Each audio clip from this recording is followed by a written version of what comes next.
Wait, what? Oh, no! All right, y'all. We have had 3 amazing runs. Recently, we won with the Defect, we won with Ironclad, and we won with the Silent. So the challenge will be complete if we win on the Regent and the Necrobinder. But the bad news is that I'm probably the worst at the Regent. I just haven't played the Regent extensively on Ascension 10 yet. So we might get dunked here. Let's see how it goes. Here we go! Start the timer. Current streak is 3, which is our PB. Let's see if we can make it 4. I already don't like these choices. These packs of cards, I think, need to be buffed. It needs to either not take away all your gold, or it needs to be maybe like choose one of 3 packs of cards. Or maybe it just needs, I don't know. Maybe it just needs to give you 2 card rewards or something. It needs to do something else. Like, this could be good, but I think the chance of it being good is really low. I mean, you could just get 3 amazing cards. But every time I've tried it, it's not 3 amazing cards. It's like 1 usable card, 1 card that you're kind of okay with, and 1 trash card. And then you lose all your gold, and you're kind of sad. Shell, thank you for the 9 months. Sub baby, hi. Is the beta patch easier or harder? It's definitely harder. Play on the live patch if you want the easiest experience. Play on the beta patch if you want to see them do crazy shit, figure out it's horrible, then roll it back. But then they also do some cool new stuff too. So it's a mixed bag for sure on the live patch. If we're feeling spicy and able to kill elites, we do have a late elite right here. I do like how this fire sort of lets you prepare with a rest and an upgrade potentially. The late shop is weird. But we can go into here and fight another elite with a campfire before it. If we were going to do that, we might want to take... So your first 3 combats are easy pool. That is, they come from a pool of potential encounters that are much easier. And so you usually want to face 3 regular fights in Act 1 before attempting the first elite. So this would be a good path to potentially do that. This does mean that we don't need our gold until the end of the act here if we take this path. Removing 1 card is probably okay. I'm not a huge fan of Niao's Fury in general. I hope they buff Niao's Fury in some way. Like, maybe just making it not exhaust. I don't know. Osku, thank you so much for the love. Can we get some hearts in chat for Osku? Anyone else who might need some hearts today? Have some hearts. Many hearts. So many hearts. You love EU-friendly streams. Welcome, Basic Twig. This is technically Australia-friendly too, I believe. How about we try the card pack one more time, and if I hate the card pack this time too, I'm probably never clicking this again until they change it. Let's try the card pack one more time. Okay, here are our options here. I actually don't hate this one. Card draw isn't very good at the start of the game, but it's not terrible to have in your deck. Powder is a decent block card. It recently got buffed on the beta patch. So actually, I will say, as far as beta versus regular goes, if you want to play Regent specifically, Regent I think is stronger on beta, though some of the enemies are harder. Regent is stronger on beta, I think. Every other character I don't think is stronger on the beta patch. And Begone is fine. It gets rid of junk in our hand. Replaces it with another card and deals some damage, which is totally fine. I kind of like this as a starting pack. Let's look at this too. This is actually pretty good too. I wouldn't say that Hegemony is a great card, but it's not a terrible card either. It's okay early on. We could do some forge. We could get some damage immediately and do some forging. Cosmic Indifference is a great block card too. So actually, I think maybe I'll try this. Everybody says that, well, Forge was generally considered to be pretty bad. And they, on the beta patch, buffed Forge a little bit here. You think Begone is bait. They did buff it on the beta here. So Begone is a little bit better. It's not a bad card. Let's try this one. Forge starter pack. And let's do some experiments with the Forge mechanic. See if we like it or not. Hegemony. Is this lethal? It probably is lethal right now. Do I want... Let's see, this is 8 damage, and this is, I believe, 22 damage, so I can kill this one immediately right now. And then we have a big turn next turn. Let's do it. On Ascension 10, it's sometimes a suspicious idea, because see, this guy comes in for 14. But I figured with the extra energy that we would be in pretty good shape here. So we can Cosmic Indifference, probably the Hegemony. Actually, it's 1 damage off of what I wanted to happen here, because 15 plus a strike is 21, which is 1 off of killing next turn. Refined Blade probably kills it next turn, though, right? That does... Actually, maybe not. That only does 19 damage. Ah! Nothing is quite killing it right now, I don't think. How about I take Falling Star? That's gonna kill it. Okay. Let's take Falling Star. Do hardball fights always appear after 3 or after floor 3? It's after 3 fights, and that doesn't count scripted event fights, but it does count events that turn into fights, which is a weird distinction. So let's say if we go to this event and it's like, would you like to take a fight and heal? There's like an event that does it does like the second half of one of the elites. I think that wouldn't count. But if this were just a regular fight, then it would count. So there's a chance that this will be a hard pull fight. On the other hand, if you avoided fights entirely until the very end of the act, and then you only took your third one like here, this would still be an easy pull fight. So it's just the number of regular fights and nothing else. Hello from France. Hi, Superplay. Always good to see ya. All right. Do we want something like a Crush Under in the deck? It feels smart to always take 1 AoE card, so I'm going to take 1 AoE card. AoE is pretty darn important in this game. Let's see. Can we kill this nerd right now? Falling Star, Refined Blade, slap this guy in the face is a kill immediately. Let's just do that. That gives us more energy next turn as well. Hopefully we can block here. We can't. Oh wait, is it better to try it? No, we can't kill it. If I had a strike, maybe I could kill it. So we're just blocking here. I think we can just smack this guy with the Sovereign Blade next turn and we're living the good life. I'm not going to attack because it has thorns. No need to take more than that 1 damage here, since Sovereign Blade and anything else kills it. Let's see. There's some star generation if we need it here. We kind of aren't doing anything with stars yet, but we always would like to later. Or Cosmic Indifference is a pretty nice card to keep getting back our Sovereign Blade once it gets big. That'll be useful on the boss, and it's decent block too. Let's take another Cosmic Indifference here. Try that out. Alright, we can add 1 of 5 random Regent cards, which could be common, uncommon, or rare to the deck. Or we could lose a little bit of health to gain a colorless card. Regent kind of likes colorless cards. There's some really good ones. But we're also looking for more regular Regent cards, so... I don't know, let's try the colorless card this time. Ooh, Fisticuffs is pretty good. If it gains block equal to the damage dealt, so if the enemy is vulnerable, we can actually get even additional block out of this, which makes it a pretty nice, just all-around card to have. I think that's better than these other two. Is there a way to add more Forged Blade cards to your deck? There's a way to duplicate it, but since you're summoning it, you see it's not actually a card in the deck. You need something that, like... I forget which cards do it, but there are some cards that can duplicate it. I think there's like a colorless card or something. They can duplicate it during a fight. And so this will be our last easy pool fight here. Let us refine the blade and also get bonked in the face here. We keep the Sovereign Blade in our hand for when we need it, though we're weak right now, which makes it not so good this turn.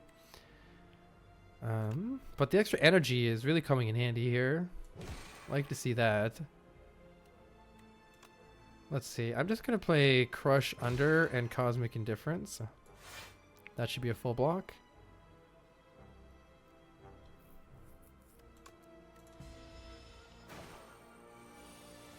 And it should be dead this turn. It is an easy pull after all. All right, we have a couple of interesting options here. We could get some card draw and some star gen. I really like glow. Rod and War has been buffed recently, so I kind of want to try it again at some point. Just increases our Sovereign Blade's damage. Yeah, the upgraded blade is really good. If you manage to upgrade your Sovereign Blade, it goes from 2 energy cost to 1. And Know Thy Place is pretty good with like the big attacks in our deck, and just as an additional source of weaken Vaughn. So Know Thy Place probably makes the deck the best right now, I would say, but this card is really good too. It's kind of reworked a little bit. This would allow us to sort of add additional star cards to the deck, which we might want to consider doing. That's the current glow. Yeah, it's pretty good. It's pretty good. I'm torn here between glow and Know Thy Place. Let's take a glow. I think they're both good. I don't know which one's better right now. I like the opportunity to put more stars cards in the deck. Let's see. We are getting bonked in the face here. This is so this was an event, but you see it was a fight, and that means this is a hard pull fight. So this guy is attacking for a lot and is going to be much more annoying for us to deal with. Let's get these fisticuffs back, perhaps, or maybe even the refined blade. I like making sure we have some good block next turn. Now's a good turn for the Heart of Iron if we want to just use it to save some damage. It's a good potion. It might turn out even better in the elite fights, but I don't know. These guys are bonking my ass, and I don't want to keep getting bonked, so let's use it down. Yeah, we're only doing 14 because we're super weak right now, which is actually making fisticuffs a bit worse too. Annoying fight, this one. I was hoping we would draw Hegemony. I could still try to draw it, but I don't think I should. Let's just see what we get anyway. Crush Under. Let's keep doing some damage.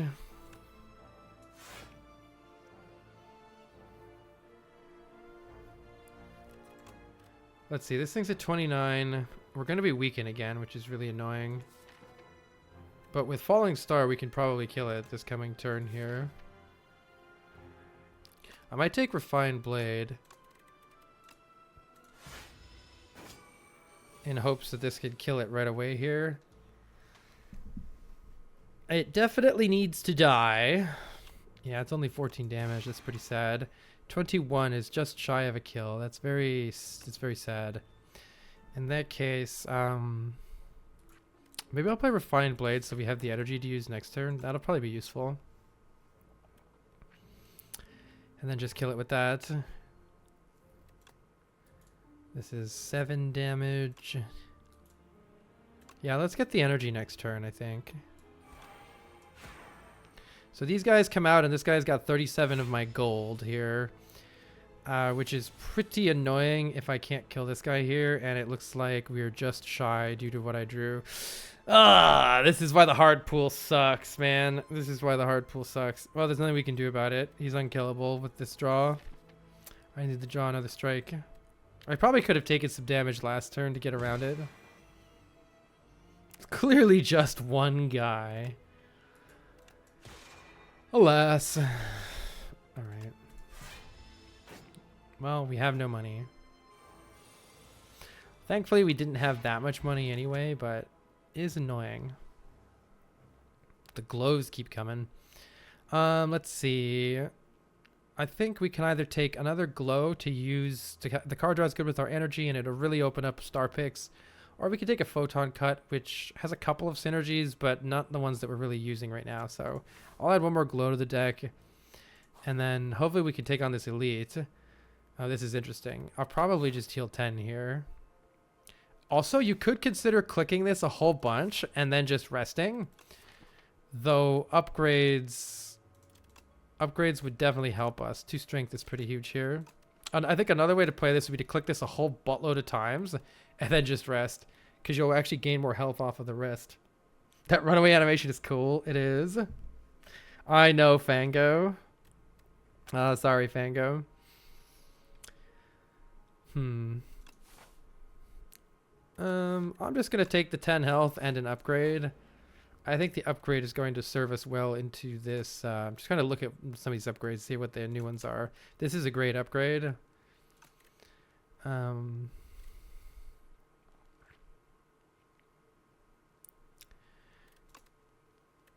strength is also really good. Let's upgrade Fisticuffs. It's pretty good early on, I've always found. Yeah, I see it's absolutely perfect in this fight because it continuously deals damage while also blocking. This enemy can only take 15 damage per turn. Fisticuffs is a perfect way to keep dealing damage to this guy and also keep blocking. Better take 2 here to push damage as much as we can. Okay, next turn we're going to get bonked, which is good that Falling Star has waited for us there. We can also refine Blade here, which is pretty good.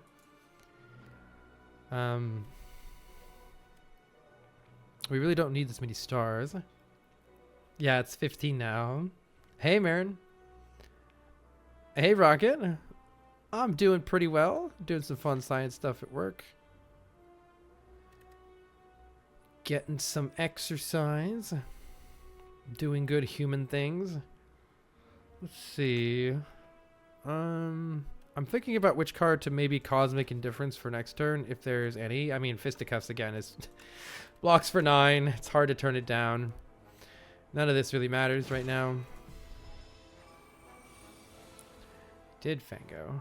Okay, we're definitely playing Falling Star here because it makes it deal 6 less damage to me, which is kind of massive. And then I guess we're mainly just interested in blocking as much as possible here because I literally can't do any more damage to it. So in that case, we may as well play Hegemony just because it gives me more energy next turn. We do take 4 here. Not bad. Not bad at all. They definitely nerfed this enemy. It used to be pretty rough. Let's push 15 damage here, I think. And we can... I guess let's just full block. Let's take the Fisticuffs back and the Falling Star back. Are going to be amazing next turn. So even though it's hitting us for 19, we can weaken that to 14 and gain 13 of that 14. Oh, it didn't actually give me the... It says it didn't deal the damage. It didn't actually give it to me, but that's okay. Still block anyway. You really love the Dumb and Plumber troll level. Excellent. That was a really fun one. We're not actually dealing any damage to it this turn, which is pretty annoying. But Glow does make it so that I draw a whole bunch of cards next turn, so hopefully we can just kill it now. Alright, great elite fight. We get 4 plating each turn. And we get a Void Form, an excellent rare card. Making the first 2 cards that we play each turn free. That is a very good find. Let's see what our relic is. Just a strawberry. Not very... One of the worst relics. But not the... I would say Juzu Bracelet's probably the worst. So it could have been worse, but not a lot worse. Let's see. At this point, we do need to be thinking about what other elites we're going to fight, and also whether we can beat the Waterfall Giant at the end of the act. Having block is good for the Waterfall Giant. As far as the elites, we fought the Skulking Colony. I forget what our other elites are likely to be here. I guess we're probably going to go, since we ended up losing our money, we're probably going to go here instead, unless we just like really want a card remove. Let's see. This is just 3 block, which always feels kind of like whatever. We don't need the stars right now, so I don't really need to upgrade these. Kind of weird. This is one of the most damaging upgrades we can get is the Falling Star upgrade. This will help us out eventually. We'll be thankful that we have the -2 strength on this for any sort of an AoE fight. And this is an interesting option too. We can give an enchant. We can enchant an attack to have 2 more damage, a block card to have 2 more block, or a power card to draw 2 cards. Normally I would take the power card, but it's very bad on Void Form because it ends your turn. So drawing cards and then ending our turn does literally nothing. Adding damage on Fisticuff also adds that much block. So that actually turns this guy into a very nice attack. Also putting 2 damage on Crush Under is pretty good too. We want a good block card because this boss literally explodes in our face. And it would be nice to not die to that. The upgrade on Void Form just means we don't have to play it on the first turn we draw it. I think I would rather upgrade like output cards right now. And honestly, I'm almost thinking about upgrading block cards just because it's going to be useful against the boss. We'll also kill the boss faster if these sorts of cards forge more. But it doesn't seem great otherwise. Falling Star doing 4 more damage is definitely relevant. Definitely relevant. It's a decent upgrade. Getting these glows upgraded might matter sometime, but it doesn't do anything right now, so I'm not going to worry about it right now.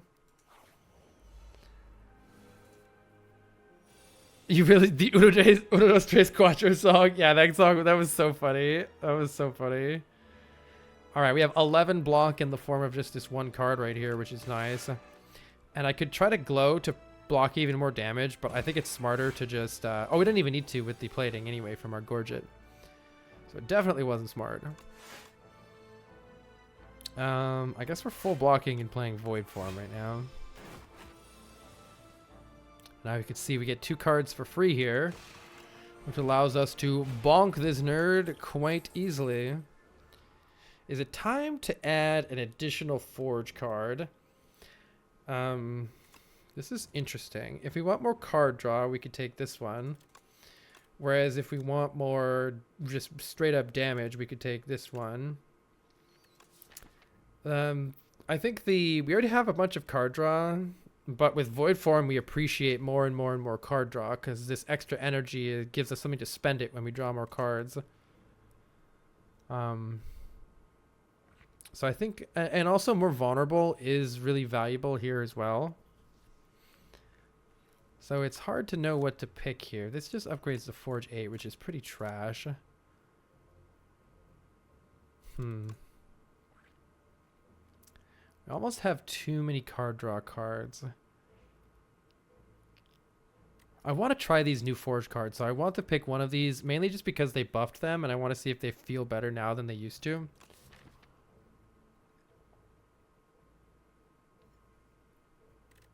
Let's take one more Forge card to try to get through the boss a little faster. How about... let's take the huge card draw, see if it ends up biting us. The really huge card draw could be amazing here. Pretty terrible turn 1. Not a bad turn to use this draw pot, since we're getting absolutely blapped in the face. This is much better. Now we can apply Weaken. So that immediately blocks for 5, which is great. We can get our sword out and see if we can draw something else good here. It looks like we do. Crush Under prevents a little bit more damage. And while dealing some, I think it's important to keep dealing damage here. And let's see. We would like to get back Falling Star, but it's unlikely that we're going to be able to play it. We have to draw this glow, so let's not bank on that. It does a multi-attack next turn, so let's take this back. See, it does a multi-attack, but Crush Under produces quite a bit of that damage. And again, it's best to keep hitting this thing. We need to stun it at 75 at some point here. Our plating is wearing off, so these 24 damage hits are going to suck. Unfortunately, Void Form was kind of drawn with bad turn order here, so it makes it very difficult to play. I think we definitely need to play Fisticuffs here. Yeah, we need to play Fisticuffs here to block. And probably just Refine Blade so that next turn we can have a good turn. And Cosmic Indifference, something juicy for next turn. Honestly, it's pretty nice to just keep playing Fisticuffs, I'm not gonna lie. It ensures that we just keep blocking no matter what else we draw. Oh, that did stun it. Uh-oh. I miscalculated that. I thought we were going to have one left. That's very bad. You really work on space and stuff. That is very bad. This guy is going to hit us extremely hard in a hot second here. So, good luck to us. Good luck to us. I think it's Sovereign Blade, Cosmic Indifference to Sovereign Blade, and that should be able to kill it. Thankfully, this forging ended up dealing with it right at the last moment here. These are all interesting cards. Gaining strength isn't as useful in this deck. I think you would need a lot more card plays before this one really gets good. Oh, you want a multi-hit attack, not a Sovereign Blade. On the other hand, Sovereign Blade deals double damage this turn. Seems pretty sick with what we're doing. I also do like Begone. Begone gets rid of like the strikes and the junk in our deck. But let's take the one that is the most synergistic with bonking the ever-living heck out of this fight. Oh, that's a terrible upgrade. I want to upgrade these forge cards, but they just don't seem that great to upgrade. I don't know. Don't know if they're actually any good to upgrade. Let's do it. We need scaling damage for the boss, so let's upgrade the scaling damage. Potion Bill's great. It doesn't do anything right now, but it will be good. Let's see. I can Hegemony and Cosmic Indifference the Hegemony, and it kind of pays for itself. Or I could just forge for 3.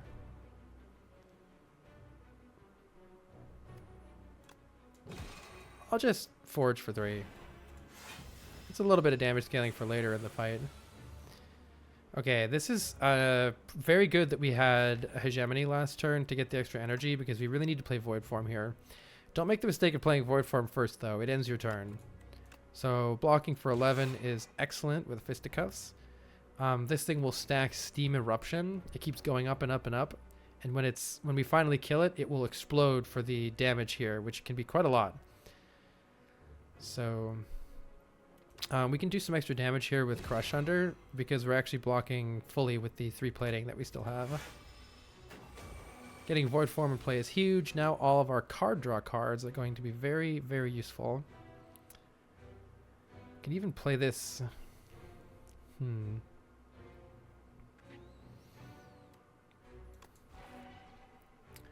Let's forge the Sovereign Blade.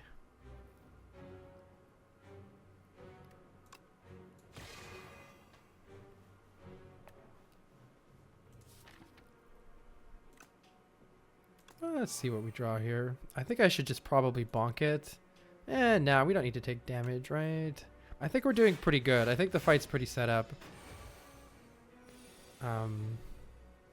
We can just keep playing cards like Refined Blade, bonk this guy in the face, and then put it back on top of our deck. Though I should have played Glow first because it draws a card. That's a bit of a mistake. Doing extra damage is fine too.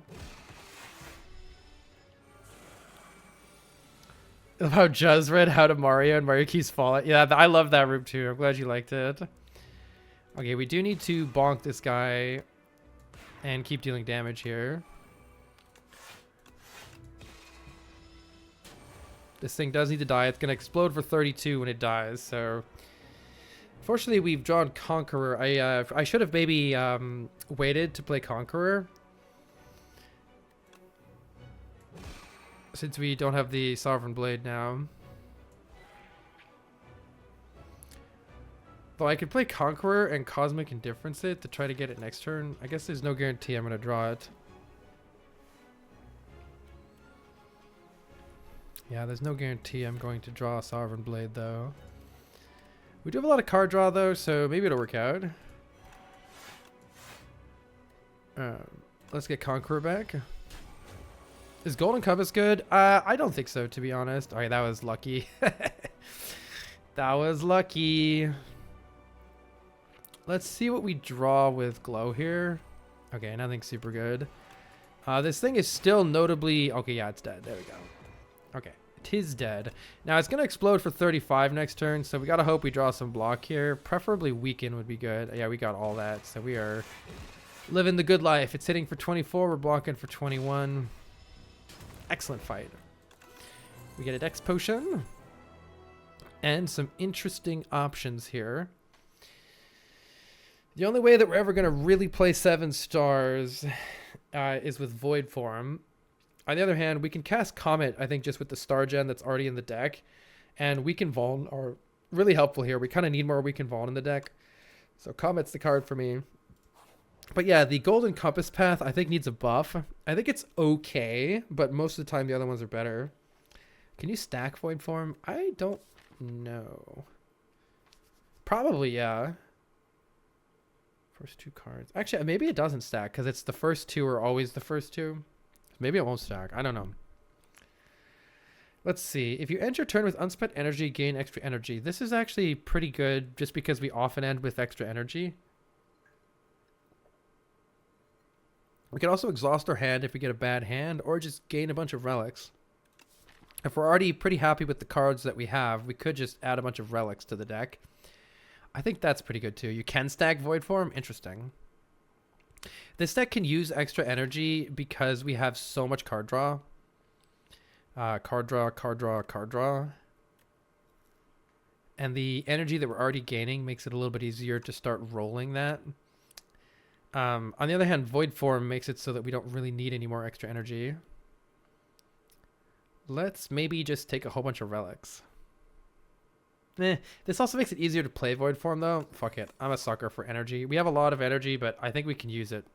This deck does need card removes, which would be good to go to some shops here. Let's see. We can do a Campfire and an Elite here. How's the rest of this look over here? Looks pretty good here. Get another Elite later on in the act. Alternatively, there's 3 Elites, so we can get 1 more Elite if we go this way. This will be our first. This will be our easy pool 1, easy pool 2. But then this one would be a hard pool fight. In Act 2, you only get 2 easy pools. So we would have 1 hard pool fight and then a second hard pool fight here. And we'd have to take kind of 2 elites back to back here. How about we go here, see how we're doing, and then if we have like a lot of potions, maybe we can head this way into the elite. And if not, we'll go the easier way up to the left instead. Fisticuffs are here. And we're very happy to have them blocking super good here. I think I'm probably skipping Hegemony because this thing doesn't attack next turn, right? I actually can't remember. But I think I just want the extra energy from Pale's Tears here. So let's just full block, see what it steals. Stealing my fisticuffs, you fucker. Okay, we definitely want to kill this nerd to the extent that we are able to do so. So let's play all the cards. This guy is going to take off into the air, and we have 3 more turns to kill it before it flies off with my fisticuffs plus. Give me it back, damn it. Well, we're definitely going to be able to kill it, but blocking for 23 is rough. It only deals half damage to it right now, which is very annoying. Very annoying. Comet is going to definitely help us out here next turn. So we should wait and play Comet and Sovereign Blade together. Or I could draw the Comet right now like an idiot. How does that sound? Fun. Maybe I should have considered that possibility. Probably should have considered that possibility. That was the worst possible draw. Any one of those cards would have been fine other than that. Okay, what can we Cosmic Indifference? Falling Star is pretty much necessary. Or Conqueror, actually, yeah. Maybe... Okay, Refined Blade takes this to 26 damage, doubles to 46, but then it cuts back in half, which is annoying. I really needed the Vuln and Weak from Comet. That's frustrating. We don't need extra energy next turn. This guy's going to be hard to kill. In that case, maybe I should take Falling Star instead of Conqueror. Because then we can maybe get the stun off. Maybe get the stun off instead. This looks rough, though. I don't like this. I'm not a fan of what's happening right now. Also not a fan of taking 1,000,000 damage right now, either. Losing the Void Form and the Comet hurts, but this should hopefully be a good turn here. We do need to get a stun off next turn. Looks like we'll be able to do that. This is hitting for 19, which is pretty good too. Yeah, we can actually bonk the ever-living heck out of this guy. 4 and 6. We're not quite killing right now. No, we are killing, right? We are killing. All right, there we go. Give me my card back, please. Do we wish to have a cheap basic block card? It's kind of whatever, I feel like. It kind of feels like whatever right now. It's pretty okay with all the card draw. I'm not sure we need another glow, but we do need to upgrade these glows. Now they're welcome with Comet here. The glows are almost good, actually, with all this energy. Fuck it, I'll take another glow. Do we have a shop? We have a shop coming up. We can remove the debt right now. We do want to strike remove, though, but then I'm not doing anything with the shop. I don't know. Let's try this. I almost never try this. Let's give it a shot here. That's a rare card reward. That's pretty good. That's a potion. That's pretty good. We can get a relic here. How many do I have left? 3 divinations remaining. Let's do this and then get the potion here. Okay, that's pretty good. We get 10 gold, 2 potions, a relic, and a card. Oh, it's not a rare card. It's just a regular card. I don't think we need any more of these unless we want one more Cosmic Indifference. Carl's toilet was a great level. Yeah. Hey, Big. Hope you're doing well. Another Cosmic Indifference for the road. I think we've got too many. Okay, well, unfortunately, we pretty much need to remove debt here. So let's just start by doing that before we get too greedy with anything else. Orbit is a lot of energy. I'm a little worried we have too much energy here. But Orbit's so sick. Let's fucking do it. I think with all this card draw, we're actually pretty good. And let's take a block potion so we don't get absolutely wrecked by this elite. See how this fight goes. Not a good hand, unfortunately. Usually you want to kill the back one first, but I also want to make sure I fully block here. Let's see. We're not fully blocking, so it's important to fully block this guy.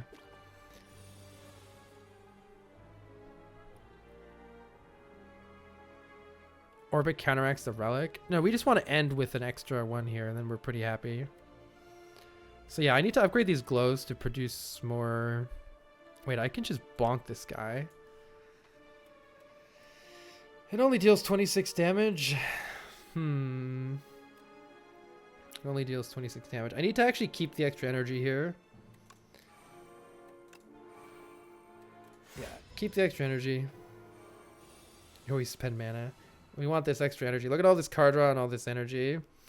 Also all this damage. So let's start with Crush Under here and see if there's any hope of killing one of these. Unfortunately, since we just have a bunch of strikes, it's not looking too good. I think that means we should play Distilled Chaos here. If I use the Dex Pot and Cosmic Indifference twice, that's still not blocking nearly enough. Let's play Distilled Chaos and see what happens. Some of it's going to come down to which one this hits. Okay, that's perfect. There we go. And now we're full blocking and we're living the good life. Let's get that blade back. Don't spend the energy so we get it next turn with Pale's Tears so that we can Giga Bonk this nerd. We do get a potion back, which is nice. A good block card with more star gen sounds great. Royal Gamble could be good too for more stars, but I feel like I would rather take a good block card right now. This deck, I think, needs one more good block card in it, and that's a great one to do it. With all these potions, I think we could definitely try to fight 2 back-to-back elites here. It's also a hard pull fight afterwards. Let's see. We do get 1 less campfire if we do that. And I do think that upgrades are very good. We need to get these glows upgraded. We want to get Comet upgraded. I think we actually take the extra upgrade here. We can enchant an attack with Vigorous 8, making it deal 8 more damage the first time it's played. That makes Crush Under a massive AoE card, which is nice. It also makes... Oh, you can't enchant Fisticuffs again, I don't think, right? Because this is an enchant. So I don't think it works on Fisticuffs. Probably the best target then is just the Crush Under for a really good AoE card. Or we could lose our Gambler's Brew and get 10 max health, which is a nice health buffer later too. These are all good. I think we'll appreciate having the AoE in Act 3 and for some of the later fights here. And let's go ahead and get some key upgrades. We really need a lot of them. Orbit needs to be upgraded to actually be good, so let's get Orbit upgraded. Bees! Alright, Crush Under is good here. Lots of good stuff here. I think we're hitting this guy a couple times. So we reduce his damage to 2 to 8 there, and reduce it to 1 to... Oh, 0 to 8. I thought it was going to be 1 to 8. So I don't even need to play Fisticuffs then. Let's see what we get here. Fisticuffs does deal 16 damage, which isn't bad. But Stars and Charge Draw are going to be good next turn. I probably should have saved the energy this turn. Oops. It's a bit of a mistake. Yeah, we need to upgrade our Star Gen now in order to actually be able to play Comet a little bit more frequently. Let's see. I think it's worth it to play Orbit. And we're definitely playing Gather Light here. Probably playing Defend as well. We're losing out on a little bit of energy here, but we're going to get the energy back real soon here. Okay, yeah, now we're starting to cook. Let's see what we want to do here. We should Cosmic Indifference something that we want to play next turn. It's honestly, I think it's just Crush Under because it really ruins this guy's next turn. And I don't think we should just play a Strike for 6 damage because it puts a Daze in our draw pile. Okay, yeah. So this guy is like doing 4 times 8, but it makes him only do 2 times 8 to play that, which is very nice. Otherwise, though, we're going to need a potion here, I think. So why don't we just play Venerate, use our block potion, and then get Void Form and play. Should be hopefully one of the last times we take damage from this guy. Just draw some cards. Oh, I should have drawn a specific card with Cosmic Indifference. That would have been much smarter right there. Fisticuffs is here, though. That's good. I was hoping to draw Comet. Comet would have been the one to put on top, I think. Let's see, this blocks 11. We're blocking just fine here the way it is, so let's block 11 here. Dude is buffing next turn, so we actually don't need this back necessarily. We'll do Comet Sovereign Blade and try to get a kill. Do I want to play Hegemony for even more energy? I don't think I need that. Let's just take lots of energy next turn. I think that'll be very good here. And I don't think we need to take any more damage. I also don't think this strike is very good here. I think we're just fine the way it is right now. I was hoping to draw a Comet here, but we might still do that. Yeah, there we go. There we go. Okay. So we play Falling Star, Comet for 49, Sovereign Blade for 37. I could have played Conqueror, not even more, but it was dead. Very nice. Let's see. Convergence is an interesting card here as well. It retains our hand. I think that's the sort of thing we want in this deck. We can kind of play a setup turn, play Convergence, and then on the following turn really go in. Tungsten Rod is excellent. Lose 1 less health. Science Spaghetti says, Carl, I've studied circadian rhythms for my failed PhD. Classic. I was curious, since you mentioned you have a non-24-hour circadian disorder, do you think you've had it all your life, or do you think it's inherited? I don't think it's inherited for me, but it's hard to tell for sure. It seemed to start during a traumatic event that happened to me in high school, and it's kind of persisted ever since that time.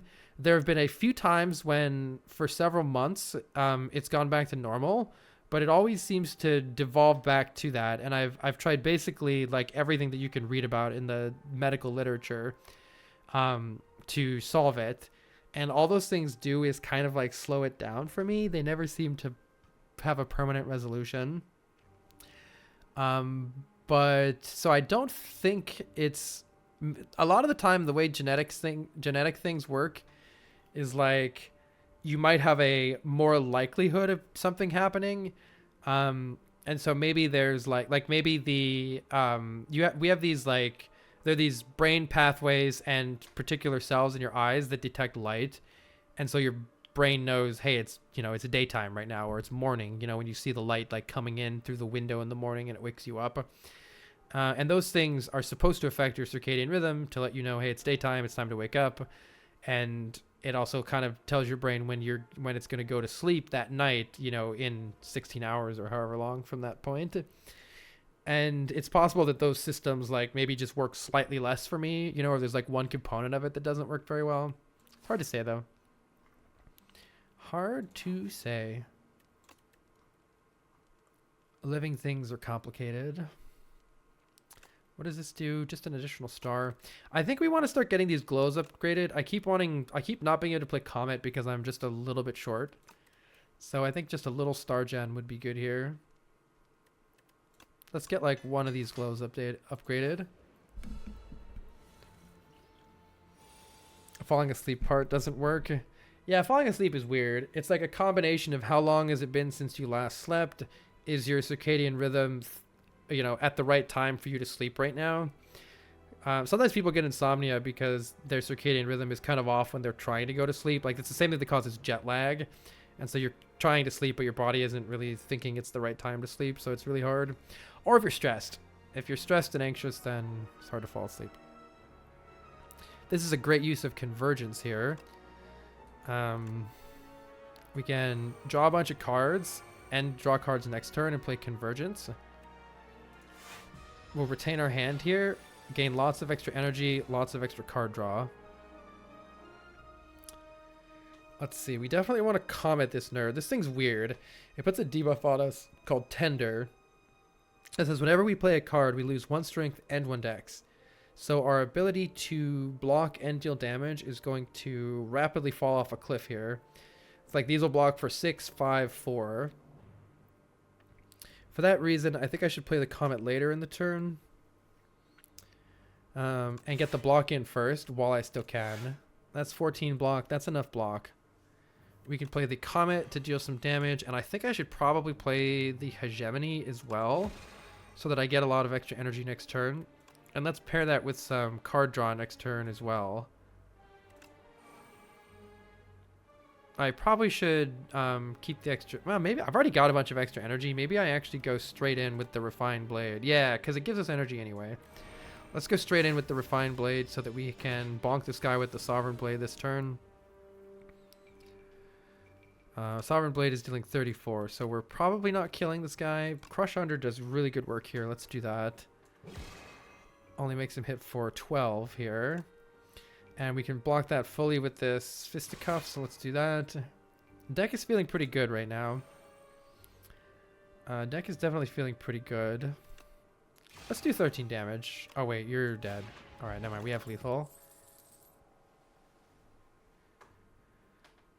Shell says, I sometimes have bits and pieces of my rhythm not being normal and getting super out of sync for no good reason. Yeah, there's like all this research on like if you don't get sunlight in the morning or any kind of light in the morning, or if you're looking at your phone or watching streams and like blaring a lot of light, especially blue light into your eyes at night, all those things can mess with it. But there's so much more to it than that. It is really tough to deal with and it's complicated. Things like when you're thinking a lot, when you get a lot of social activity, when you exercise, when you eat, all those things. And it's all complicated and giant mess. You kind of want them to rework parry. It's up to 14 block now. That's actually pretty good. They definitely buffed it. Yeah, I think it should say when you end your turn with Sovereign Blade in hand, but then reduce the block number. Because you're pairing with it, right? You've got it in your hand and you're pairing with it. It's not when you attack with it. So like, I think it makes more sense to have it be more consistent. I agree completely. I'm going to take it because 14 is a big number. They've definitely buffed it quite a bit here. Let's try the buff version. Gonna give 200 block, it still won't be picked. It's getting a little silly. Comet is pretty good damage. On the other hand, a little bit extra star gen is pretty good still here too, I think. Just so that we can really make sure we can keep playing Comet. Comet is a very good card right now. This is not what you like to see. My face hurts. Comes down to how much we really want to play Void Form here.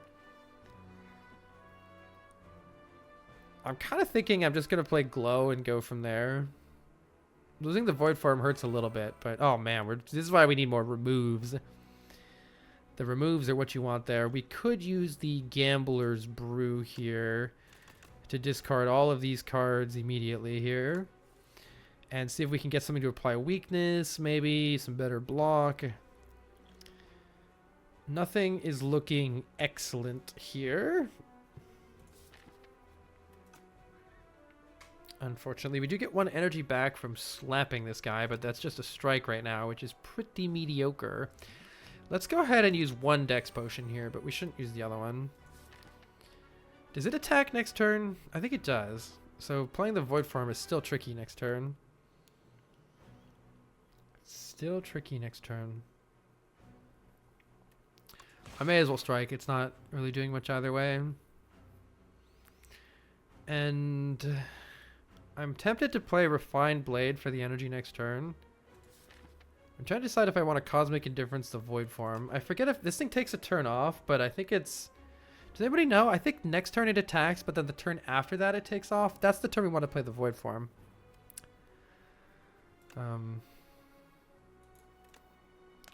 Definitely playing Cosmic Indifference here.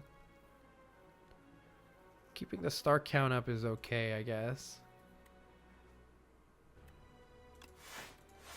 Let's try not to take too much damage. Yeah, okay. It does do less damage this turn, so I think we'll be okay here. This definitely looks a bit better. We want Orbit in play for later. Hegemony is nice because it refunds 1 of its energy back. Though, I don't think I need to take any more damage.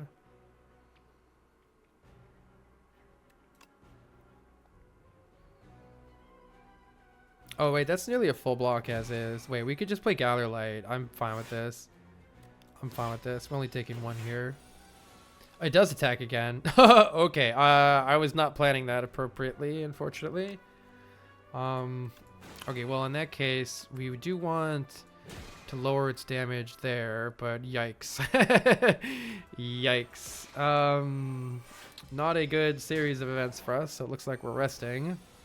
That's the 4th turn. See, I misunderstood this. I tried planning for this last turn, not for this turn. Okay. Well then. We haven't used the Sovereign Blade yet. We can actually use the Sovereign Blade to block really well. We definitely want to play Comet so that it's weak and Vuln later. Having that bottom deck didn't help us out here at all. And we can play Spoils of Battle and Conqueror to at least hit this thing pretty hard right now. For 54, I think that's important. Question is, we're definitely playing Glow, but let's... Yeah, actually, kind of tricky here, because I want to play Cosmic Indifference. Wait, maybe I just hit it with the blade again right now. Let's do that. Cosmic Indifference, the Sovereign Blade, draw it immediately, and smack it immediately again. Now we should really be able to kill it. Could have gotten Void Form. I think what I did was better than getting Void Form. I think it's better to just kill it right now, if we can. We would really appreciate drawing into, yeah, something like Sovereign Blade again. Okay, there we go. I think going for the kill was the right move. Don't click that fast because I might have added an attack first. Summon Forth is great. Put the Sovereign Blade into your hand from anywhere. This immediately gives it to us back, which seems really good here. I guess let's see what we draw. I'm trying to decide if I play Orbit here. Or if I should just draw first. I'll play Orbit. Summon forth is not doing it right now. We keep getting bonked in the face. We kind of need to add some more consistent block to this deck.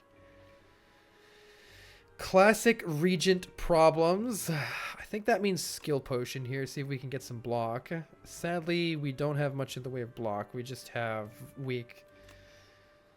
Can I kill? Wait, I can kill one right now though with alignment. This makes it free, right? So 2 energy plus falling star means I can definitely just kill one right now with this. Hopefully I've done that math right. Let's look at how much damage this deals. 21. So this is probably lethal. 12 plus 30. Oh god, it's just under. It's just not lethal, isn't it? 12 plus. I think this is just 30. 31. It's not lethal either way. Damn it. Damn it. It ends up not quite working. With the strength potion, this thing dies. But I don't want to use too much here, but it's saving 16 health, right? Like it's literally saving 16. Or something around that. Fuck it. Let's go. Alright. And we could take the extra energy, or we could play Venerate and ensure we can play Comet next turn. Let's just ensure that we can play Comet. We did get Comet, but we did have a glow as well. Alright, hopefully we can just kill this guy. Good. Okay, there we go. I'm just going to take the energy because I don't think I have too many star using cards left. We just need to go in on this nerd. The Sovereign Blade is in our graveyard right now. So can't quite kill this guy, huh? It's okay.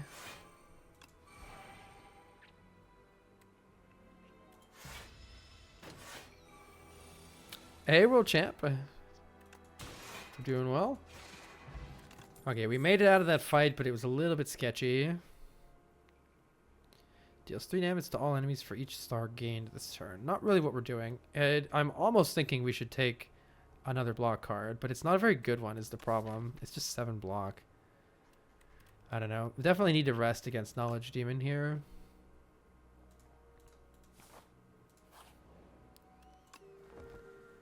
We do have the Dex Potion, which should help a little bit, and we have good scaling against this guy, so we should hopefully be able to kill him pretty fast. Let's start with Glow, and then drawing cards probably isn't very useful here. Let's just use Summon Forth. Makes the number bigger.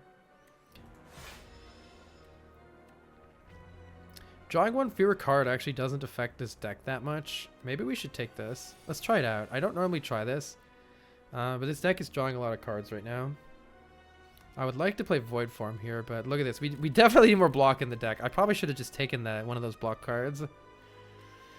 Yikers. Yikers. I mean, it blocks 14. Is it wise to not play Void Form? Stay tuned to find out. Stay tuned to find out. May as well play Convergence.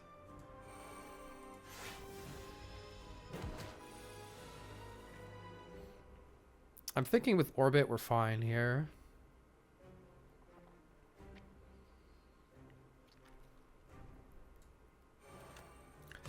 Reduce that a bit, and we can basically just block here. Get the Sovereign Blade back to block later.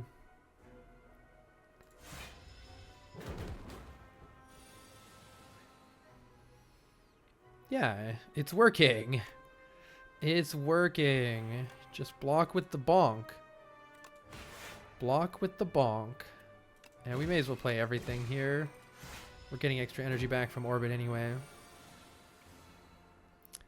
Comet is good here. Apply Weaken Vuln for later. Hoping this extra card draw pays off. Pretty hard to use Conqueror with the extra drawdown, but that's okay. Let's just keep getting the Sovereign Blade back. It hits really hard.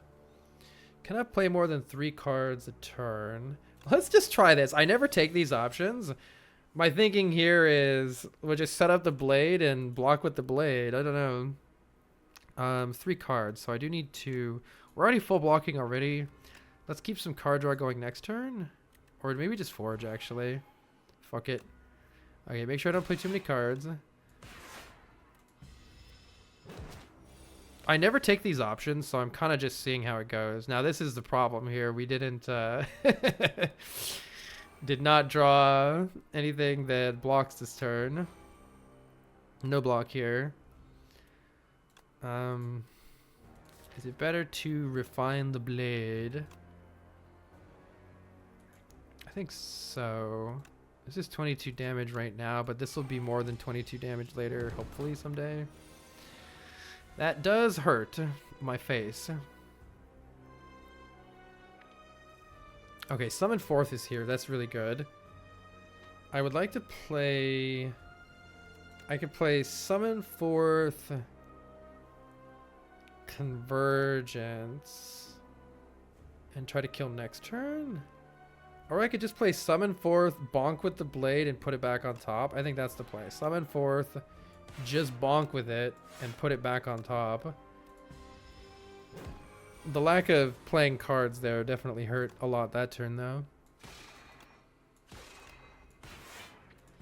We are going to have an issue here if I, sure. We are going to have an issue here depending on what I draw. Okay, this looks pretty good at least. Comet for sure. We're nearly done. I can't play the Comet again, unfortunately.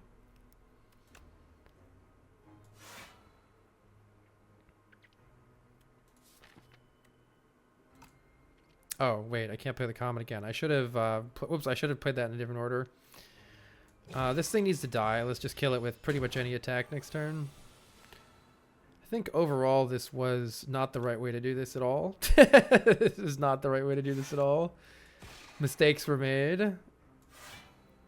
Pretty much anything kills it next turn, right? Let's just do that. We're alive, but barely. Alright. I think the play 3 cards I shouldn't have done.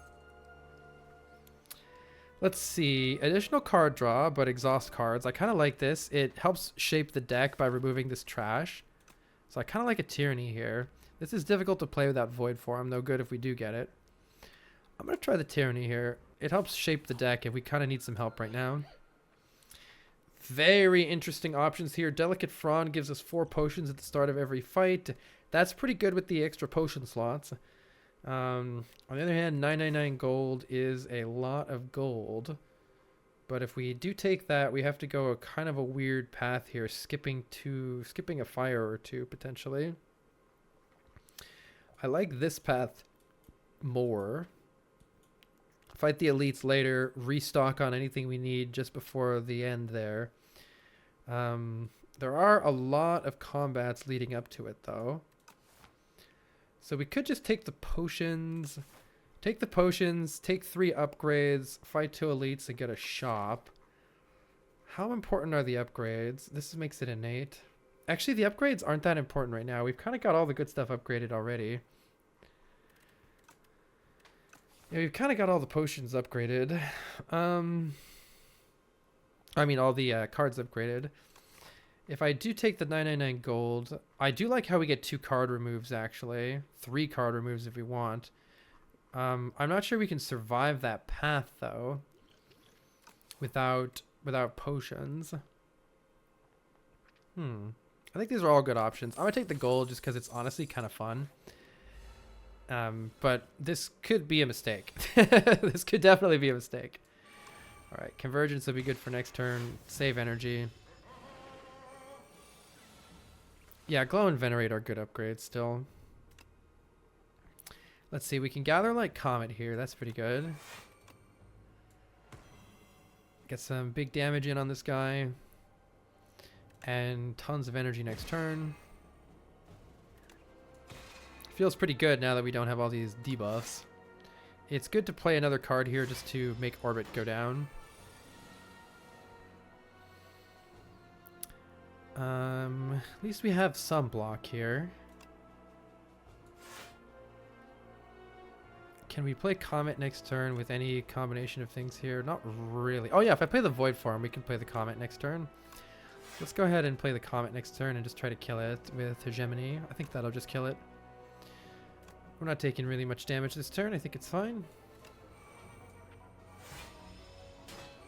We're just taking 1 damage here.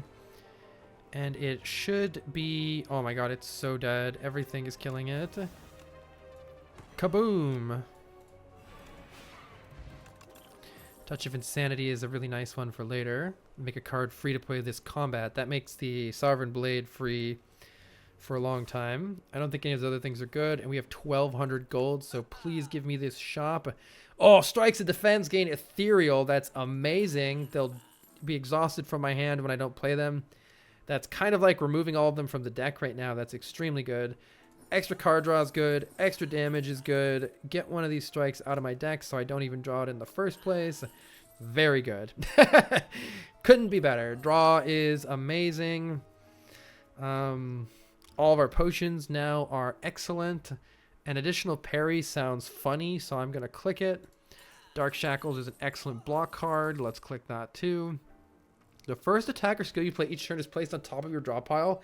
Wait. Yeah. I'm thinking what you're thinking. Sovereign Blade, block 24, put it on top. Sovereign Blade, block 24, put it on top. Hold on. Let's try it because it sounds awesome. All right. Very happy with that. Now let's barrel headlong into an elite and see how it goes. We do need to... There is a bit of setup for that, so... We still have the issue of our turn 1 is not the best thing in the world. Let's see. Cosmic Indifference blocks 7. This blocks 6. Or I can use a Dex Pot here, potentially. We can't orbit this turn. 7 and 6 means we're still getting bonked by this guy. Would be nice not to get bonked too much here. We can also play the draw pot right now. We don't want to use too many potions here. Draw pot, it could help if we get a way to kill one of them, but it's kind of difficult on this lack of energy. If I play the Dex pot, then we'll block 9 and 8, which is 17. And if I weaken this guy, we'll only do 8. So we'll have 9 block left. We're still taking a hit by just a little bit with our plating here, but that prevents most of the damage. We can get some more potions here if we want, but maybe more realistically we're just going there. Kind of an annoying spot here. Our turn 1 is still quite bad, though. By just drawing, of course there are many good things we can draw. We could draw Dark Shackles, that'd be good. Fisticuffs would be good. Comet would not be good yet though. So there's also some bad stuff we could draw. That's the problem with these parries too, is they're a little slow. I definitely want to use 1 potion here. I'm just trying to decide if I should use 2 potions. I will use those potions, and I don't want to put anything else back on top. We're only taking 3 here, though we do get a max health loss. I'm hoping the extra draw makes up for it. Crush Under's okay here. This is kind of the card I was hoping for here. Because of how I did that, we're kind of low on energy though, which isn't great. We can Cosmic Indifference the Crush Under for next turn. That's pretty good. That's gonna kill them all eventually here. We are orbiting now, which is very good. So I think we can just avoid taking any more damage here. We're blocking 20. We do need to block one more time then. I think let's just block. We should be okay now. Crush Under will win here. Let's see. Crush Under is dealing 8. I can kill you as well. Can I also kill you? Yes. Okay. There we go. Did take 2 potions, which isn't great. Hopefully we get some more.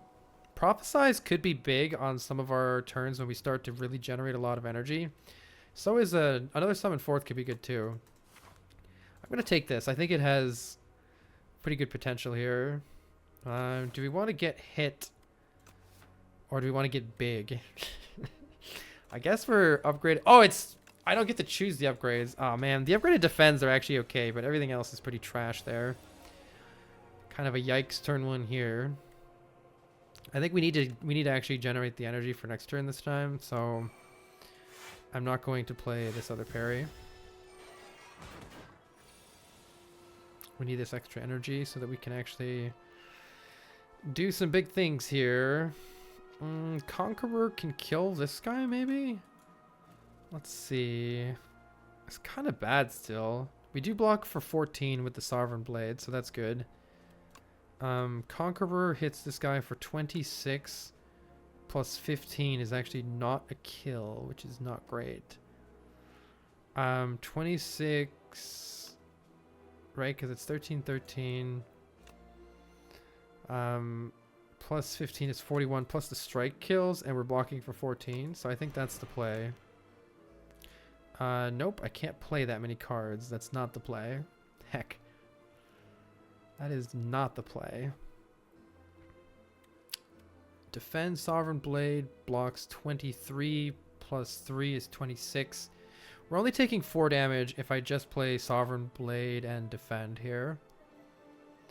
It's not bad. I'd like to stop using all these potions. We need them for the elite. Deck is still too slow is the problem. Can I just kill you instead? No, because... Oh, I conquered this guy anyway, so I have to hit this guy. If I had done this, I should have killed this one. Then I would only take 1. That's what I should have done. I should have done Sovereign Blade, Hegemony on this guy to kill him. But I can't change it now because Conquerors applies to a specific enemy. Heck. We could YOLO the Glolo. Lots of good things to get with the glow. But then we're kind of in a bad situation if I don't get anything good. Let's try it. I think that might be what we needed. This is blocking for... yeah, this is blocking for everything that we need. Cool. We're just taking 1 here. Hopefully we can actually set up here. Dark Shackles definitely helps us finally just take a turn to set up. So that's nice. Kind of relax a bit more now. I could play Nostalgia, Cosmic Indifference, and then we can just play Sovereign Blade every turn. It's pretty nice. Put that back on top. And there's no reason not to play Refined Blade here.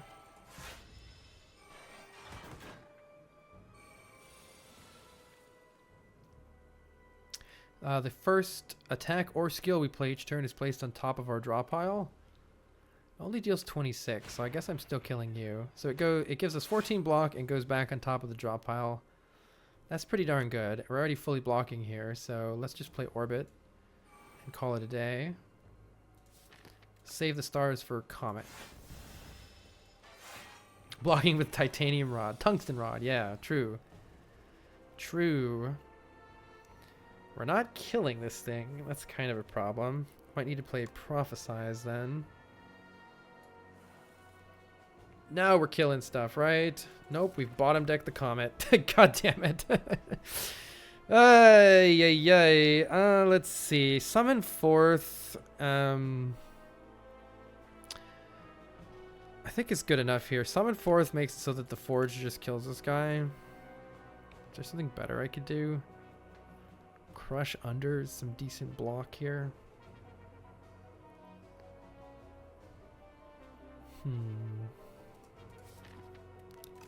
We have Prophesize next turn, so extra energy is good next turn. Are we orbiting? Yeah, we are orbiting. Okay, I'm just going to kill this guy and keep the energy for next turn. Well, I may as... do I want Convergence? Kind of not. I don't know. Kind of not.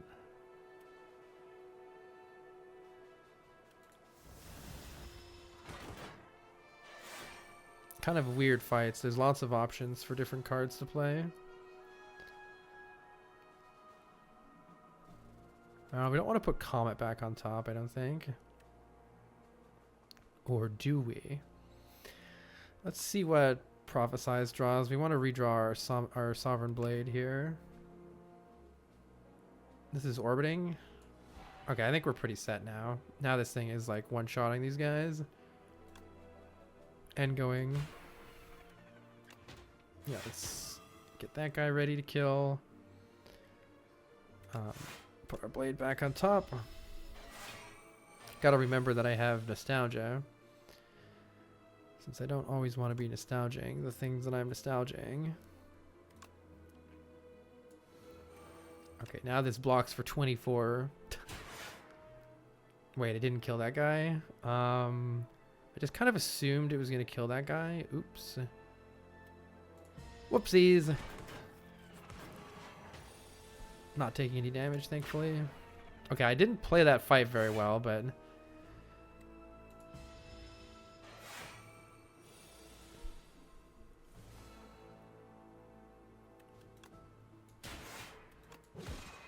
we are done. King's Courage, Forge 15. That's excellent.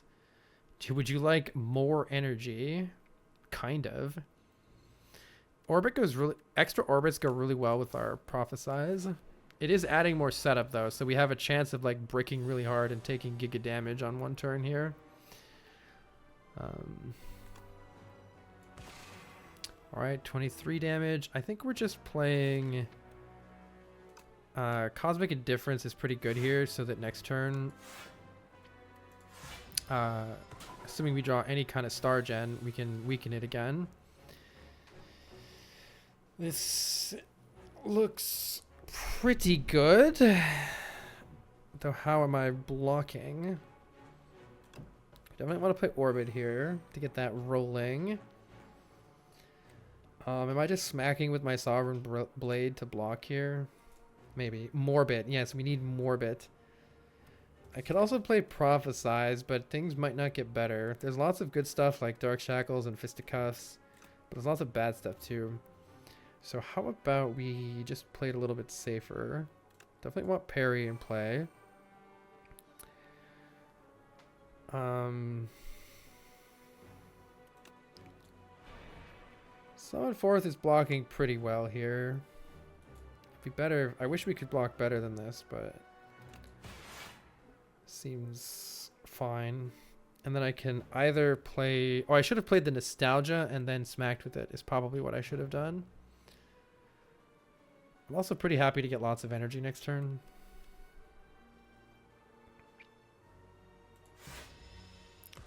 Make sure we have energy this turn for whatever this bullshit is. Holy yikes. You know, this thing is not... I forgot that this thing hits this hard. 33, you say? That's not great for my continued existence. It's not great for my continued existence. We might try the draw pod here. See if that helps us out. We do need to get Void Form in play. I don't... It's using a lot of potions, unfortunately. It's using a lot of potions. This deck, it needs something. It's like a little slow. I don't know how to create a Regent deck that kind of sets up a little bit better than this. Because this deck is really good once we play all of our powers and get everything in play, but it's kind of hard to get them all in play. Blocking for 14, which isn't great. We would probably like to play Comet here to block some more. So I guess we're doing that. And that's going to help us for future turns quite a lot as well. Oh, I could have seen what I drew with this first, I suppose. Didn't end up being that useful. I think it's probably just... It could be Convergence Orbit instead of playing Void Form. Having the extra Orbit in play is almost like the Void Form, but I probably should just play the Void Form here. No, I should play the Defend. And then, can I Orbit again? Yeah. Should play the Defend. I think it's better not to take any more damage than I need to here. And that's going to Orbit. This will Orbit too.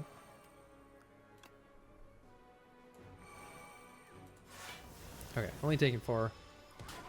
Or 3, thanks to Tungsten Rod.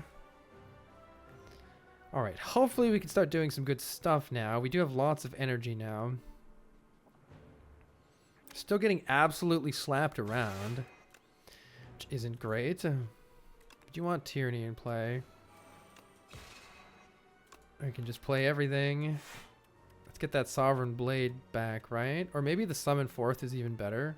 I think the Summon Fourth is even better. We gotta kill this thing before it hits us anymore. It's hurting too much.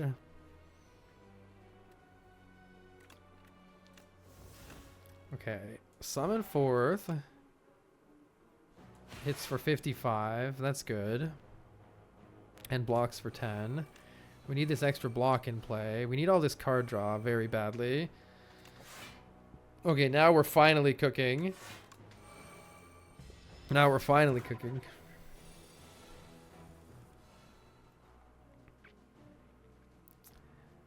Can I kill it this turn? I don't know. Just get this out of here. We have 10 stars. That's pretty nice. Let's keep drawing cards and see if we can get... We want to get Comic back or some kind of weaker Vaughn back here. We can play Prophesize eventually. Let's play Gather Light since we pretty much want to play that anyway.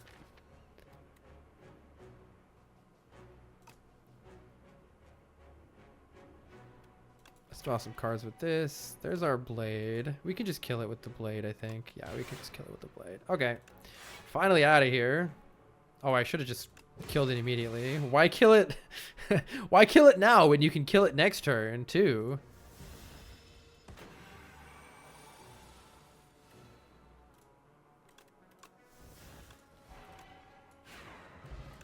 Alright, we do get a regen potion, which helps. And some extra energy early is not bad.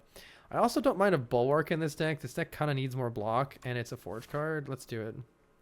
I do think that means we need to go to sleep here. Fortunately. Oh, Gambling Chip is excellent, helping our turn 1 not suck. We do have 300 gold. I think we'll aim for this shop to fill up on potions, if we can. That depends strongly on whether we can fight another elite. We are stronger now, but we're running out of potions, so... Could be tricky. Alright, this is going to be tricky. We got to think through this one carefully here. The extra energy plus Prophesize is kind of amazing. Let's discard these cards immediately and try to get something better here. Okay, I'm going to go ahead and use the regen potion immediately. And probably see what we draw with Prophesize. Unless I'm happy with just playing what I've already got in my hand. I'm blocking 11 plus 4. Actually, I think I should just... I should keep Tyranny. Like, getting Tyranny in play is pretty useful here. So is Refined Blade for next turn. So I'm kind of thinking I just use what I got here and take a little bit of damage. How much is it? There's actually some really good stuff I could draw with this, but also some really bad stuff too. Let's assess the situation. I didn't get some of the really good stuff that I wanted. This blocks for 4 and does good AoE.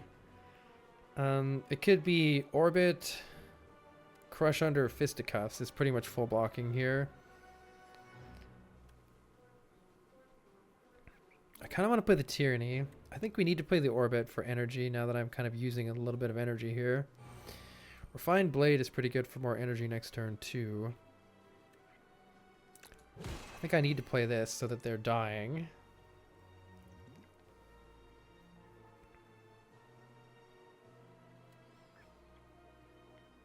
Yeah, I don't know about that. We didn't really benefit from the extra draw there. The Orbit will help us soon, but not right now. Hateify. Okay, so now all of our cards are going to exhaust if we don't play them. We didn't end up getting a lot of extra energy on this turn, which is what worried me. Damn, I was really hoping we'd have drawn Dark Shackles by now, or that I would have drawn Comet or Orbit to play.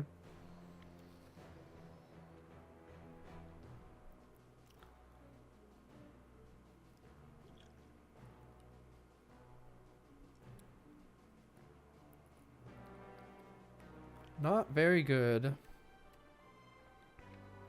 We can Orbit here. I probably need to play Parry. And we're definitely playing Gather Light to get some block going here.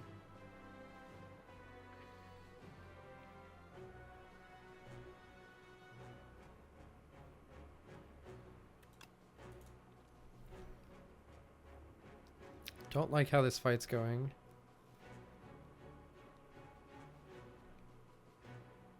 We probably want to make sure we can play Comet next turn.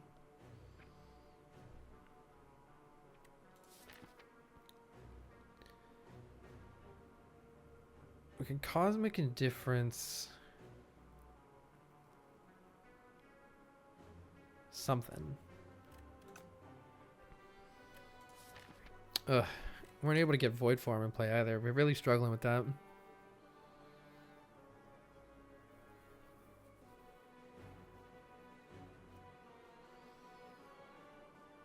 The extra card draw could be important next turn. Do I have Tyranny in play? Or no? I didn't get it in play. It's not great. Not great.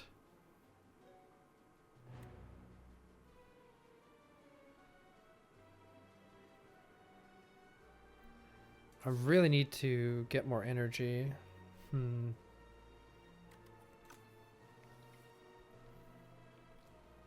Tricky, tricky, tricky.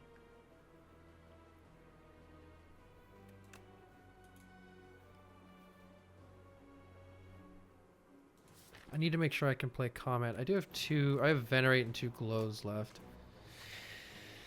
Oh, I kind of want to play Glow so that I get some draw next turn, but I'm worried. Kind of need to play Cosmic Indifference to block this turn. But next turn's looking bad too. I feel like this deck is... something is slightly off, and I'm not sure what it is. Well, I know what it is. It's too slow, but I don't know how to make it faster. We blocked the most playing Falling Star on this guy, which I think I'm going to do just so I take less damage. At some point, these guys need to actually die, though, and we're not doing that right now, which isn't great. I don't know what this debuff is. It'd be helpful to know what that is.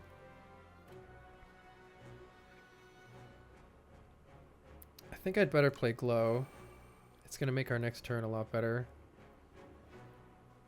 I need some energy, man. I can't quite get it. I think I need to just not play anything else this turn, which is pretty sad.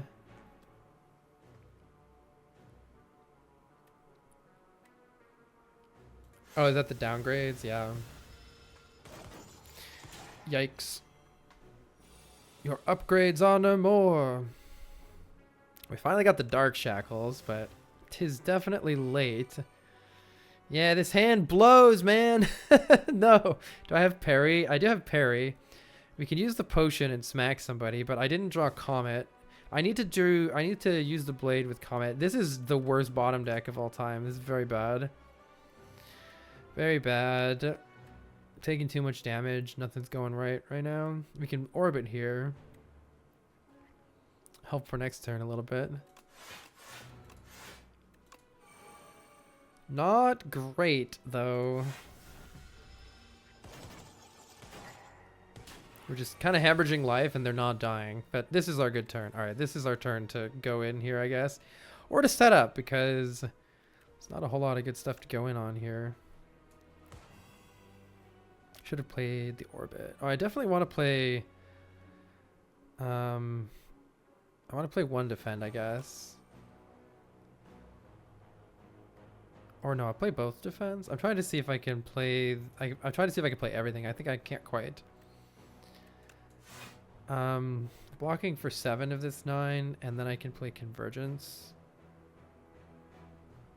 Or I just block for all of it and skip the Convergence. If I redraw the Comet, I can't redraw the Comet. Convergence gives me enough stars to always be able to play Falling Star, which could be useful, but it'll probably be fine. Wait, did I orbit there? Where did that energy come from? I don't know what's happening. Let's see. See what I draw, I guess. I orbited twice. I think I'm not looking at the orbit properly. Oh, it's because I see. It's because I spent 3 energy on the Void Form. So there was no way to orbit. I was right. There was no way to orbit. Okay. Okay. These are all 1, so it doesn't really matter what I play.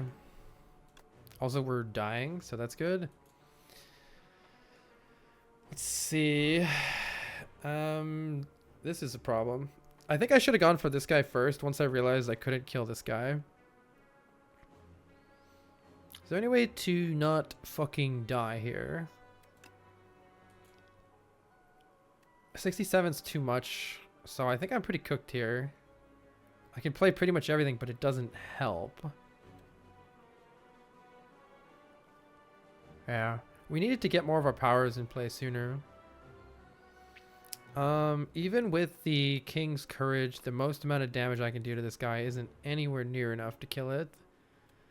So I don't see anything to do other than kill this guy, but we're really fucking dead here. Not great. Maybe I should have... I don't know how nostalgia works. Attacker skill. Does it put that one on top? No, it's only the first, so it was already too late to put it on top. Okay, well, ow. We're barely alive. Yeah, I needed to kill this guy. I guess if you can't kill this guy before the big turn, you need to kill this one first. And we could not at all. We just couldn't at all.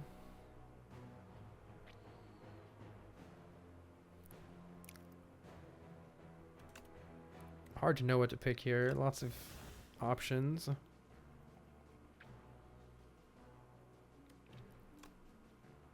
I think this guy needs to die next. Yeah, this guy needs to die. Alright, we can thankfully do that here.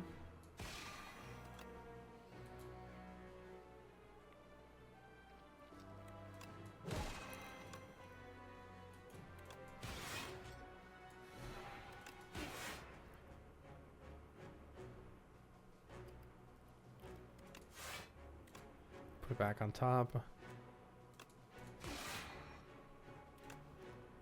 Oh, I guess I could have drawn it like right there. Whatever, he's dead. All right, well, we were one turn. As you can see, we had a really great turn, but we were like one turn too slow. Basically what happened is we were one turn too slow. Ice cream helps a lot. Energy is retained between turns. That does mean we're in a very precarious situation here. Let's see how this fight goes. We need to be very careful here. I think playing Void Form turn 1 is actually pretty great here. To that end, I think we maybe leave the hand the way it is. I don't know how to improve it over playing Void Form already. And we want these to exhaust anyway, right?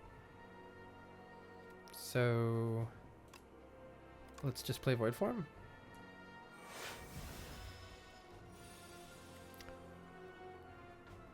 Yeah, nostalgia's slow for sure is part of this problem, I think. Let's see if we draw a Comet here.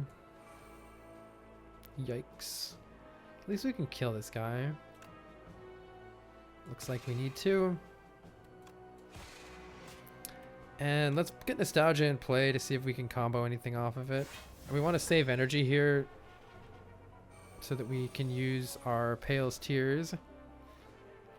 All right.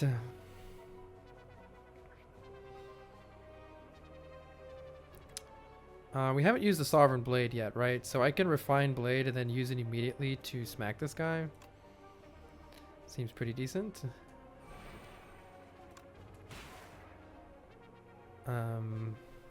We need to play this Orbit. We also need to not get hit. What are these? What status cards are they giving me? Dazed.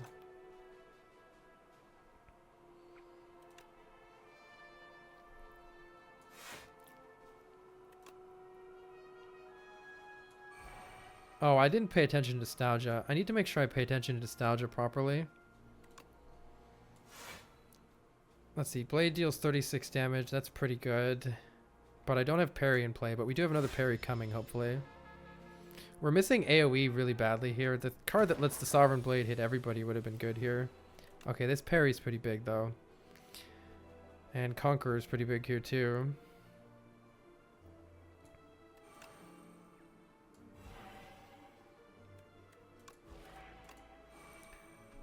We redrew Conqueror for the next 2 turns. Okay, okay. I should have made sure I put this back on top. I don't think I did that properly. Yeah, I don't think I did that properly, unfortunately. I gotta make sure I do that right. Even though it's dealing 94 damage, I'm not killing it. Could be bad. Is this guy summoning again? Yeah. Yeah, it could be bad, just because I may not... Yeah, see, we're drawing a bunch of dazes. Not good, not good. I can't kill anybody. Kind of dying here. Kind of messed that up.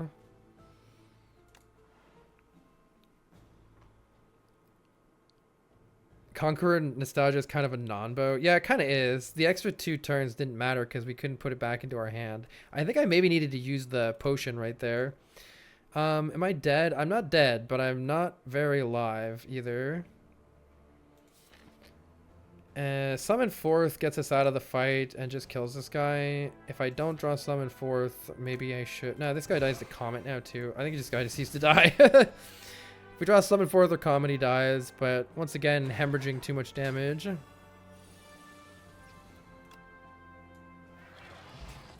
We do get a block potion. That helps. I think we need to pray for a heal here. I think there's no way. Wait, we know what elite it is, right? It's the Mecha guy. I think Mecha guy kills me on turn 1 with the hit for 30 is the only problem with that guy. I think the best chance of us winning the actual run is to somehow kill this elite and get to this shop. I'm not sure if there's even a thing that heals you. An event that even heals you in Act 3. I'm not sure. But yeah, getting to this shop is probably the only way we actually win the run. I think even if I do survive here, we're going to just die here. So I think I take the Mechanite here, and we hope that Gambling Chip, with the addition of this block potion, will allow me to survive turn 1 here. I can't apply Comet, so that's not useful. We definitely get rid of these. It's just a question of if we just get any Sovereign Blade card, this survives turn 1, I think. No, because I don't have the energy to play it and a Sovereign Blade, do I? I don't think I have the energy. Yeah, we're probably just dead turn 1, but no, I have King's Courage, actually. Yeah, we do it like this. See what we get here. So I think it has to be Forge Potion, Parry, Attack, Block Potion, which is tragic, but we do live. Is there anything else that lives? Not really. Oh, I could just play... I could play Defend, Defend, Parry, Block Potion. I think that lives. Yeah, highly suspicious. Yeah, that lives. That lives too. I think that's the best play. And you could argue that I shouldn't even play Parry, but... because it gives us more energy next turn. But I think this probably is how we are winning later, so let's do it. Okay. We have 2 turns to set up here. We need Void Form immediately.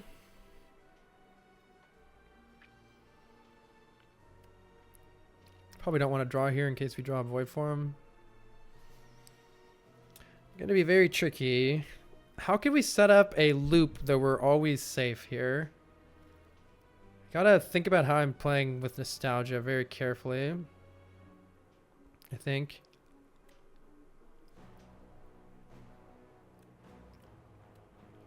I think we do want Nostalgia, and I need to be very particular about how I do it. I think draw 2 helps us, so I think I'll play the... Actually, maybe I just pass the turn.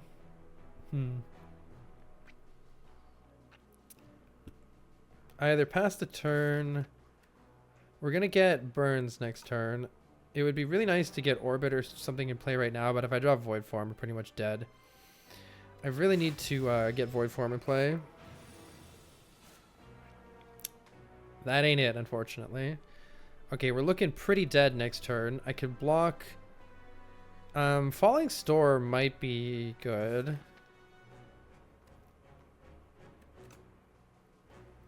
Yeah, Falling Star might be it because I can apply... No, it actually applies Vulnerable, not Weak, next turn. Tragic. Looking pretty dead. Remember, the first attack or skill goes on top.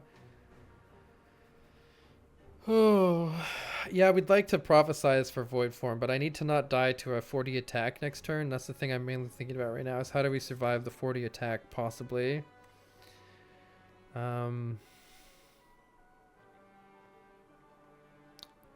Sovereign Blade could block for up to 24, and if we could apply Weaken, that would be most of what we need.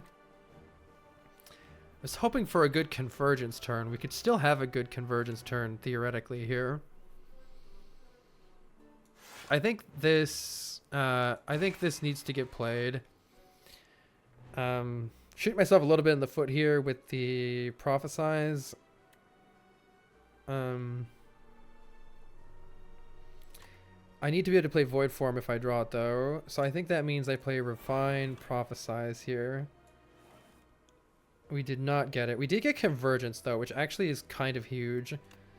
We retain our hand next turn, which does mean we're going to have Dark Shackles. And it's actually questionable. It's a little bit questionable. It doesn't retain the burns, no. No, it does not retain the burns. You don't retain burns. I see why you might think that, but they hit you at the end of the turn. Let's see.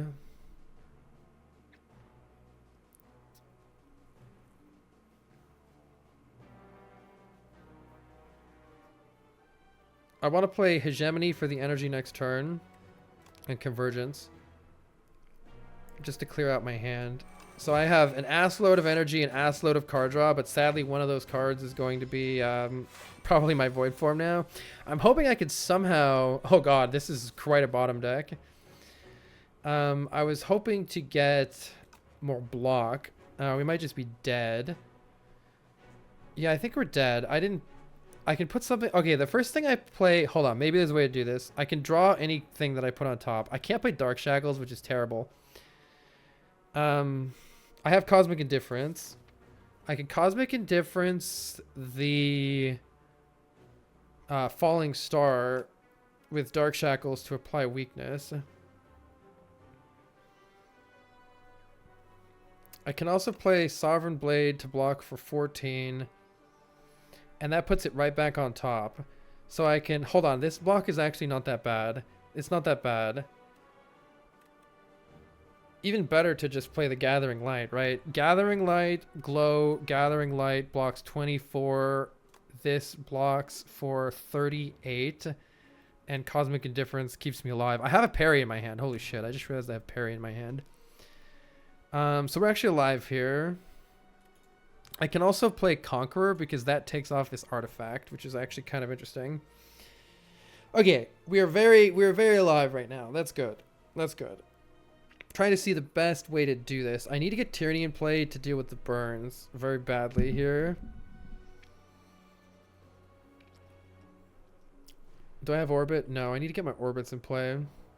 Okay, if I play Tyranny, Parry, Conqueror, I go down to 4 energy and the artifact is gone.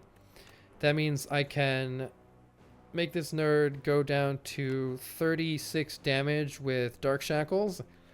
This blocks for 24 of that 36 damage, and this blocks for the remaining 36. So that's 1, 2, 3, 4, 5, 6 of my 7 energy. Gets this stuff in play, gets the artifact stripped on. I do have Nostalgia too, so I should make sure. That also puts the Sovereign Blade back on top, which I probably want here. We definitely need to play Void Form next turn. So I think that's good. I just put Conqueror back on top again, didn't I? God damn it. I always do it wrong. No! I meant to play this first, damn it. Okay, well, there's the 36 block that we want. I can put something back on top here also if I really want to. At the cost of a whole buttload of energy. But Comet back on top is actually pretty good for ending this fight. I can also just play Glow because we kind of need the stars. Next turn we're playing Void Form, Orbit. I shouldn't play Glow here. I might draw Void Form immediately. So it's either Cosmic Indifference or nothing. Getting this other Orbit in play is pretty good. Getting a Convergence could be good. I don't think so. Do I want to put the Sovereign Blade back on top? I probably should, shouldn't I? Make sure I have it in my hand.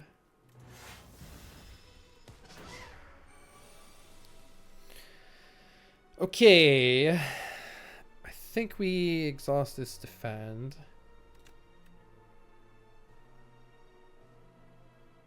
And I'm just playing Void Form here,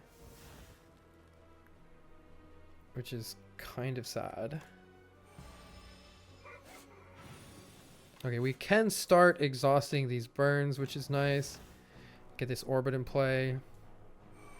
That's pretty good. I can't necessarily get the Sovereign Blade back, and it's my best block, so probably don't use it right now. Definitely playing this. Not a very good turn, unfortunately, otherwise, but hopefully we're gaining some energy, stars, and surviving here. I need to draw Comet here for like the best possible turn. Let's probably get rid of Hegemony or Glow Minus here. Actually, the glows can really chain into each other, especially as I whittle the deck down. I can like draw so many cards with all these glows. Maybe I'll just get rid of the Hegemony. Falling Star is really good here. Alright, this turn looks scary, but we're kind of okay, I think. I hope.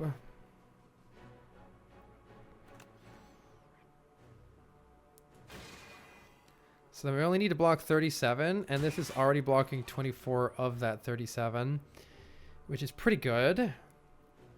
I'm trying to decide. I want these glows in play. Oh yeah, it goes on top, damn it. It goes on top. I gotta remember that it fucking goes on top, dude. I like, my brain cannot remember that. Hey, Limon. Let's see. I could prophesize here, and we're hopefully not drawing only burns and orbits and bullshit. Definitely play this defend, because then we're at least not dead. There's like probably some horrible draw where playing Prophesize kills me here. If I just draw burn, burn, burn, orbit. I'm drawing 6 cards, right? If I draw Strike, Venerate, burn, burn, burn, orbit, then I'm like dying if I play this. But surely that doesn't happen, right? Smiley face.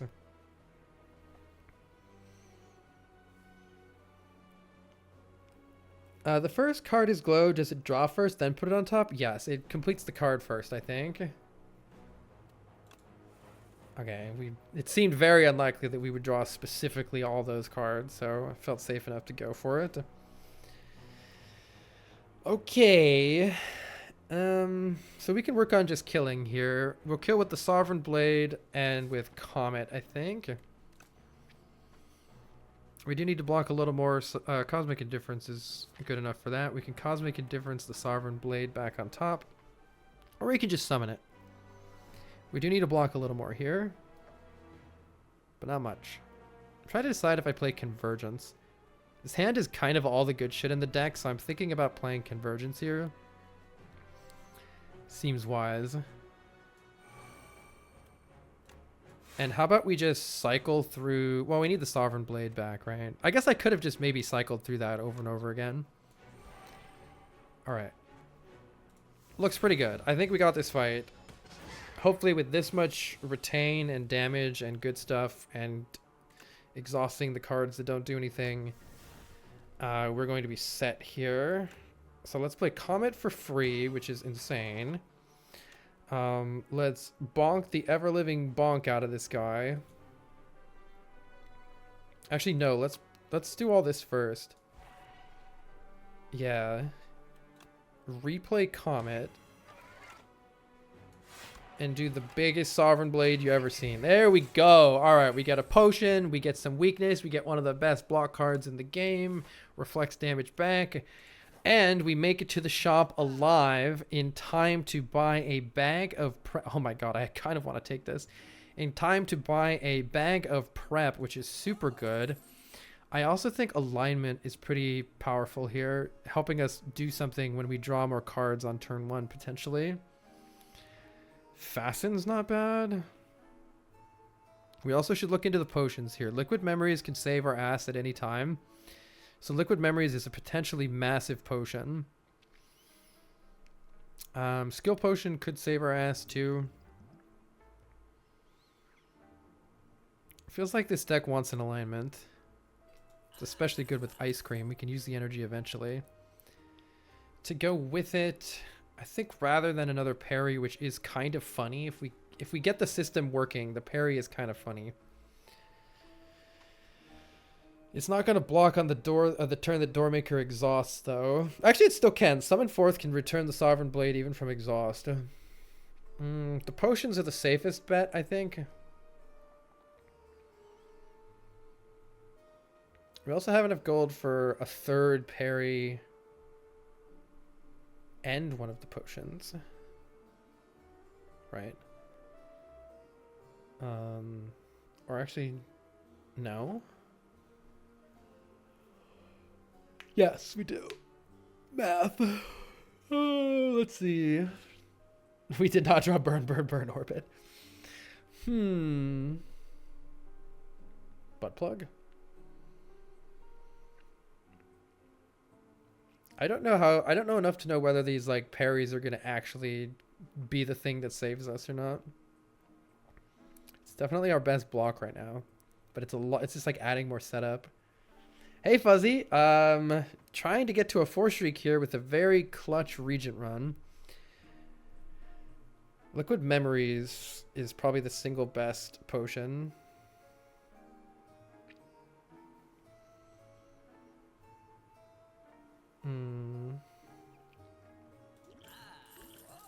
I'll buy the potions. We're still too low health, unfortunately. 31 health. Now we're cooked. We're so cooked. All right. Well, all right. We got to think very slowly and carefully about this to have any hope of winning this, I think. We can play Comet on turn 1. That's got to count for something here. 5 energy from the T set is helping here, too. You started to learn video editing and After Effects and can appreciate effort now for YouTube stuff. It's like 1 hour per minute. Yeah, that's how it goes, Fuzzy. It's so bad. It's so bad. That is how it goes. That is how it goes. Okay, we're definitely pitching the strike. Right?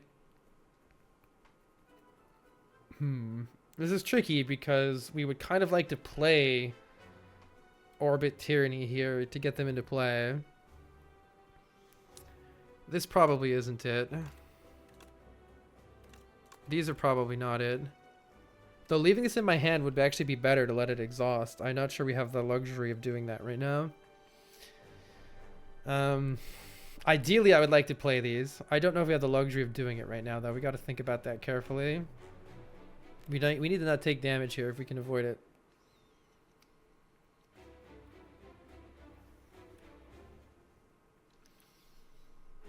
I'm going to try it like this. It's certainly interesting. All right, well. We're definitely playing Venerate Comet here. That's the weaken and Vuln that we need for the rest of this fight. And I think I should have played Orbit first. That was a mistake. But at least we get it now. Tyranny is pretty essential for us to win this fight, so I think it needs to get into play here. Slightly problematic, though, that I'm not getting the extra 2 energy from Pale's Tears. And I probably should get that extra energy. It's tricky here. It's tricky. If I just play Defend Plus, or I can Cosmic Indifference, the what? None of these are that useful, actually. This is 16 damage, actually, which is not bad at all. Cosmic Indifference, the Crush Under, helps us kill really fast here. I wonder if there was lethal immediately if I just use the attack potion and summon Forth right there. I just realized that this is actually hitting for 30 something, but I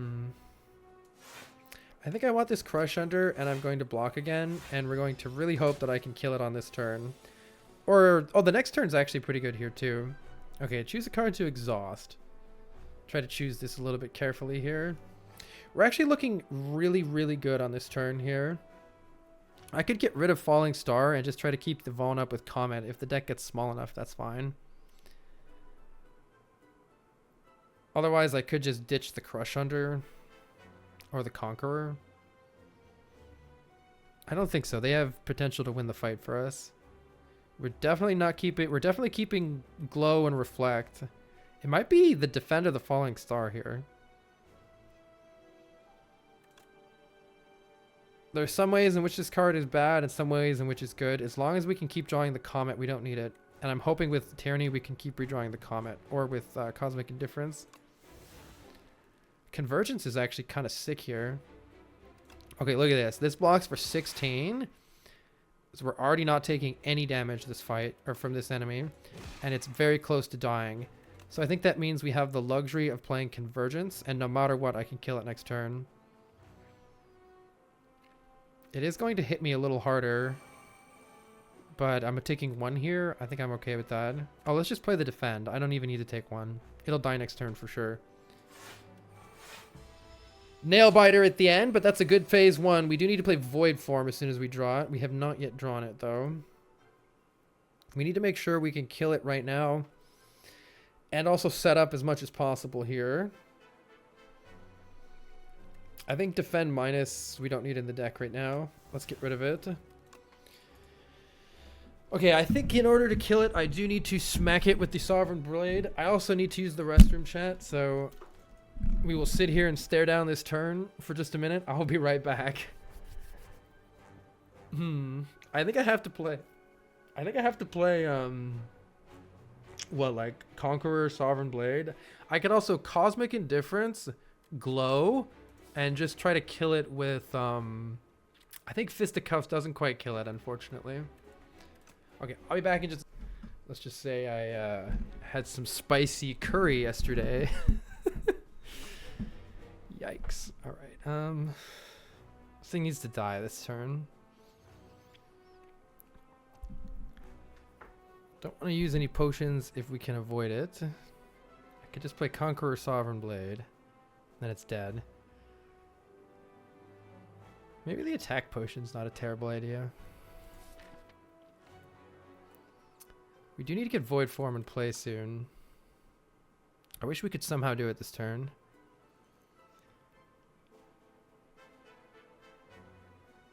I love spicy curry. I love it too. It's tasty. We are orbiting. Next card I play returns an energy.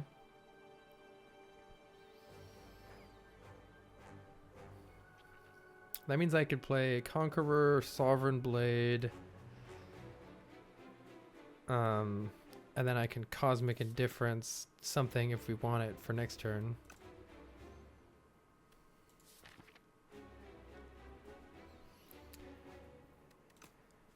I kind of wish I had a turn off here.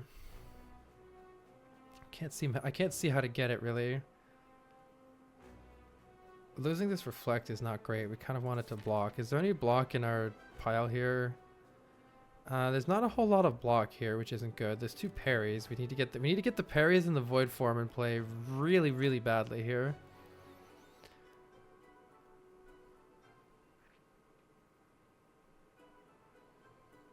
What do we currently have? We do have Tyranny in play. That's helpful.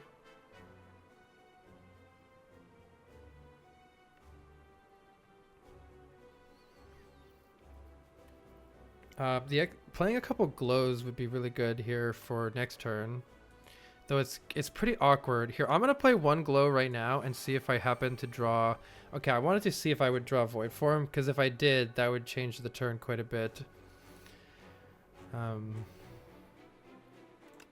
This thing still needs to die, so I think I'm still playing Conqueror Sovereign Blade here. Can't see a better way to do it.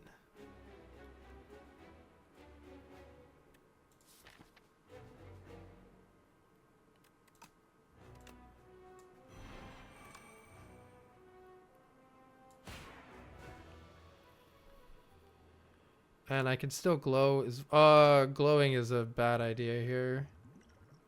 Man. If I glow and it draws Void Form, we are so fucking sad. Though I do want the extra draw next turn. Is there anything else worth playing here? Or maybe I just save the orbit. Cosmic Indifference. I could Cosmic Indifference. Maybe something. Actually, I could Cosmic Indifference Convergence and play Convergence. It's not that ensures that I have Dark Shackles next turn, which is good. But then I don't want to keep all these cards in my hand, so I think I'm just not going to play anything else. Could be a bad turn, this coming up turn right now, because this guy comes in, I think, for 11 times 3. Yeah. And I need to play this fucking Void Form is the problem. So that might mean we're using a potion here. This fight never really gets any easier too, which is not great.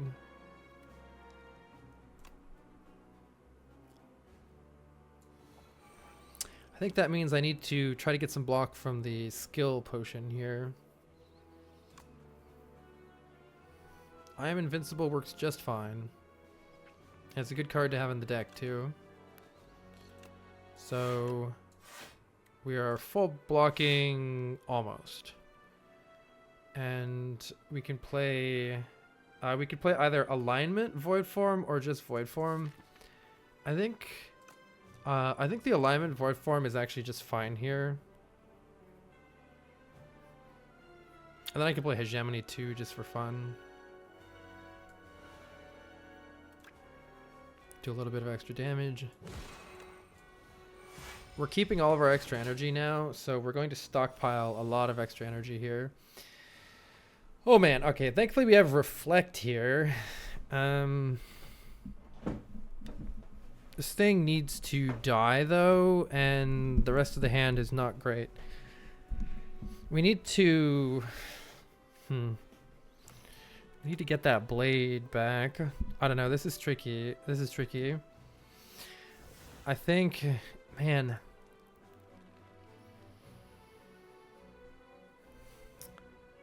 I think I play Nostalgia Reflect here. Reflect goes back on top. That'll help for next turn. Oh, no, I could just play it again right now. Yeah. That'll just play it again right now. Okay. Oh, I don't have the stars. Yikers. Okay, I think I have to use the star potion. Whew. Okay, I gotta slow down and actually think about what I'm doing. Gotta slow down and actually think about what I'm doing here, so I don't do stupid shit. Wait, why did something... What went on top of my deck? What was that? Something went into the deck. We're still taking more damage than I'd like here.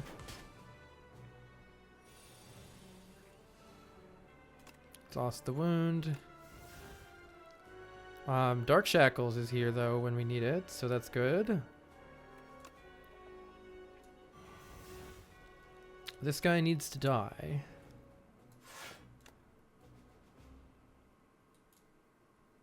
Nothing else matters. May as well save the energy. Yeah. All right. We have unlimited energy. We just need to actually do something valuable with it. Hopefully we can do that. This guy just keeps hitting you harder and harder. So, we might be dead this turn.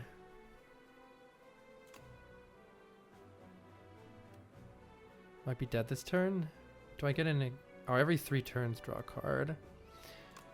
Yeah, that was... We were hoping for Comet or Prophesize here. Attack Pot has Heavenly Drill. Oh, baby. Let's see. Crush Hunter helps a bit, but we're still pretty fucking dead here. First card I play goes on top. Is that helpful? There's no way to really draw it, right? No way to draw it. Pretty bad hand. I think we have to use the attack pod and see what we get. Comet might be enough. We can also draw 2 cards there. So it's either Comet to get another Comet in the deck and go for a kill, or draw 2 and hope that it's like 2 of the good cards. There's still a lot of bad cards here, so it's probably Comet here. Could try to do some more math there or something, but... let's go ahead and look at the damage here. 40. So what's our damage here? We have 22, 12.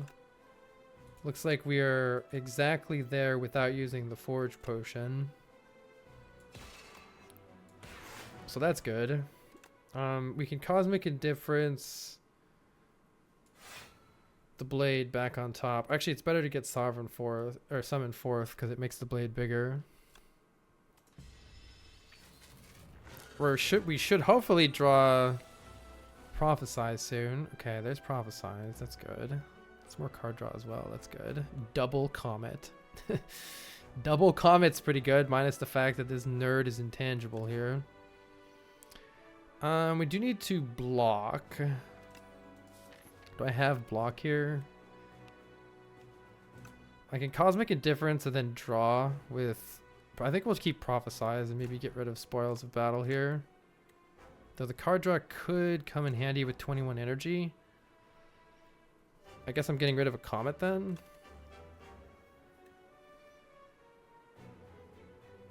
Kind of weird, but we don't have the stars for it. But we do have...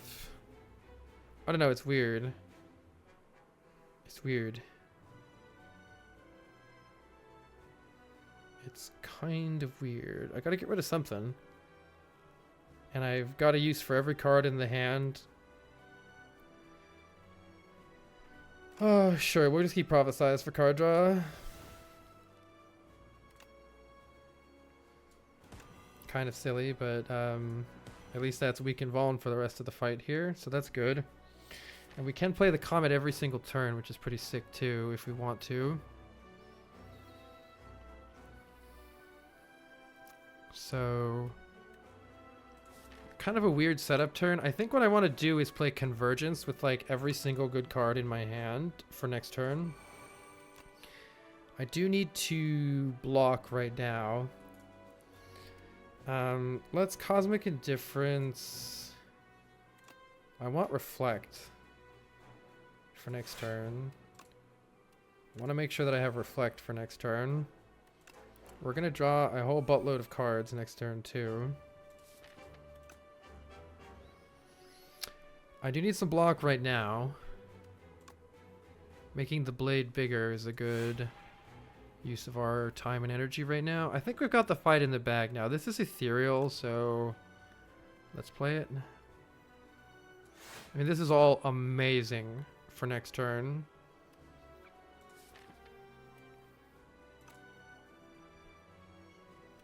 So I think we're pretty happy with this. Okay. Is this lethal? Probably. Choose a card to exhaust.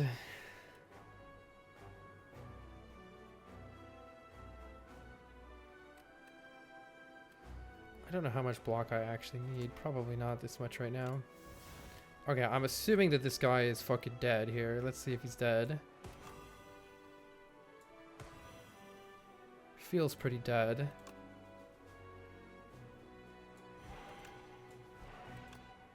153. 153. It's pretty good. Not quite dead, but dead to the reflect, I guess. Alright, the deck gets amazing. As you can see, our high end is like really good, where we're like storing so much energy, so many cards. We could just play everything multiple times. It looks pretty good. Problem is getting to that point. We do have a setup turn on the first turn here, which is good. I think the setup turn is going to really help this deck. Convergence is good and Parry is good. Just to get those in play. Ideally, we want Void Form here. But getting these powers is almost just as good. It's got to be Void Form, though. I was really hoping we might also draw... Wait,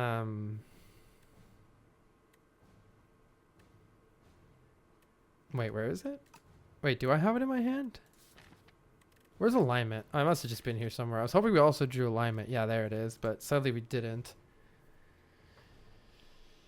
Oh, pretty scary turn. This is actually kind of scary. It's kind of scary because do I have the luxury of skipping parry? The other option is I play Orbit, Parry, Convergence. And then I'm at least keeping these in my hand. I think I need to play Void Form though. Damn, having the extra 2 energy on turn 1 from the T set, it really is like the added difficulty of Ascension 10 is you don't get stuff like that. I think I need to play this, and good luck to us. We do have to block at least 26 here. Thankfully we're not dead. Let's see, we can get Nostalgia in play. These strikes are going to exhaust by themselves. First attack or skill you play each turn is placed on top of your draw pile.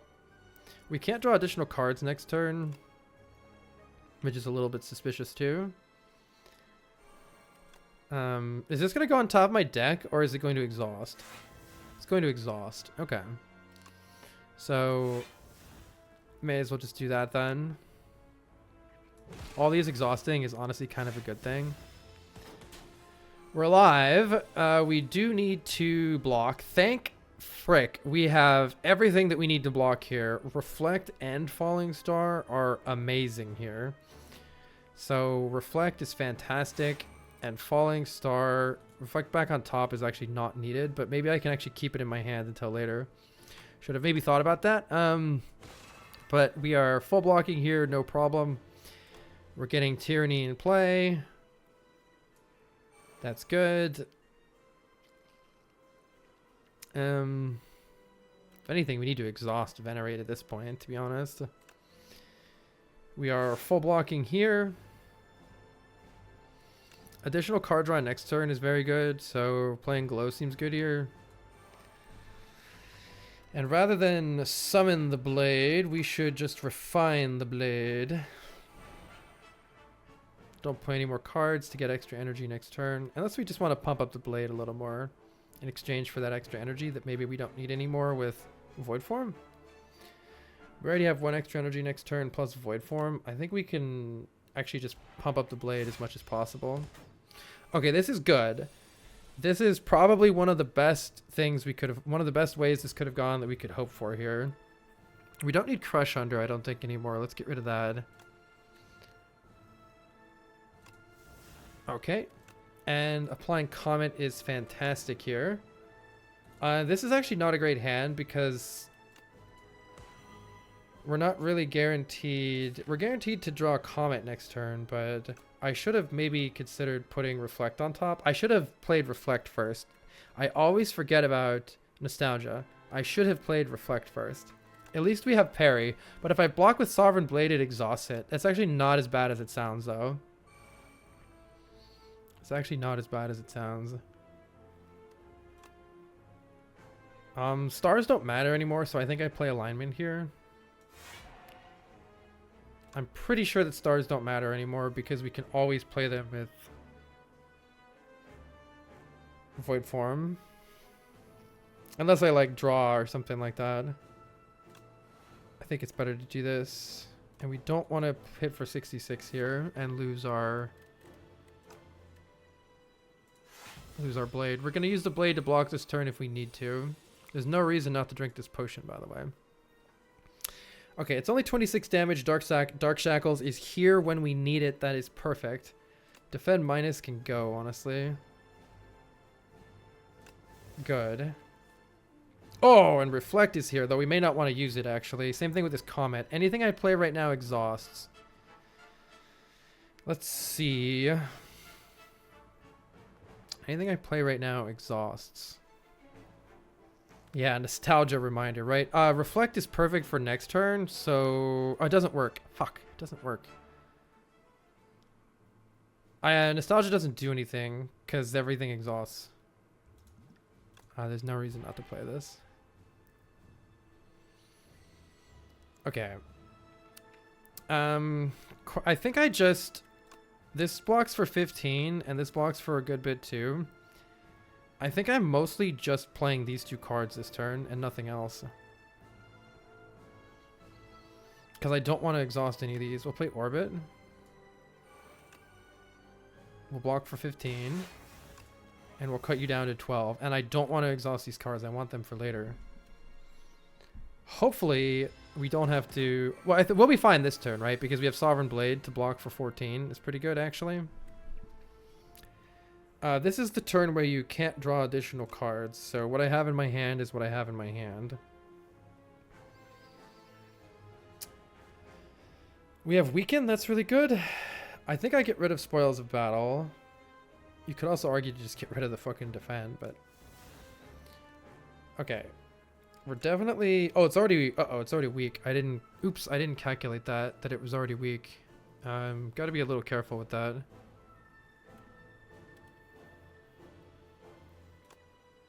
Good morning, Lenkel. Sovereign Blade can't really exhaust, though. It kind of can. It does exhaust, but I could bring it back only with Summon Forth. It's the only way to get it back. I think, anyway. That's my current understanding. I think that's right. Well, I'm pretty much just playing everything here, aren't I? Oh, yeah. Wait, let's use Nostalgia properly here. It's not attacking next turn. I do need to get Comet back, by the way. I need to get Comet back. Hopefully I can just do that next turn. I think we Sovereign Blade back on top. It's, again, not a combo with Conqueror, is it? Wait. We still have Summon Forth. I think I Conqueror, and we go for the kill with the extra draw from this. Yeah, I think it's Conqueror back on top. And we just kill next turn, assuming that I can redraw... if I can redraw Summon Forth, or if I can play Cosmic Indifference and draw, then we win next turn. We are getting bonked a little here. We're hoping we can kill right now. Summon Forth wins immediately. We did not get Summon Forth, but I think we still have the win here. Because we play Cosmic Indifference to put the blade back on top, Glow to draw it, Conqueror Sovereign Blade wins. Put the Sovereign Blade on top. Draw the Sovereign Blade. Wait, what? Oh, no! It's one more card on top, isn't it? I think we still win, but that's fucking obnoxious. Wait. Dude, I got owned so hard by Nostalgia. My brain. Because we can Convergence here, it still wins next turn. Holy. It's still on top, right? I think it's still sitting on top of my deck. My goodness. Alright, we do want this and this. And we may as well. Okay, retain your hand. I hope it's still on top of my fucking deck. I think I draw the whole deck anyway, so it doesn't matter. Okay, we play it next turn. Good lord, that was trolly. Wait, it lost vulnerable, but we're gonna have Comet again. Oh wait, we didn't necessarily have Comet. That might have been like a crazy... That might have been like a crazy draw right there. Okay, let's see how this goes here. How this would have gone without Comet. Let's say I just had played Conqueror Sovereign Blade. Would I have actually killed it? No, I wouldn't have. Wow. Well, actually, no, I would have, because I would have had Sovereign Blade, Summon Forth, Sovereign Blade. But I want to do a test to make sure that this works, but I also don't want to accidentally throw in case it doesn't work. So let's see. That's 126. Obviously, I know I can just kill it. I want to learn something here, though, if I can. Okay, let's see. 126 plus 42... 120. That's actually not killing. Yeah, that's not killing. Okay, I'm just gonna kill it then. I wanted to know whether Summon Forth would get the Sovereign Blade back after he exhausted. I assume it would. Oh, plus strike. Yeah, I should have done it the other way because of the strike. Anyway, GG. That's a 4 streak. That was a very hard run. I think in large part due to my own. I think it was hard because a 37 card deck is too fucking big. we had Ghost Seed to exhaust the strikes and the defense to make the deck a lot smaller. And we had Bag of Prep, Gambling Chip to kind of get to some early stuff early on. But until we go through the whole deck once, the deck has so much garbage in it. Like all of these exhaust. We have a lot of powers to get into play. Void Form was hard to get into play with anything else. And on top of that, we had 2 orbits, 2 parries, a Tyranny, and a Nostalgia. In the end, I think the Nostalgia was doing a lot, but it made the turns a lot more complicated, and I'm not used to having it, so I misplayed a lot too. This run would have been easier if I didn't misplay quite so much because of the Nostalgia. Nostalgia isn't what it used to be since the last patch. Interesting. Interesting. Bulwark might have been a little too late to actually be useful in the deck. The Hegemony was pretty bad. Every now and then it helped a lot though with Ice Cream, and it helped a lot with Pale's Tears randomly too. Venerate would have been almost pretty good to remove from the deck too.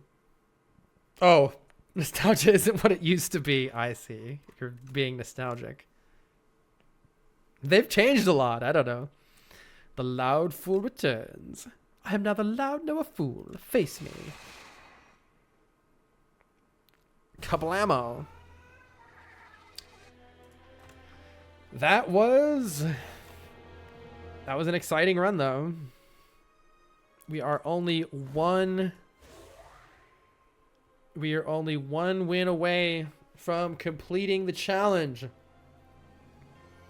Necrobinder's the only one left, and then we'll have run with every single character on Ascension 10 in a row with no losses. Very happy with the 4 streak, even if we lose it here.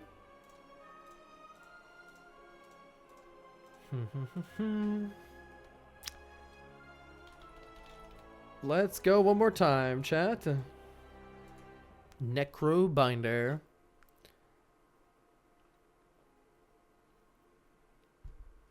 Let's take a look at the starting options, and then I am going to take a very quick break to grab a bite to eat.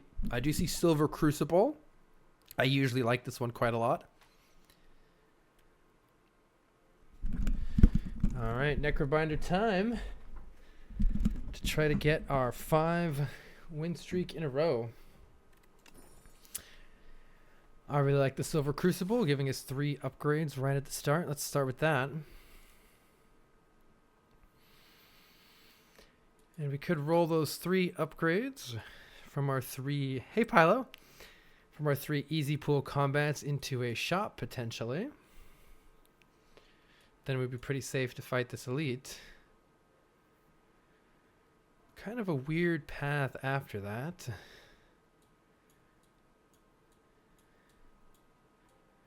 Get maybe an upgrade and fight another elite. For 2 elites, how does it look over here instead? We can do 3 elites instead this way, but it's a little scary. Definitely a bit scarier that way. Maybe for that path we could do a hard pool fight here. And then fight an elite. The hard pool's not too bad when you already have 3 upgrades. What do you mean new patch? Just the latest beta patch is what this is on. Let's see, on Necrobinder, I don't mind an early strike remove. How about we... I think the most flexible path is to make the decision right here whether or not we only want to fight 2 elites if we feel pretty good about our deck, or even potentially go to a shop later here. Or if our deck feels really good, we could try to fight 3 elites this way. Beat Ascension 10 silent yesterday, finally. Nice job. Was it with a Sly deck? I like that plan the most. Let's try that plan. Alright, we will pump up our trusty left-right hand Austie to deal some big damage for us. And take some damage as well. Had some Sly. But only some. Let's see, this thing does need to die sometime here. So let's try to get a kill next turn. 2 strikes does it. Perfect. We start out with the potion, which is very nice. Dealing 9 damage per turn. We have the Soulfish boss at the end of the act, so we should keep that in mind. That's a big damage card, but these are better long-term cards. No Escape is almost like a boss solution by itself.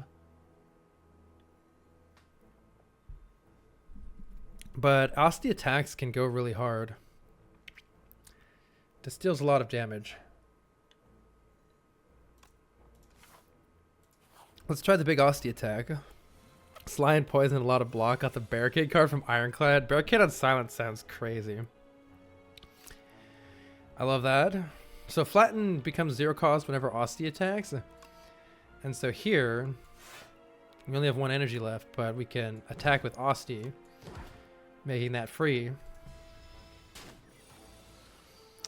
We do take a little bit of damage here, which is suboptimal though. But we should finish the job here. We do get another potion immediately, which is interesting, and a Defy plus. However, this says 1 mana, 17 damage, which is hard to turn down. That is a big beefy attack. Defy is a very good card, though. Both of these are good. It's hard to know which one to pick. If I want to go the 3 elite path, maybe we would want Defile. But this is also really good against the elites, so. Mr. Noodle says, hi Carl, I've been watching since the Mario Maker 1 days. Love you, man. Aw, shucks. Have a heart. Glad you've been enjoying the silly shenanigans. This card recently got nerfed. Now the upgraded version only applies 1 week still. But it's still really good. Week is very good.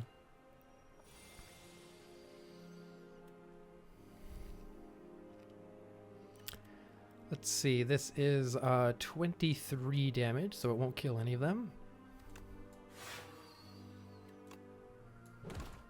But it goes right into strike range.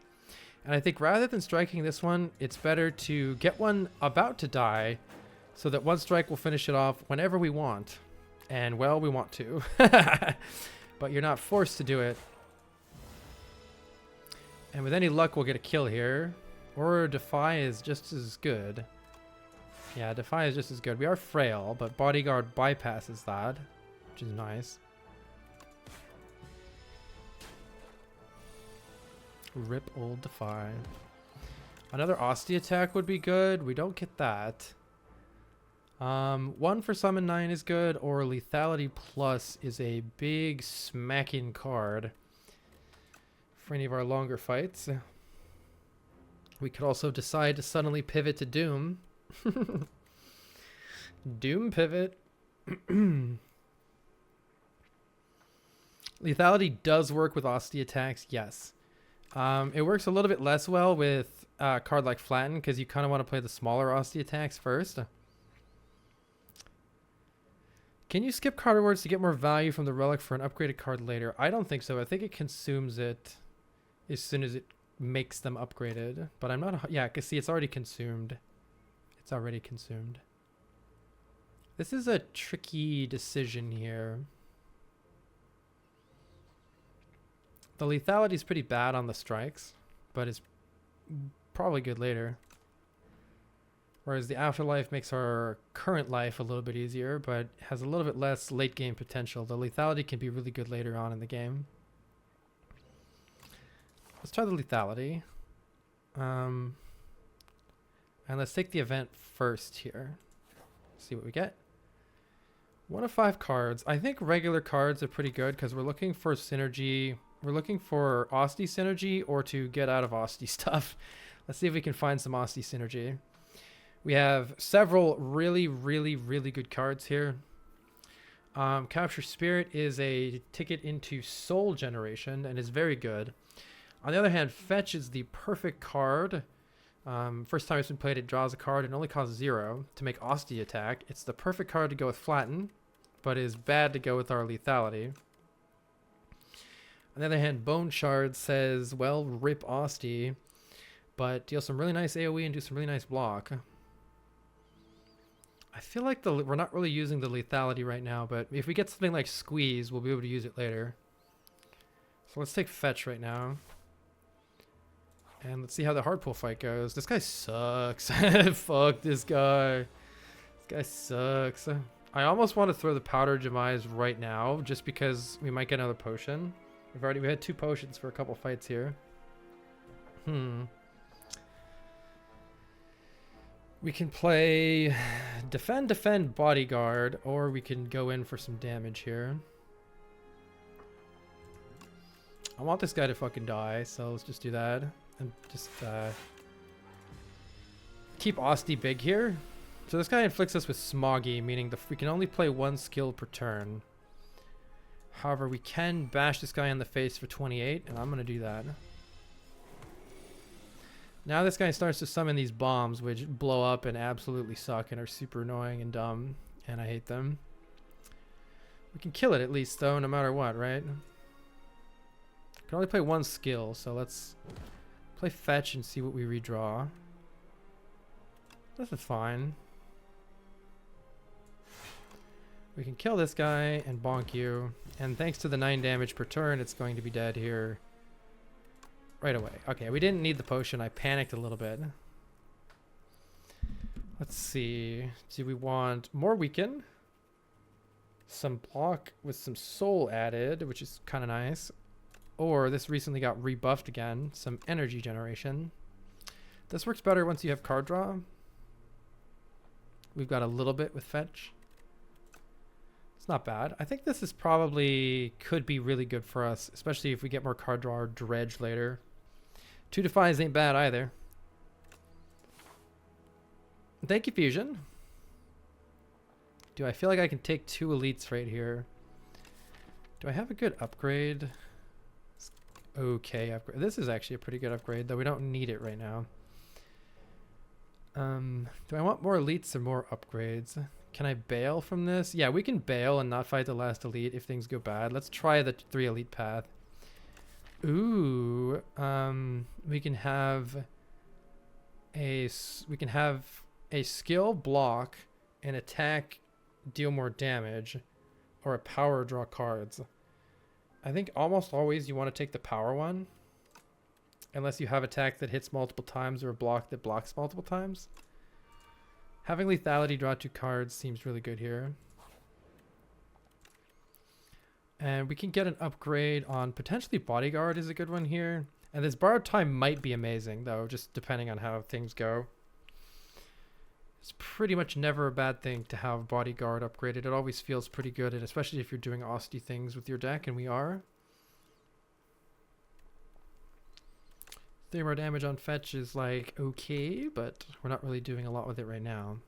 I think this is the one that helps us the most, take these 2 elites. Pretty bad draw right off the bat here. That might speak to using the Dex potion. It tends to be really good in this fight compared to some of the other elites. Well, this guy's also nerfed a bit, so maybe we don't even need to. I'm going to use it. This is kind of what the potions are for in the first place. So I can only take 15 damage per turn, so it takes a while.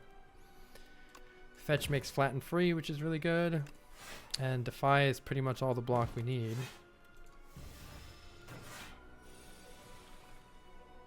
Lethality is a little bit late. I wouldn't mind redrawing Bodyguard, so I'm going to play Bodyguard first and then Lethality to shuffle it back into the draw pile here. And I could play Borrowed Time to deal a little bit extra damage. I think we want to do that. We're not worrying about the doom that we're adding here. We are worrying about getting bonked in the face, but that's why we have Defy in the deck. And this deals 40 damage, if only it mattered. Osti's pretty big here. That should hopefully finish the fight for us. No point attacking. It's already taken maximum damage. Thanks, Dexterical. Yeah, we're on a 4 win streak here, which I'm very happy about. Redrawing Defy has been amazing. Very good luck on the draw right there. And we mainly just want to kill this next turn. We destroyed that elite. I definitely didn't need to use the potion. The game is like, would you like to add souls to your deck?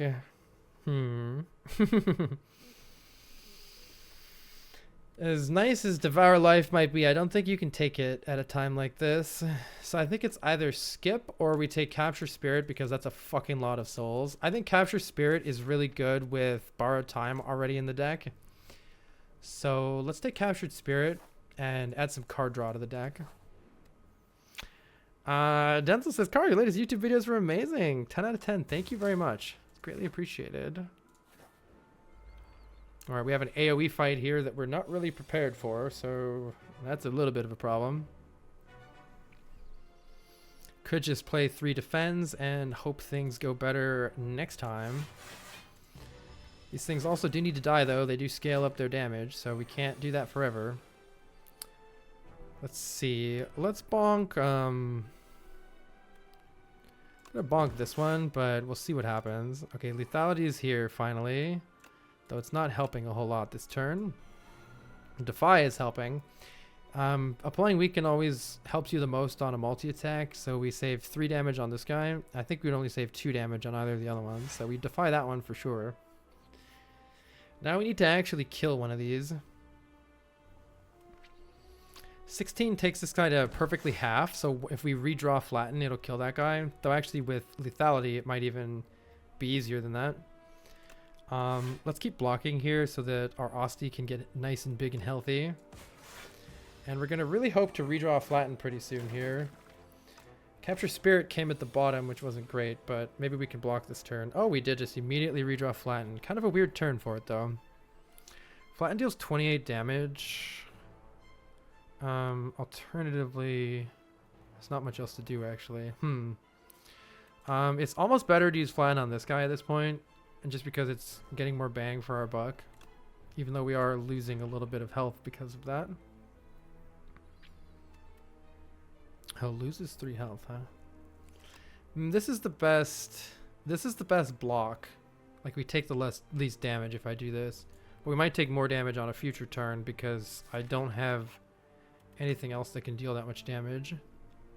Yeah, I don't have anything else that can deal that much damage, so we gotta draw back to Flatten. I think it's gotta be this guy to get out of the fight.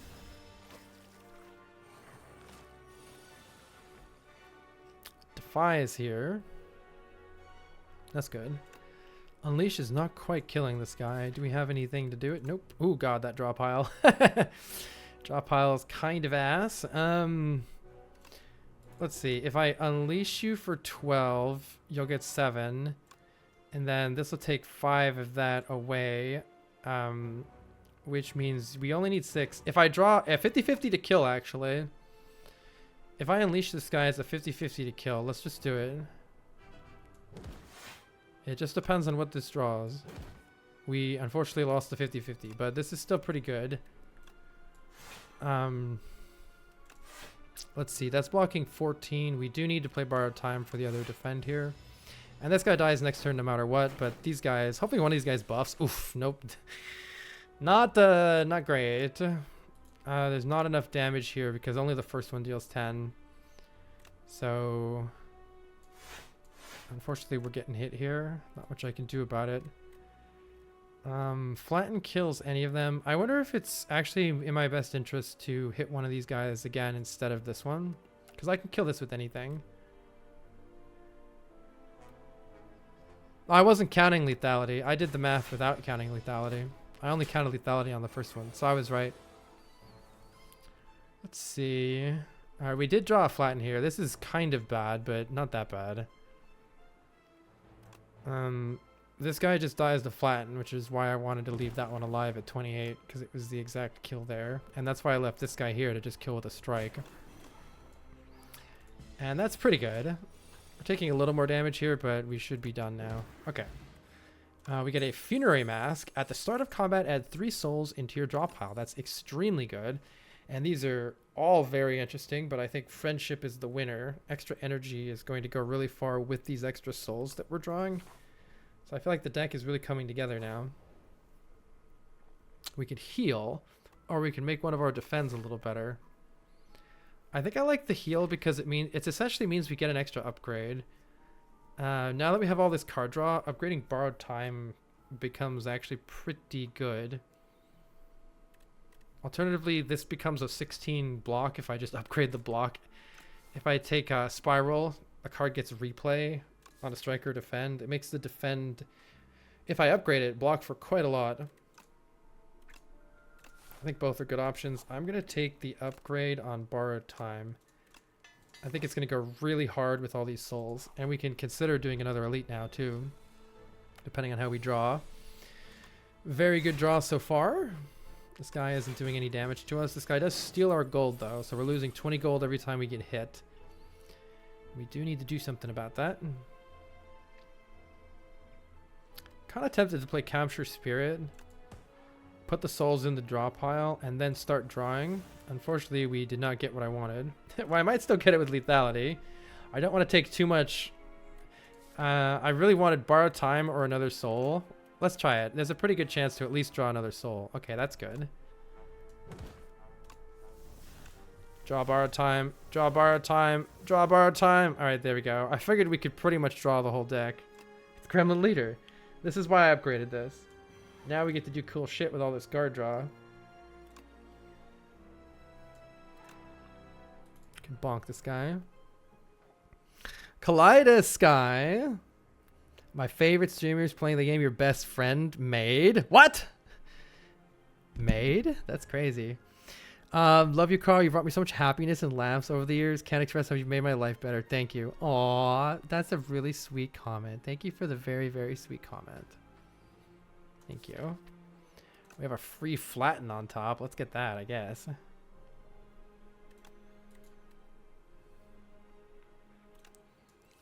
I'll take my free flatten here. We do need block. Amidst all of this, we didn't really get much block. Oh, it's exactly a kill though? Killing this thing is actually not often advisable. So I think it's actually Unleash Defend here.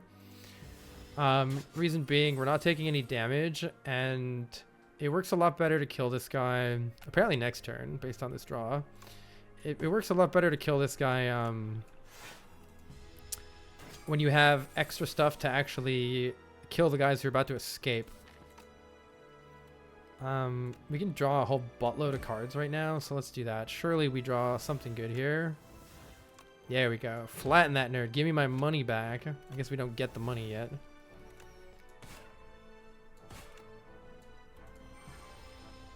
Friendship reduces our strength in exchange for more energy, but it doesn't reduce Osti's strength.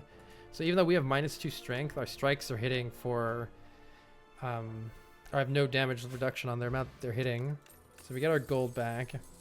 And we maybe get another flatten. We also could have a Page Storm. Page Storm can do some really good card draw things, though it's not really right now. It's not bad right now, but not great. The Knob and the Gremlins must return to the Spire.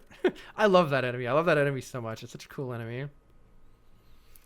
Do we want 2 flattens in the deck? I think with all the card draw, it's pretty good. We can cycle back to them and go pew pew pew for free hits. Seems pretty okay. And we're definitely good enough to fight another elite. The Terror Eel is here. We do get Friendship turn 1. That'll help with all those souls we just added. I think it's good to play the Friendship. We do lose a little bit of Osti health. And we don't need it this turn. Surely it helps next turn. We are bonking this guy. We have all these souls, and we just see we drew him kind of on the wrong turn, but hopefully it'll work out here too. How do we want to play this turn? This is what's left in the draw pile. Nothing really good, honestly. With 24 damage coming into our face right now. There's not a whole lot we can do. I think we just need to draw all these cards. And probably play... We only have 1 defend, and I can't take it below 75 with what I currently have. So I think I play Capture Spirit and Lethality, or maybe just Lethality. We'll draw 2 of these cards as is. We would definitely appreciate getting Defy in our hand. Or there's probably some way to get enough draw. I'm going to play Captured Spirit, Lethality, because then we put the 3 souls on top, and we can immediately get them. That's got to be the way to do this. I am running out of room in hand, though, which is kind of annoying. Kind of annoying. Maybe capture Spirit Soul, but at some point we need to actually block here. Let's just go all in. Capture Spirit Soul. Okay, I think I'm probably playing Bodyguard at this point. And with any luck, we'll draw Borrowed Time. We did. There we go. Excellent. We were lucky. Certainly can't count on being that lucky. This puts you at 76, which is actually kind of awesome. If I don't want to split right now. I guess let's consider the options here. If I just block for 5, I do still take 11 damage. On the other hand, if I hit you for 4 right now, you will be stunned. And this is our hand next turn. It's a pretty good hand next turn. We'll definitely only take 11 if I play this defend. We'll definitely win the fight and not take any more than 11. On the other hand, if I strike right now, we won't take any damage right now, but we might take more than 11 later. We very much might take more than 11 later, so it depends a little bit on our draw order. We have lethality in play. This hits for 28 with lethality.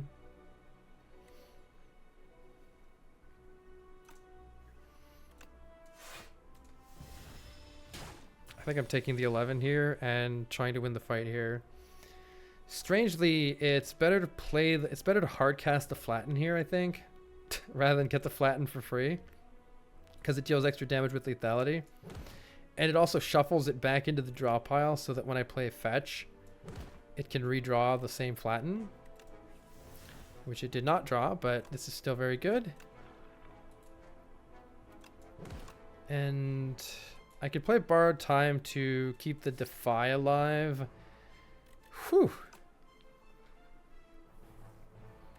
Probably do that just in case we redraw and everything goes horribly, but it shouldn't matter either way. It shouldn't make any difference.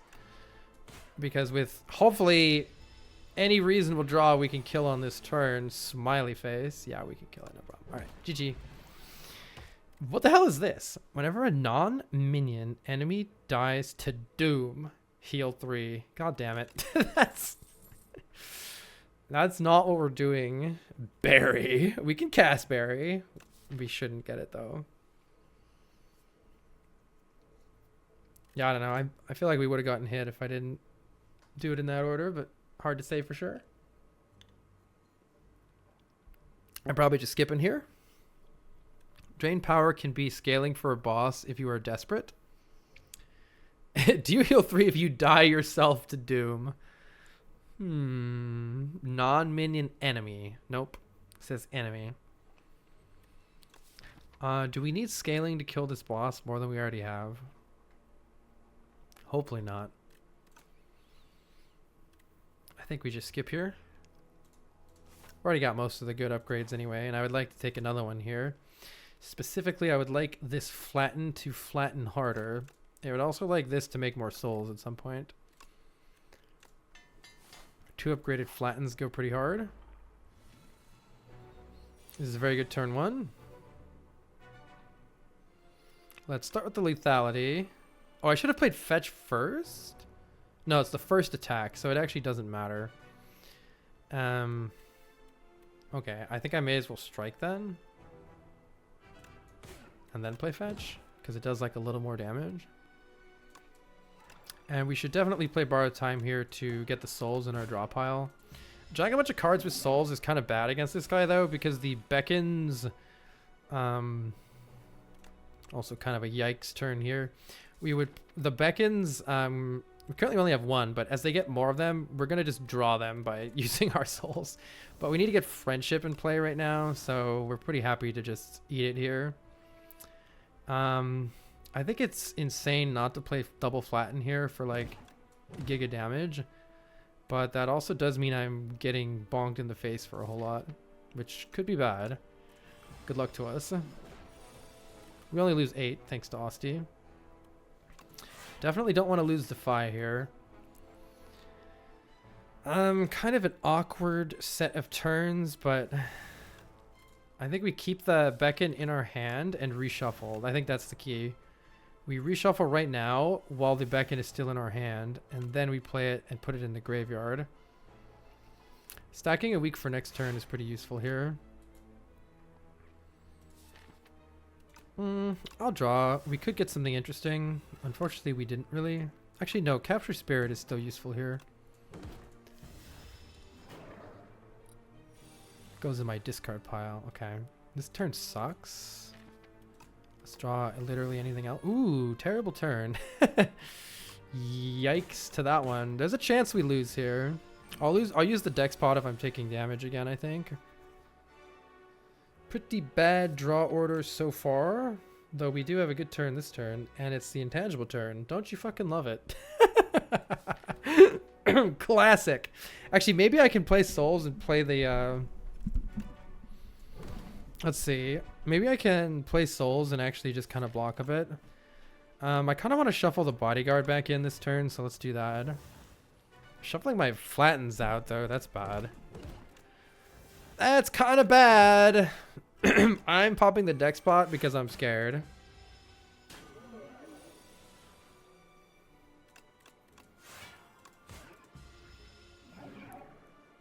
If we can keep a lot of health in Asti, it really helps us not fucking die, but we're kind of dying here. Unleash is 22. We probably need to just play that rather than playing Capture Spirit. The souls kind of lose value here anyway.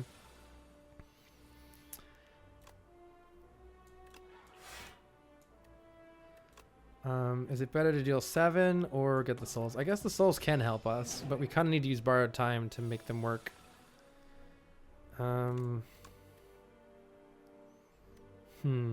Letting Defy go is bad, but not doing 17 damage is also bad.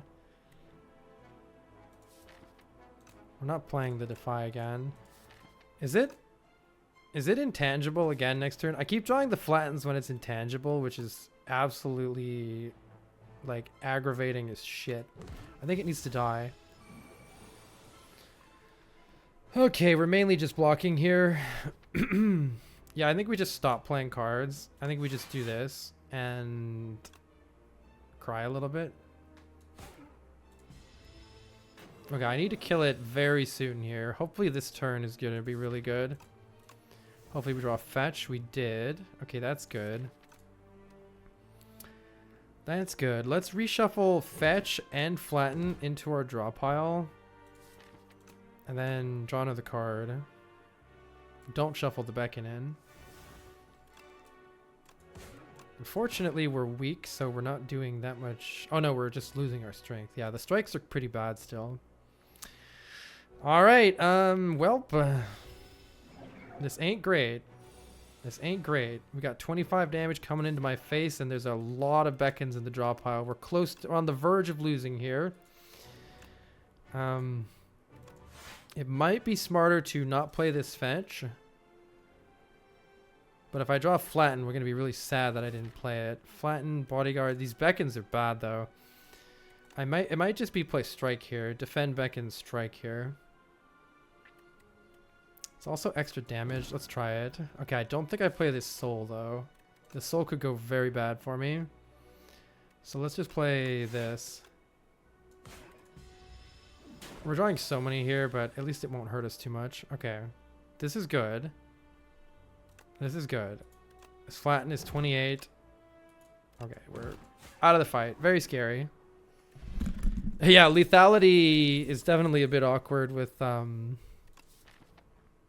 fetch and flatten. Yeah.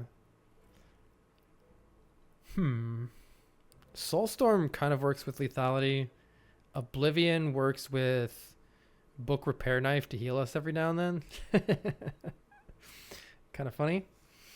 And Reanimate is pretty good with our extra energy and card draw situation. And then we can, in fact, make use of the lethality just by smashing with Unleash. Strength Potion's useless. This ramps like kind of long term in a fight. I'm kind of interested in the healing effect of this. Kind of interested. I don't know if I should be, though. I don't think I should be. Because you have to... When you let something die to doom, like... I don't know. it's going to hit you anyway, right? Unless you're blocking a bunch. Kind of an awkward deck. This goes to 3.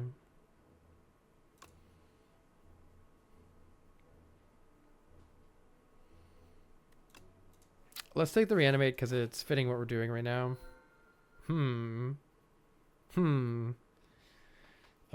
Kind of awkward choices here. The very hot cocoa is way too much energy on turn 1, and we don't have enough card draw to really make use of it. Every now and then it's awesome though. Every now and then this would be awesome, and it's awesome if we could buy bread from the shop, for instance. On the other hand, removing 4 strikes makes the deck a lot better. Where's the closest shop? How's this run going? I would say this run is above average right now, but only slightly. And I'm not very good with this character, so I definitely make a lot of mistakes with this character. Let's see. We have a campfire and an elite here. We have a potential for 2 campfires and an elite right here, and then another campfire. Holy. And then we have the option later for I like that path over there, but there's no way to get to a shop before that. Wait, where the only early shop is on the left side here. How does the left side look? We have 1 campfire and elite. Ooh, it's much worse. There's 3. Wait, look at this. What the fuck? There's 2 fewer campsites and 2 fewer elites on the left side. Oh no, it's just 2 fewer campsites on the left side. I feel like I want to go to this late shop, but I'm worried we're gonna die trying to get there. Also, I just realized that this is like an untenable path. This is hard pull, hard pull, hard pull, hard pull. Wait, good luck surviving that. Good luck, dude. Or there's 2 hard pulls into an elite right here. Holy trash. You could do campfire elite here. Okay, now the more I look at it, the more I'm like, maybe we just go to these shops. Maybe we do 2 fights. And then we go to this shop. And then we're in a much better position to take 2 later elites after we've done some stuff here. Big Hug is nice because the first time we go through our deck, it's kind of like, it's going to function really well. But once we start drawing a lot with the souls, it makes it kind of bad to start getting a lot of soot in the deck. I think the soot, unless we can get our hands on a seance, will be bad. Yeah, Golden Compass is nice, but you really I don't know. I mean, unless we don't get anything in the shop or any way to make use of this. The special map is not very good. It's essentially 1 additional relic.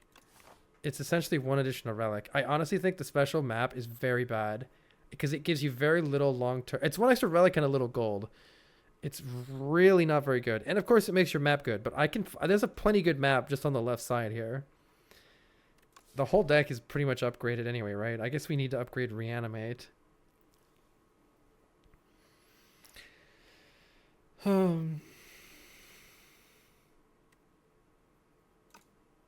Yeah, that doesn't feel like 2 extra floors. I don't know if it's just because it's giving you... by 2 extra floors, you mean one of them is just the relic, right? So you're saying there's 1 extra floor, right? Because one of them is just the extra chest.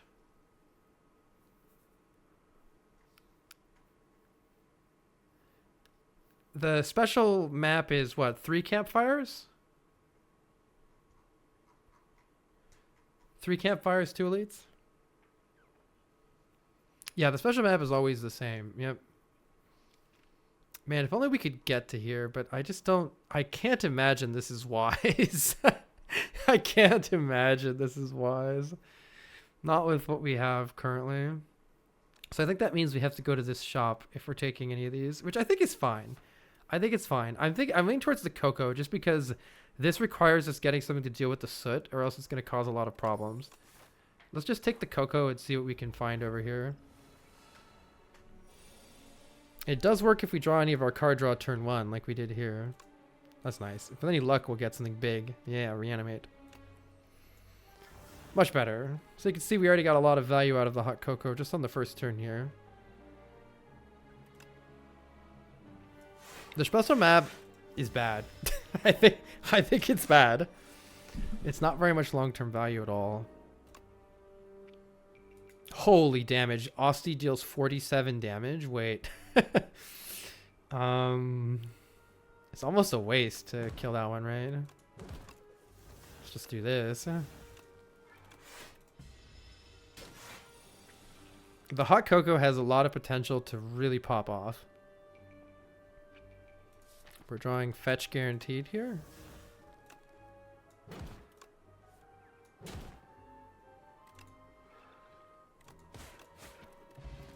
Great first fight. Rattle is here. It doesn't combo with lethality, but it does make us hit a lot with Asti, which can be very good too. I actually didn't mean to take... Fuck. I actually didn't mean to take this path. I meant to go this way. It's probably fine though. Dude, I love bridges. We could also just ditch the fetch. The fetch works with the rattle really well, so I kind of want to keep it. I'm not losing that. Thank you. Okay, we got lucky and removed a strike. Are we okay with losing 10 more health? If I take 2 removes here, I'm pretty fine with losing health. 2 removes could be really good. Alternatively, you have to deal with the metamorphosis in the deck, which is like not going to synergize with what we're doing at all. This is an upgrade, right? Rattle upgrade feels good. Reanimate upgrade feels good.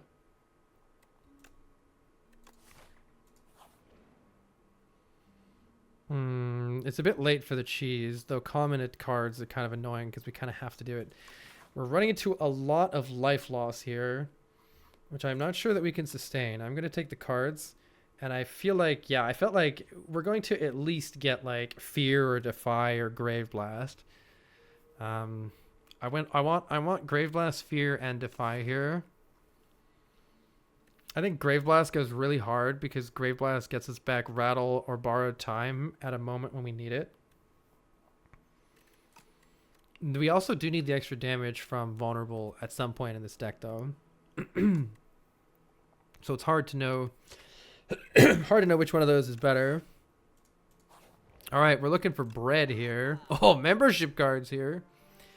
That's pretty good. Alternatively, at the start of your 3rd turn, gain 3 energy. That means we only... If I get the Chandelier... God, it's expensive, though. If I get the Chandelier... Membership card is really good future gold scaling, but we got to survive to Act 3. We got to deal with the crab first. Got to find some way to kill the crab before we do that. This basically means turn 1 and turn 3 we have Giga Energy, which is pretty nice.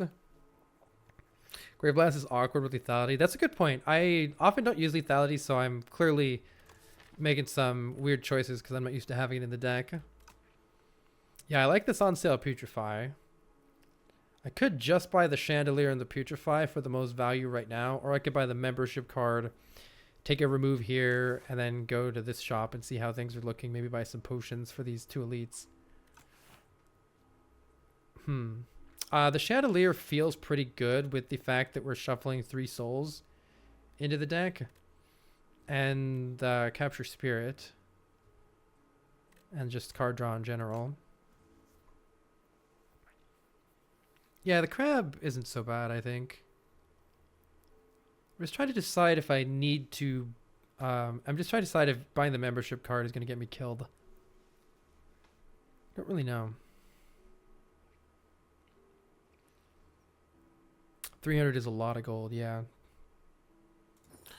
Let's buy the membership card, the Putrefy, and getting rid of these strikes I think feels really good because we can get rid of another strike right here. And I'll buy a potion here too, if depending on how it goes.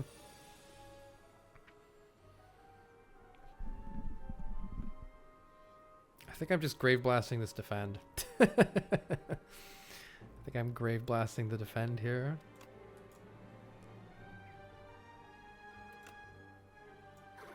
We have lots of card draw later.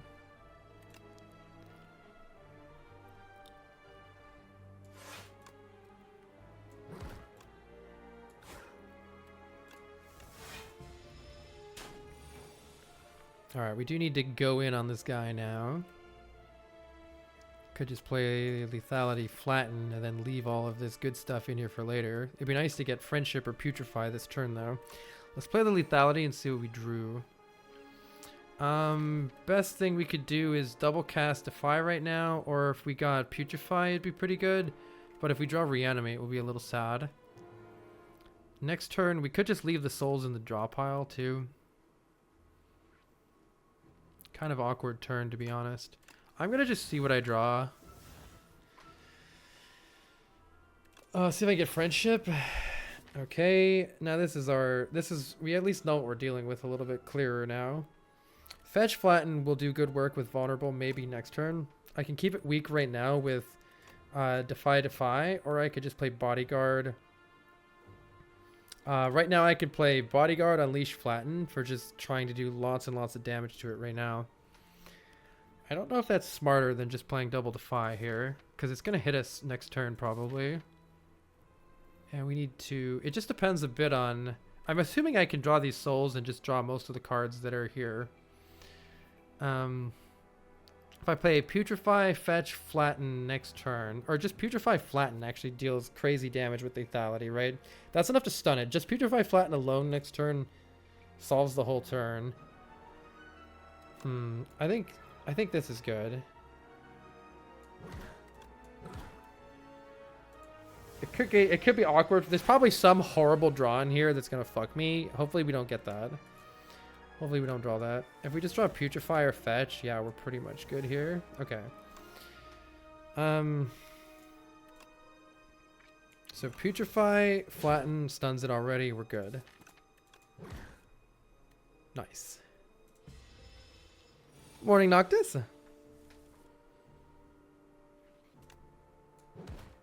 Kaboom. That worked out pretty well. I don't think we want these cards. More Grave Blasts could be good or could be bad.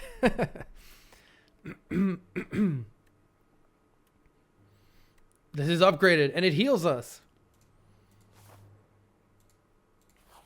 Alright, we need to go to sleep.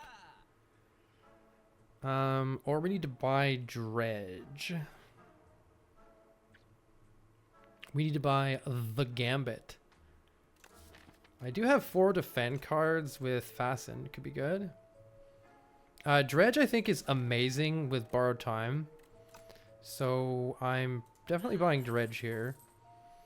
I think since that means we can't get a remove, I should buy a block potion to ensure my continued survival. And then we should go to sleep probably, unless this relic is like... Okay, the relic is insane. Bag of Prep with very hot cocoa is amazing. I still don't think I should fight 2 elites though. Let's rest. We have the Regal Pillow. We go all the way to full health. I think this is looking great. Now we draw extra cards, which is extra good. We can defy this nerd. Reanimate for Big Austie. Get a friendship in play. Make sure we're blocking nearly everything here. And get some souls for later. Since that loses HP rather than counting as a hit, we don't get the days. Heard this guy got nerfed. Did this guy get nerfed? I'm not sure he did. I can bonk pretty hard. Let's see what we draw with the lethality. We do want that in play. Let's just see all of our options here before we decide what to do. Borrowed Time is fantastic here. Okay, we might be able to kill this turn with a crazy turn here. Because Dredge can pull back Fetch, Flatten, and Rattle. Let's see. Just in case, I'm probably going to play Defy just before I do anything else stupid. Oh, do I have Unleash here? No, we didn't draw Unleash. Okay.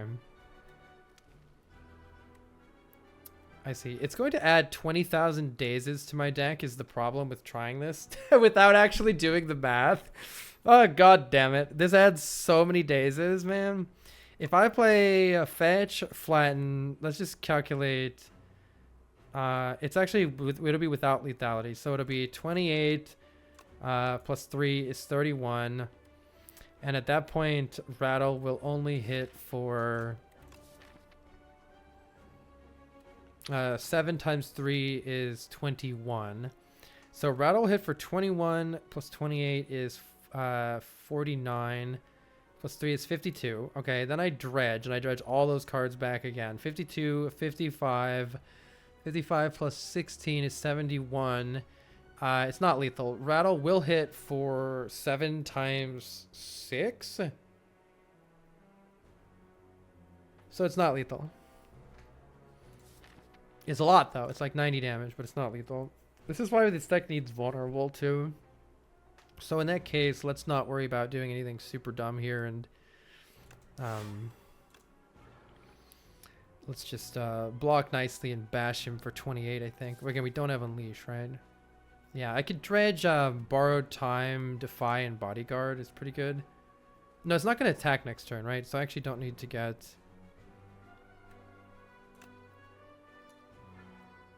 I'll take Defy, Borrowed Time. No, I don't need... Oh, shit. Well, whatever. I didn't need that. I didn't need the Defy, I don't think. That's okay. I wanted to play Bodyguard. I don't want to lose that Defy. Let's just hit for 28, and that's it. Our Austie has 37 health, so I think we're good here. Oh, let's just bash this guy for 42. Wait. We want to Unleash. Can we get Unleash here? Okay, never mind. Let's bash this guy for 100. Holy. Strength Potion's literally useless, so we'll take the 5 Dex temporarily. The Kusari Gamma is interesting. We should probably take an Invoke. It certainly helps us have big turns with all these souls, so let's take an Invoke. It's already upgraded too. I'm not too sure we want to fight any more hard pull fights. They kind of suck. Let's take the events instead. Hell yeah. Do we want Regent cards? This actually gives you 1 common, 1 uncommon, and 1 rare card reward. So choice of 3 cards for each of those. Rattle triggers off of each individual hit, right? So if you play Rattle for 3, the next one will get... No, Rattle's 1 attack. So if you're talking about Rattle counting another Rattle, it just counts as 1 card play, which is all Rattle does. So Rattle hits multiple times, but it's still just 1 attack for those multiple hits. I feel like you always pick defect cards here. Interesting. Defect rare could be Echo Form, which is insane. Silent has some pretty good basic cards that could be okay for this deck, but also some bad shit too. I don't know about Regent. Like Void Form's amazing, right? What are Void Form, Prophesize? Any of Regent's card draw would be welcome here, I think. Yeah, Shrumble. I thought the same thing too. Silent card draw would also be welcome here. Silent rares aren't that good for us, I don't think. Are they? Me fishing for Echo Form, Buffer, and AI. Yeah. Weak on Silent would go super hard here, yeah. Does Defect have any good uncommons? Yeah, Skim. Skim is good here. Leg Sweep is sick, right? Leg Sweep is sick here. Tools of the Trade is okay. I've got to try Regent someday. Jaw and Weak are good on Silent. I agree completely. I try to think of common cards that I would want. I mean, Go for the Eyes Plus is like, okay.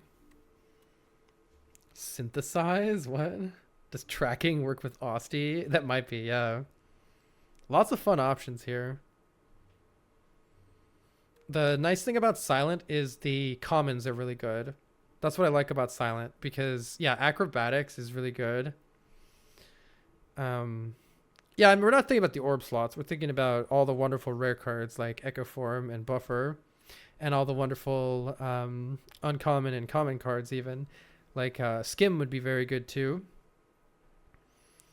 You also do have an orb slot, so 1 orb is fine. Like a Plasma, for instance, is a great orb to get. It does. The game does allow you to have 1 orb slot on any character. Just try Defect because I would never normally do this. Creative AI is here.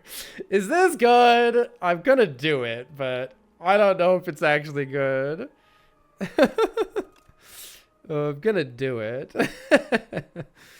Oh god. This is 2 Weaken and a Dark Orb, which is only good when I redraw to it to evoke the Dark Orb, but... Wait, Storm with Creative AI. Oh gosh. Okay, we probably don't want these. We probably don't want these. Null is funny though. Probably don't want it. Creative AI is interesting. Does anybody know if it gives me powers from, like, which class does it gives me powers from? I have no idea. This is a pretty great opening hand, by the way. This opening hand is kind of interesting because it is necro powers. Okay. Okay. So we can maybe play Reaper form with it or something. Albert Storm, yeah. I don't think that's the play, but it sounds funny. It sounds pretty funny. We definitely want to get these defies rolling, and the first one of these we play refunds as energy anyway. Question is, am I playing Dredge? I could play Dredge, Unleash Rattle here.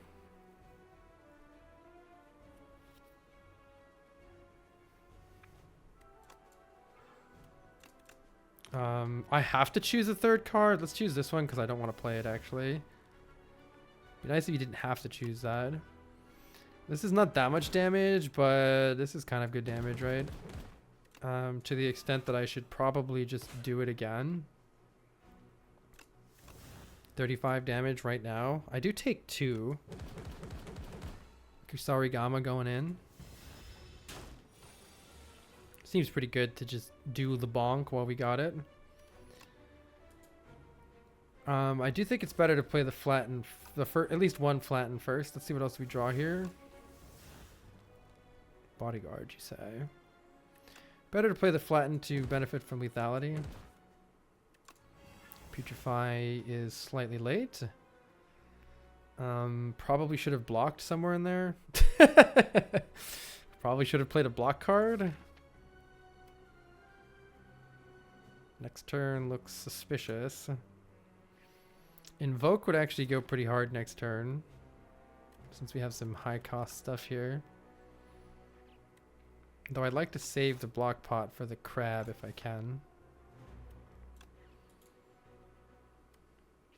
This thing's already pretty low. Speed pot doesn't do very much right now. Fuck it. Probably did not play that great, but I think this turn looked pretty good. With all this extra energy now from the evoke, we can get a pretty big hand. 42 damage is quite nice. I guess we're blocking with our face here. Are we confident that I can kill it, or should I just play French? I think I'm just going to play Friendship. Lose some Austie health. Hopefully we can kill it on this turn or next turn. Should be fine.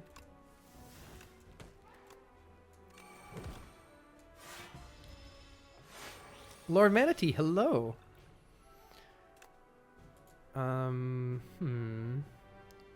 Imagine actually being able to kill the enemy.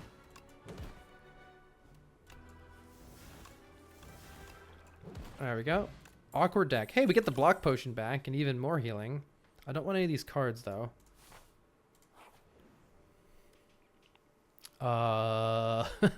Perfect Fit actually happens pretty often in this deck. Whenever we would shuffle our draw pile, place any card that we enchant with Perfect Fit on top of it. So we'll always draw it. Normality is pretty unacceptable. As much as I want 2 card removes, there's no way to remove the normality from our deck. It's a curse that says you cannot play more than 3 cards in a turn. That's terrible. Let's see. Always having what on top of our deck? Probably Defy Plus is pretty good here. Usually a card draw card goes pretty well with this. We don't really have that.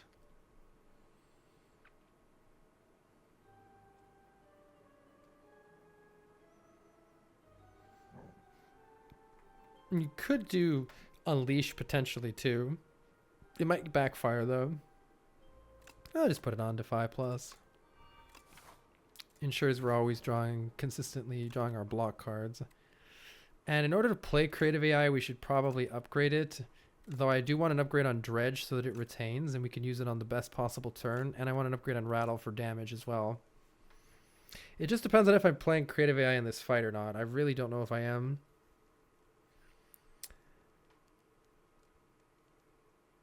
Yeah, Fetch may not work because I can draw in the middle of my turn. So I may have already played Fetch. I don't know enough to know whether I'm actually killing these guys. And I also don't know. Let's just look really quickly at the powers that we could potentially get. We're looking at Necrobinder toggle powers here. So we're going to get something like this. Any of this stuff randomly. Calcify is very good. Countdown's like okay. More Friendship is okay. Haunt's okay. Lethality's okay. Page Storm's kind of bad. This is pretty bad. Pretty bad. Pretty good. Maybe okay. Probably okay. It's kind of slow. This feels kind of slow. Domain would be good. Sentry Gaze would be... I mean, a lot of these are okay. I'm a little worried about taking a lot of damage, but... let's try it. Learn something new. Toaster, thank you for the 34 months. Hopefully we draw creative AI very soon here.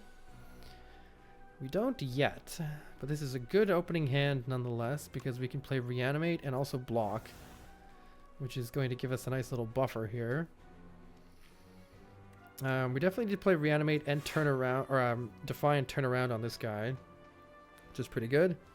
I think we should play Capture Spirit so that we have good card draw soon. And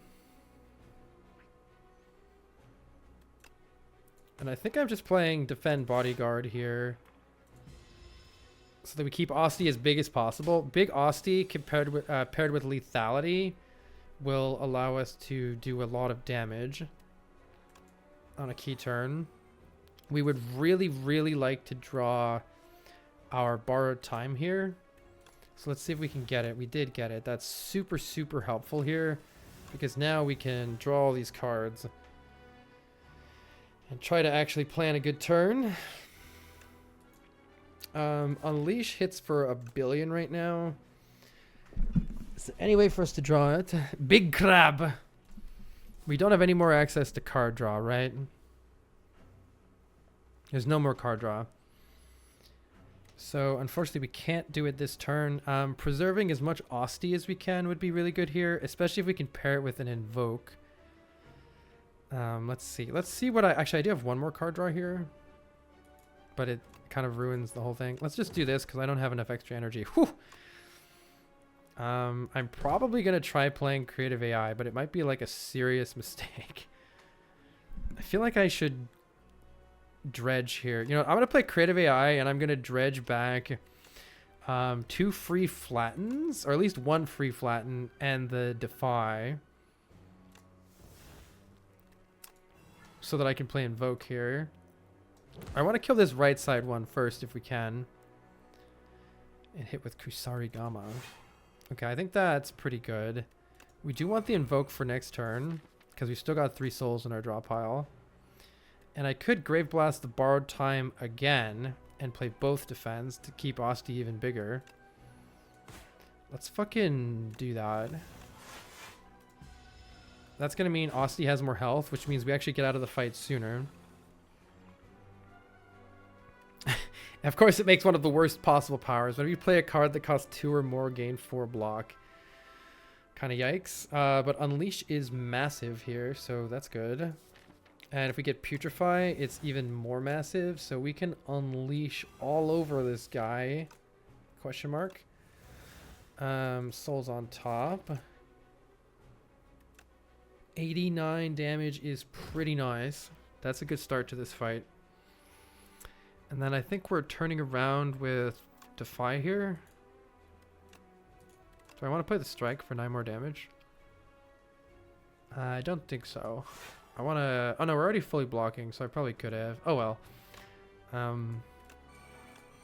It's fine.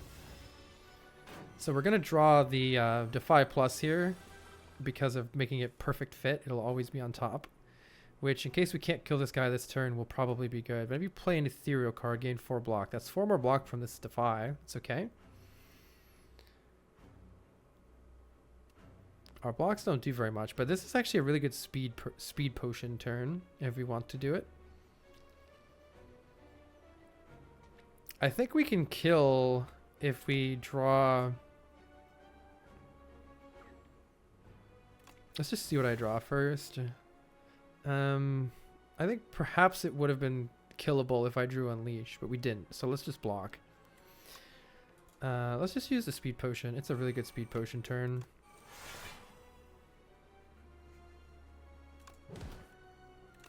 Sure.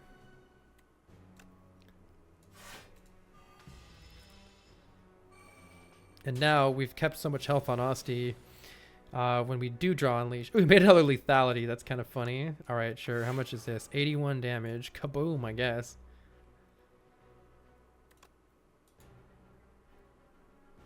Do I ever hit the guy on the left and then just flatten this guy for 16?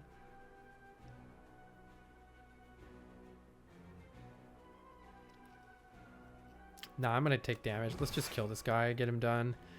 There's no good way to do that, unfortunately. So Osti's getting bonked here. Sentry mode is great. Add an Osti attack to our hand.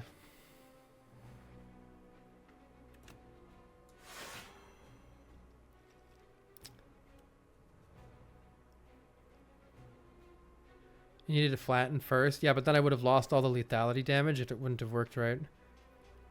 And then I wouldn't have actually done all that damage. Let's see. Do I want to play Invoke here? This is good damage to get us through the fight. We're hardly taking anything here, so let's play Invoke.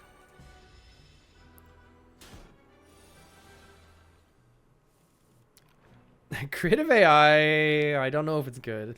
I don't know if it's good. It's damage, though. 9 damage. Woo! Osti deals 22 damage to a random enemy. Wait, it's kind of cracked, though. Rattles here. Boom, boom, boom. Alright. I definitely make mistakes, but I'm making fewer and fewer of them as time goes here.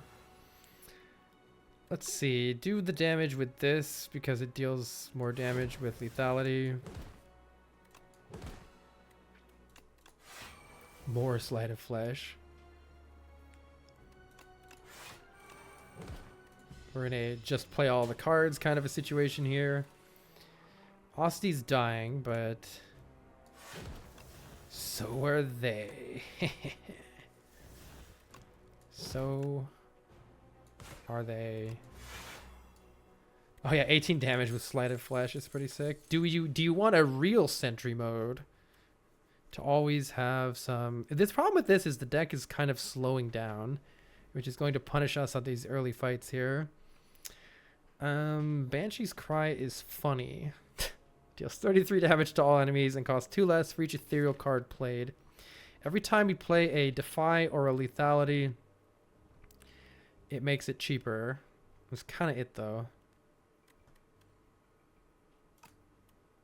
Should I play Slay the Spire 1 before 2 or just skip the 2? Okay, the quick way I would answer that question is that if you want to play the most polished games possible and you only want to kind of play through them once, play Slay the Spire 1 right now, because it's a great game as it is, and then later when they're done, play Slay the Spire 2 when it's actually done. If you think you might get super addicted to it and want to play it off and on or want to play it multiple times, which is more like how I've felt about the game, then absolutely just jump into 2 right now. It's amazing in multiplayer if you have anyone who wants to play a multiplayer, or just to kind of be a part of, you know, the whole thing that's going, the whole community that's kind of experiencing it for the first time now. Play it now. It's already great, and it's going to be better, you know, in 6 months and a year and 2 years when they finally release the game as well. And then you can play 1 again too. You know, it's still a good game. So yeah, if you just want to play one polished game and you have limited time, play 1 now and 2 later. If you want to play all the games because they're really, really good, start with 2. Yeah, playing it when everyone's figuring out and is new is super exciting. I agree. Absolutely agree. I have never taken this card. I feel like we're just going to brick on drawing it. It's going to be a mistake, but like it's kind of interesting. It goes pretty well with lethality, and it solves a lot of the elite fights potentially in Act 3 here. This is like slow. It needs an upgrade for sure. It's pretty okay with the upgrade though. One has gone as low as 250 on Steam. Holy.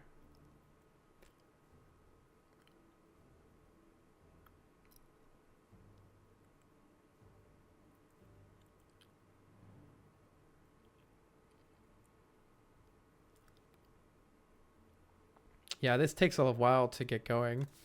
You can make it go faster with grave blasting the defies and stuff. Oh, is this card? Should I just skip this card? I don't know if this is any good or not. I guess we saw it in that fight. It just doesn't seem like it's doing very much without the upgrade. Kind of sad.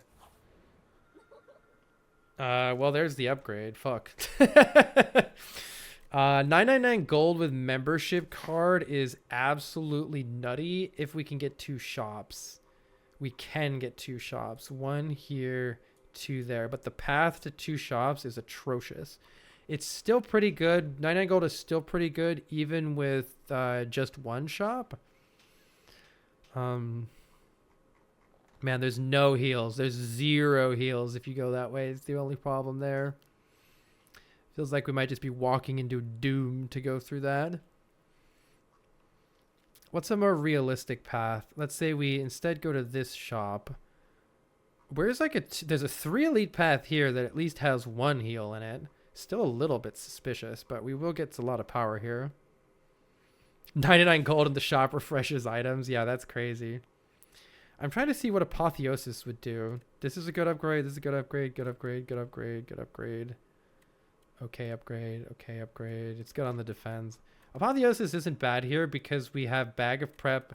I kind of like Apotheosis because we have Hot Cocoa and Bag of Prep, so we can always easily play it turn 1. The problem is that a lot of stuff is already upgraded. It does mean that we can add any card that we want though, and it'll automatically be upgraded, which is pretty nice to know as well. We can certainly buy an ass load of relics with the membership card and 99 gold. The shops are kind of poorly placed though.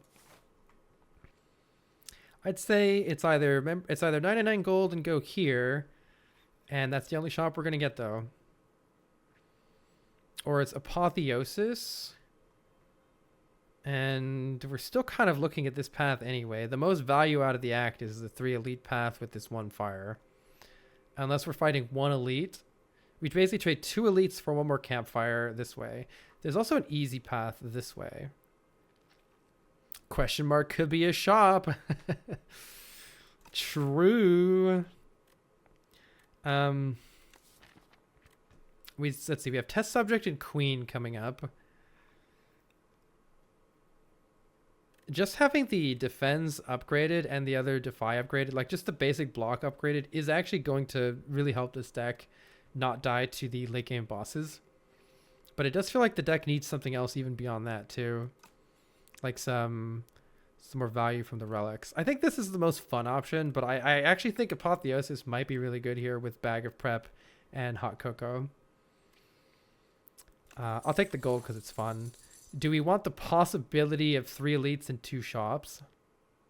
I just don't see us coming out of this alive. I think we go here and we hope that we get a shop from the question marks. Yeah, it turns into 1 cost upgraded. It doesn't matter that much with Hot Cocoa, but maybe a little bit. Let's see. We're taking a beating turn 1 here unless I can just kill this guy right out. I don't think so, right? 3, 16, 32, 35. No, we're close to killing that guy. We do draw something here, though. Let's see what we draw. Oh. Creative AI is here. Let's just kill this guy. And by kill this guy, I mean play every card in our hand and strongly consider the block potion here. We're going to buy potions at the shop anyway.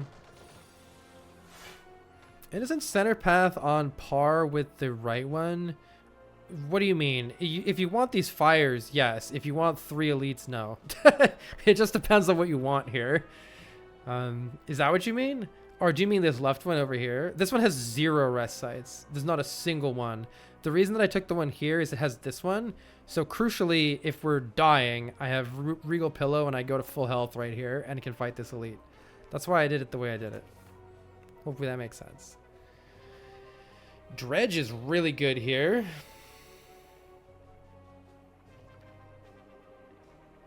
We have this to deal with.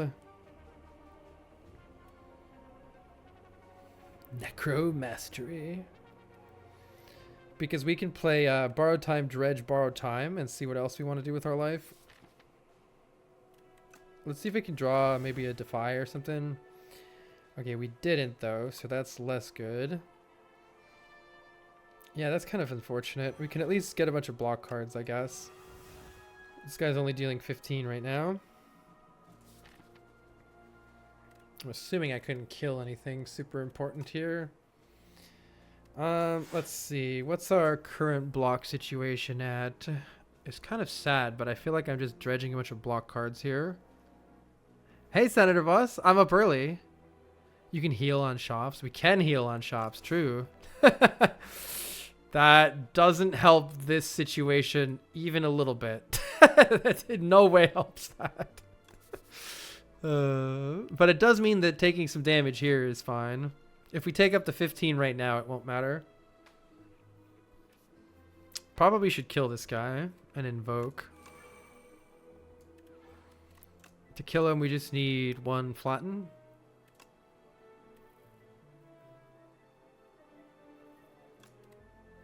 I'm pretty sure I'm just blocking here.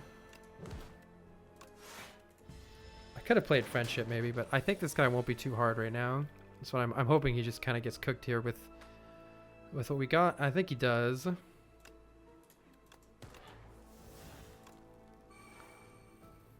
This looks pretty good.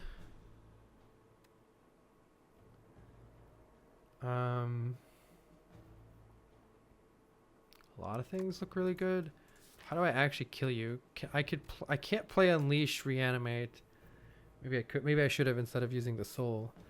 Or maybe I couldn't have at that point. This is 18 for each hit, so I probably just go in on this guy with Flatten.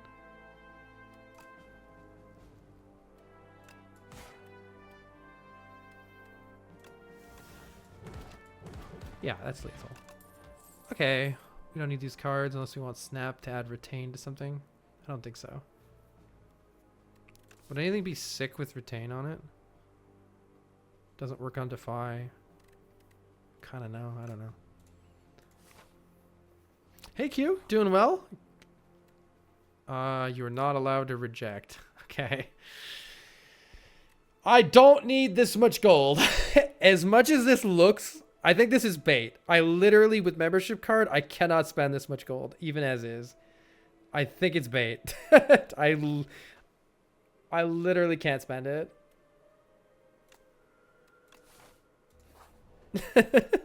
Like, I can just buy everything, right? Whenever Osty attacks, gain 2 block. Great. Whenever you use a potion, gain 3 strength. Great. Bone potion, awesome. Energy potion, awesome. Remove a strike, great. All right, we still have 900 gold. Orrery is here. That's pretty good. I probably should buy Parse too. Another fetch is pretty good too. Honestly, I think Fasten is the play here too, because we're constantly cycling through 4 defend cards that really need to block better in the late game. Let's try this Orrery and see what we get. I don't know if we want another Invoke or another Lethality, but we could consider it. I don't think we want those cards. Rolling Boulder. We definitely want Enfeebling Touch. That's a really good block card. Take that for sure. Would you like another fetch? I don't think there's anything wrong with as many fetches as we can put in the deck, right? It bricks lethality is the only problem, but it makes everything else slap harder. I guess it's bad against Doormaker. It's bad against one of the phases of Doormaker, but it's not bad against any phase of Test Subject or Queen. So I guess that's an important consideration. Delay says plus. It's good on turn 1 with Hot Cocoa, but kind of whatever otherwise. I wish it blocked for more than 13. I feel like 13 is not necessarily enough.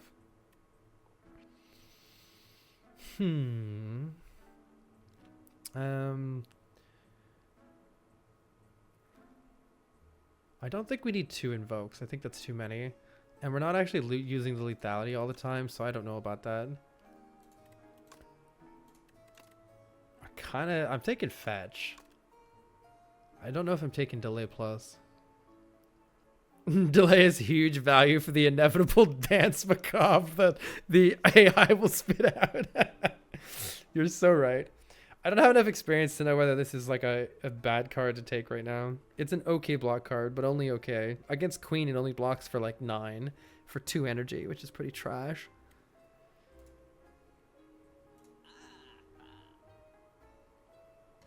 I guess I'm doing this and this. Am I doing... I'm doing that too. Am I doing this? This isn't actually good, right? I don't think I'm doing that.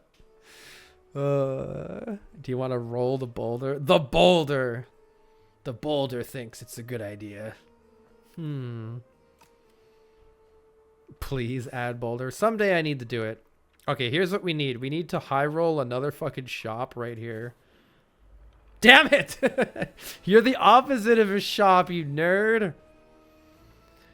Oh my god. Parse going in hard here.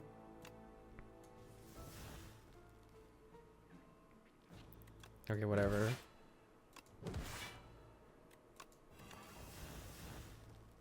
Kind of sick turn. Oh, dredge and borrowed timer here. Alright, surely this is lethal turn 1, right? This is probably lethal. I think this is probably lethal. We get 3 cards back.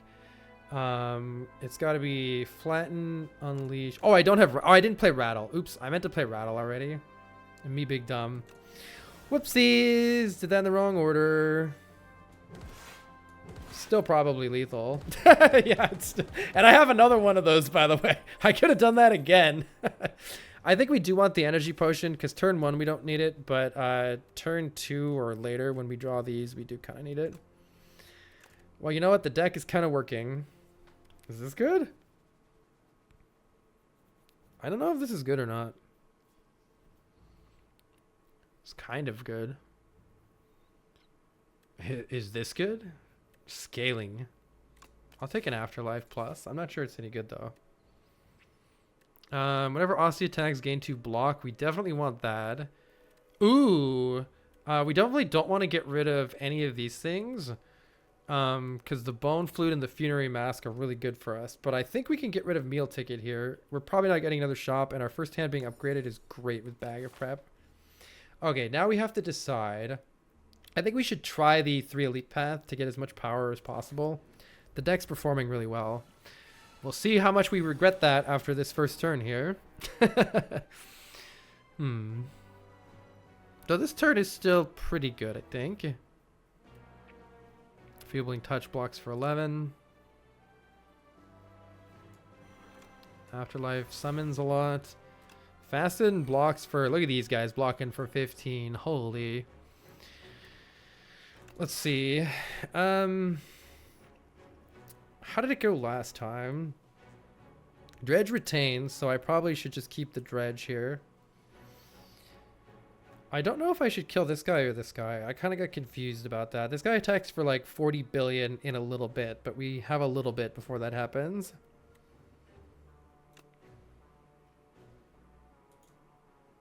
So I like killing this guy, maybe.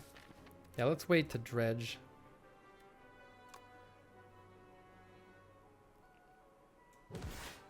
Right now, dredge is not doing anything for me other than just getting flattened back. You like to kill the front guy? Fascinating. Gotta remember we get 2 block every time Asti attacks, which is probably pretty good here. Okay, this is looking much better. Let's see what we draw from this. Ooh. That might be big damage here.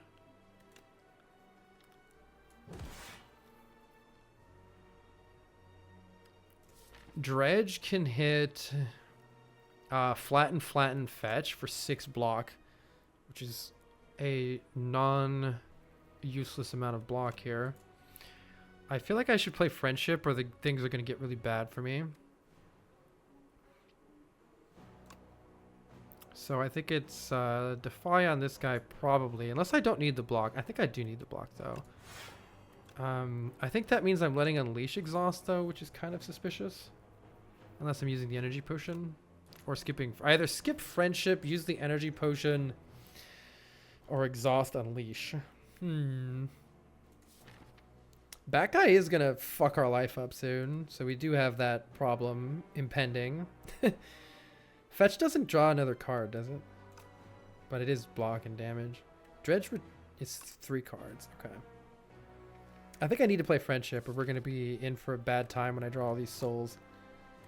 So I think it's friendship, dredge, all the zeros back.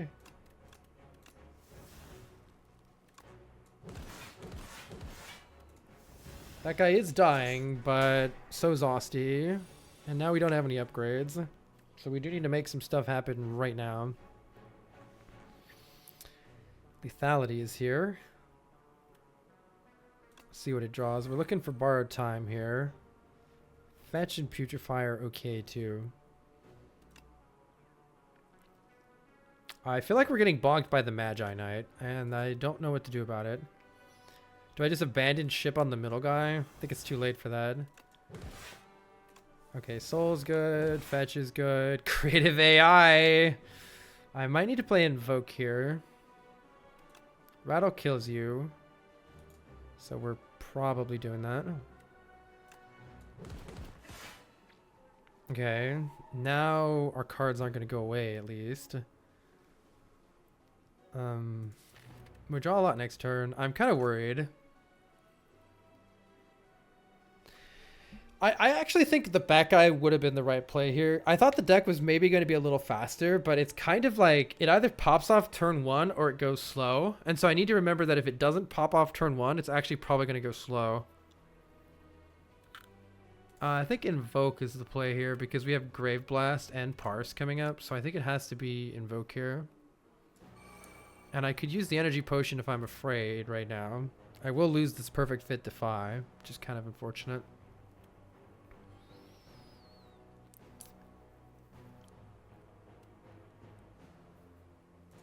We'll use the potions next turn if we need to. This guy is pumping up strength, but we can... Oh, we do still have an extra turn. Okay, good. I was worried that this guy was already attacking, but this is actually kind of working out okay. I think this is fine, probably. Let's draw with Parse right now so we can Grave Blast.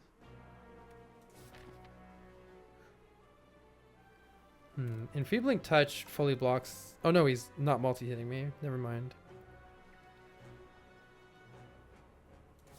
Parse basically draws all these cards. That might be good to actually have those next turn. Capture Spirit is also a lot of card draw potentially next turn. Morning, Dribble. Reanimate is pretty nice. These blocks are for 12. That's really nice too. I'm trying to think about what I might want to get back with Grave Blast. Osti will get big, so... Oh, I lost Unleash. That's not good. Honestly, just redrawing through the deck is probably giga damage. Maybe I should try to redraw through the deck right now. That might actually be the play.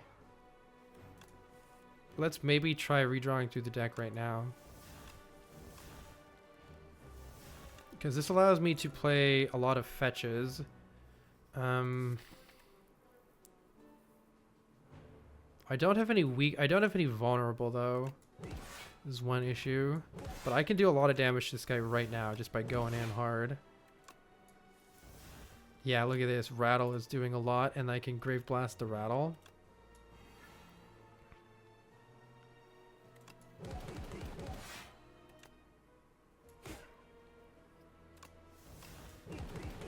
Okay, we did kill him in time. Whew! At the buzzer there for that guy. Excellent. No potions used. That's a good start. All the cards that I want to draw next turn. Wait. Can I just kill this guy soon? It'll probably be fine. I can invoke, right? It'll probably be fine. It'll probably be fine. With 29 health here, this guy doesn't do that much damage.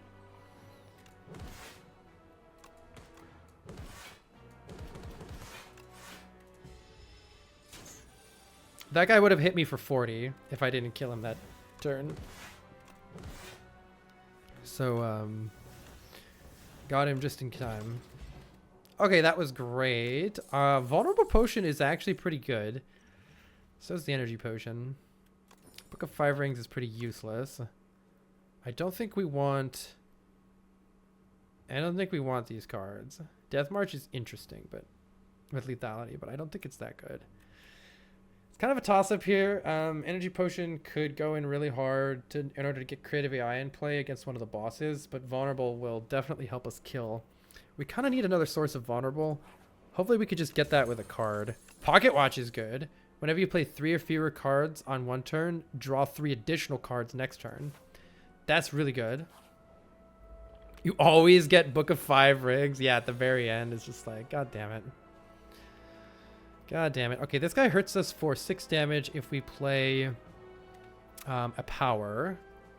So we do need to play around that a little bit here. Let's putrefy you and start dealing damage and then see where we're at. Afterlife seems pretty good. Let's parse though and just kind of assess the options here.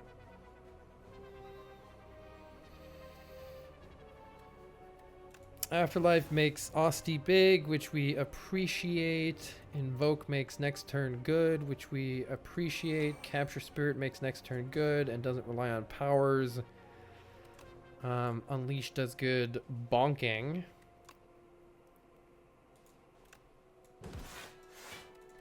I think that's fine. We've set up for some pretty good turns next turn here.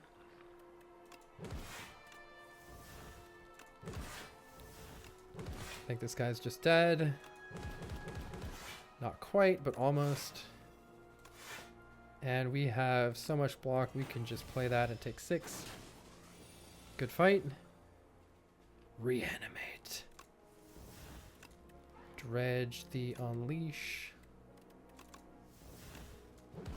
And kill him. The game really wants me to take a Vulnerable Potion. I will take a second Dredge, though. Let's try another Elite. I think we're doing great here. We do have 30 damage coming in this turn, but the Fasten with these defense is actually working out really well for us. So we don't really have any problem blocking it. Let's invoke for next turn. And I could double invoke for fun. Or just deal a little bit of damage here. Would I rather deal 18 damage or double invoke? I guess I'll double invoke. I know, we've been offered invoke so many times. Afterlife is good. Friendship is good. Removing artifact is good. I think I'm just going to dredge the invokes. Dredge the invoke. And then maybe just unleash rattles pretty good here. Or actually unleash Grave Blast. Unleash is even more damage, I think. Actually, maybe not. I don't know, it was all fine. Yeah, it would have been. It's okay. We do get 4 burns here, and maybe I should have considered using the Pocket Watch. This is a good turn to use the Pocket Watch, I think. Minus the fact that we don't have anything good in our hand, and we don't want to take a bunch of burn damage, so dang it. If we play 3 or fewer cards, it's going to be good for us, but I need a block card in order to do that. Those aren't block cards, so I think we're just not doing that. Oh well. Wait, there's a block card.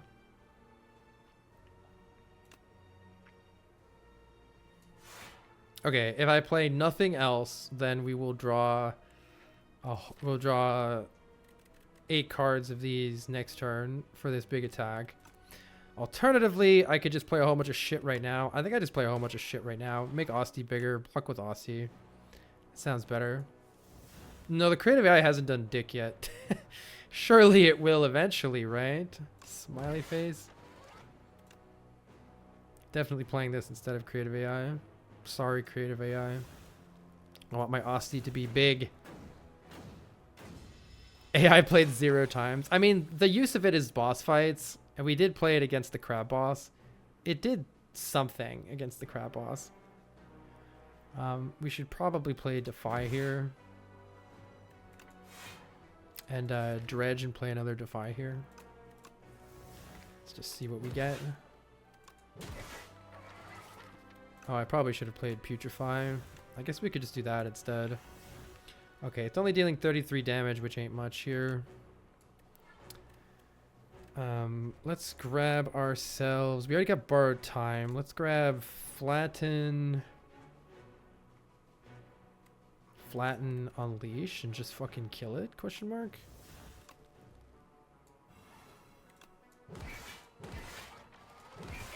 That's a lot of damage. Okay, we already know that we're going to draw Defy when I play this, so because it has perfect fit. So, perfect. Yeah, I love Necro too. The Sweeping Gazes did help in the boss fight, it's true. Do I have anything good here? Not really. I'm gonna Grave Bass the Soul, and whoa, creative AI is here. Let's go. Hopefully we just get Unleash. Rattle's pretty good too, I suppose.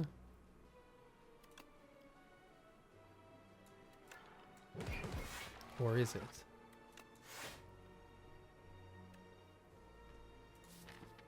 We're surely... Oh, I should have played Pocket Watch right there. That's okay.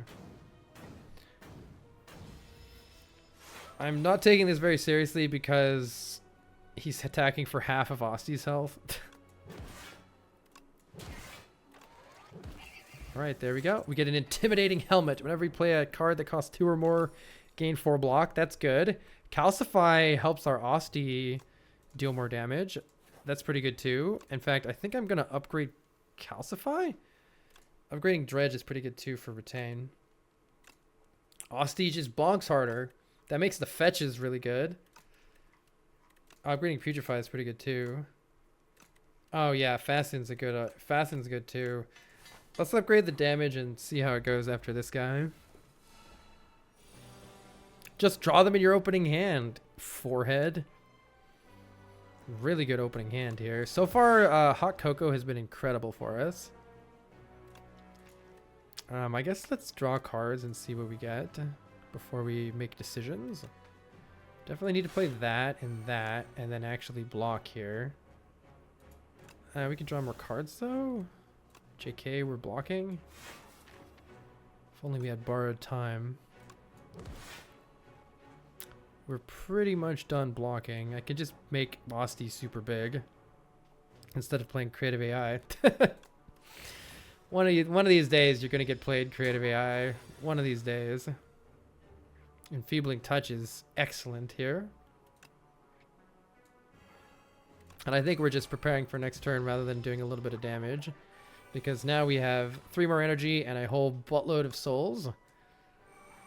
And a big fat Unleash as well.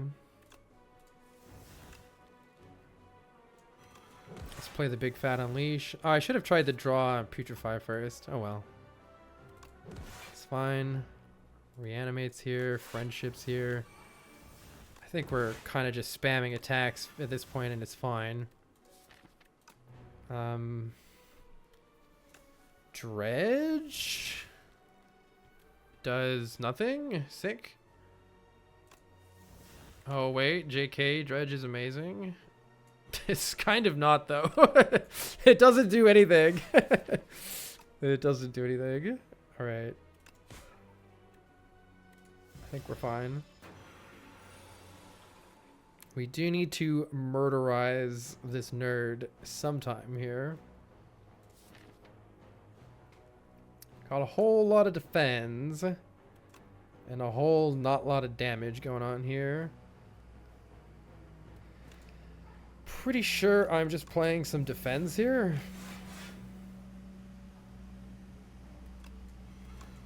Keep it weak. I probably should have Grave Blast did something else instead of this creative AI. Whatever. I don't think we need it. We just need to draw Unleash. There it is. Exact lethal. The vulnerable potion for the 300th time. The 700th invoke. Is the Vuln potion better than this one? I still don't know. Alright, we absolutely crushed the elite fights. Too bad we have 800 gold and a membership card. This looks like a pretty good turn 1 here. We can play Calcify, Reanimate. Keep the Dredge in our hand for later.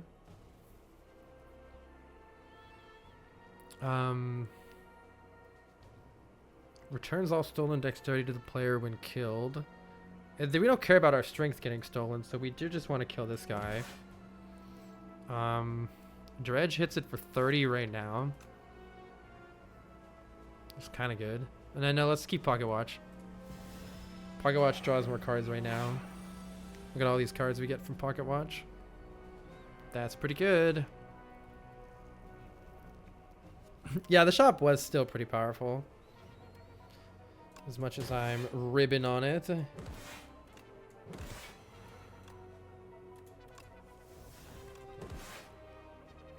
I'm pretty sure Grave Blast Rattle kills this guy. Get wrecked, nerd. Do it again. Wait.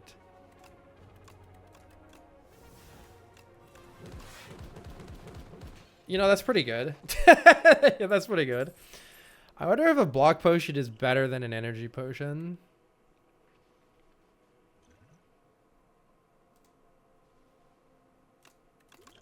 Yeah, cool deck, right? This deck might want one fear for an extra source of vulnerable.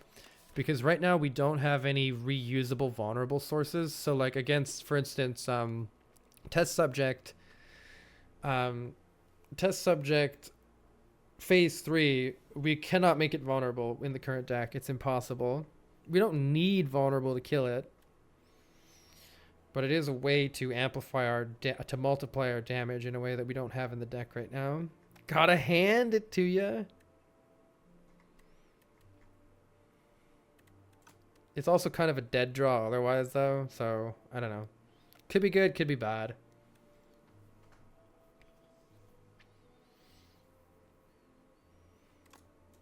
I'll try it. I kind of want to upgrade. Let's see. Upgrade Enfeebling Touch goes pretty hard against both Test Subject and Queen. As far as our defense goes. Upgrading Fasten is good too. And so is just getting this extra vulnerable. So is this one.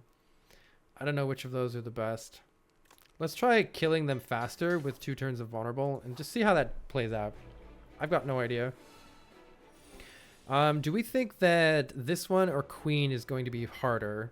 I guess let's try to base that off of how the first turn looks. Summon 25 is definitely a pretty good start, but we don't have any block in our hand right now, which is a little annoying. We do have 2 dredges for later, though, and we do have an invoke. I could play Reanimate. This actually is kind of is a sick turn. We do block for 4 with the Intimidating Helmet here.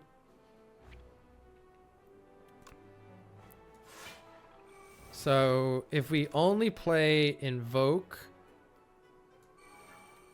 Afterlife is kind of sus because it gives it strength, but I do think we're going to be able to just kill it next turn is my hope here. We're going to try to avoid using the potions. Note I have 3 energy next turn from Invoke and 3 extra draw from Pocket Watch right now, and I retain both dredges in my hand. So I'm going to have 10 cards in my hand and 6 energy next turn. Let's see if that's enough to kill it.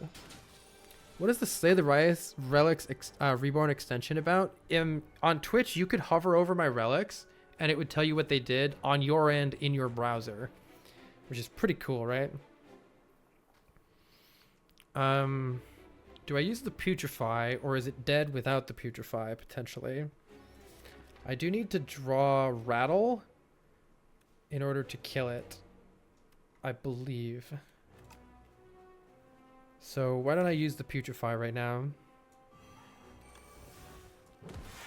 Let's see what we draw.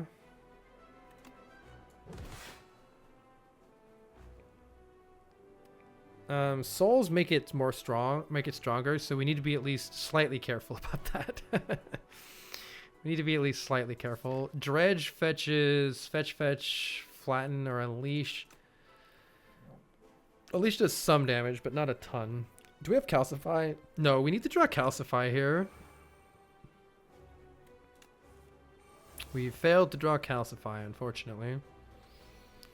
So we have parse here. I do want to make sure that I don't accidentally die to this thing, but I don't think we should here. We don't have fasten either. Kind of an awkward draw order here.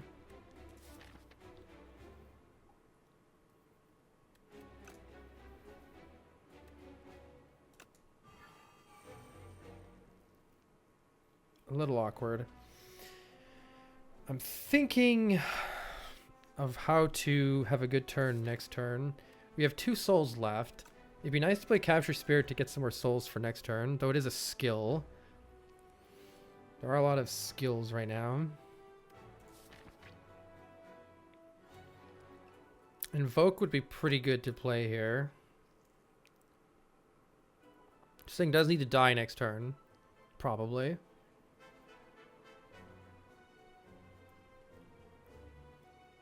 Am I willing to play Capture Spirit? I could just play Defy Plus and pass the turn. It's a little bit suspicious. I could play Defy Plus. Dredge actually blocks for a lot too. I could play Capture Spirit, Dredge, and 3 Ostia attacks, which actually blocks for quite a bit. This makes next turn better. It does waste a Dredge, but it gets it pretty close to killing it, so let's look at how much this is blocking for. See, all that blocks for me, and it gets it really close to dying. Okay, and then I definitely don't want to lose my Defy Plus, so let's play that. It'd be nice to have gotten Ostia a little bit bigger, but whatever. That's what we were able to do here. This guy does need to die. We do want to maybe get calcify before I play that. Let's play the soul first. Let's see if it's dead no matter what, so we're safe here. Okay, we want to play fetch first to see if I draw, because we still want to get creative AI, friendship, and calcify in play. So drawing cards is good here. We do get calcify. That's really important to get into play. Flatten finishes it off, and so then I can play fasten here, which is really good too. Do I want to... do I have any card draw? No. I could play Invoke. I've got some souls. It's probably worth playing Invoke because we actually don't have any extra energy here. It's kind of bad though because it ruins my Dredge to play Invoke here. It attacks for 33 next turn, and we don't... we could probably redraw, get our perfect fit, Defy on top. Probably. And we have Dredge if everything goes badly. Let's just end turn here. Save the Dredge as long as we can. I probably should have set up Pocket Watch.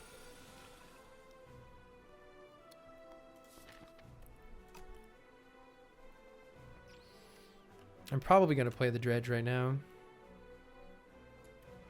We really want Borrowed Time in our hand. I can draw a lot of cards. Enfeebling Touch pretty much takes care of this turn for us, actually. So that seems good. Invoke is kind of important for next turn. But also dealing a lot of damage is good too, so... we need to play Friendship.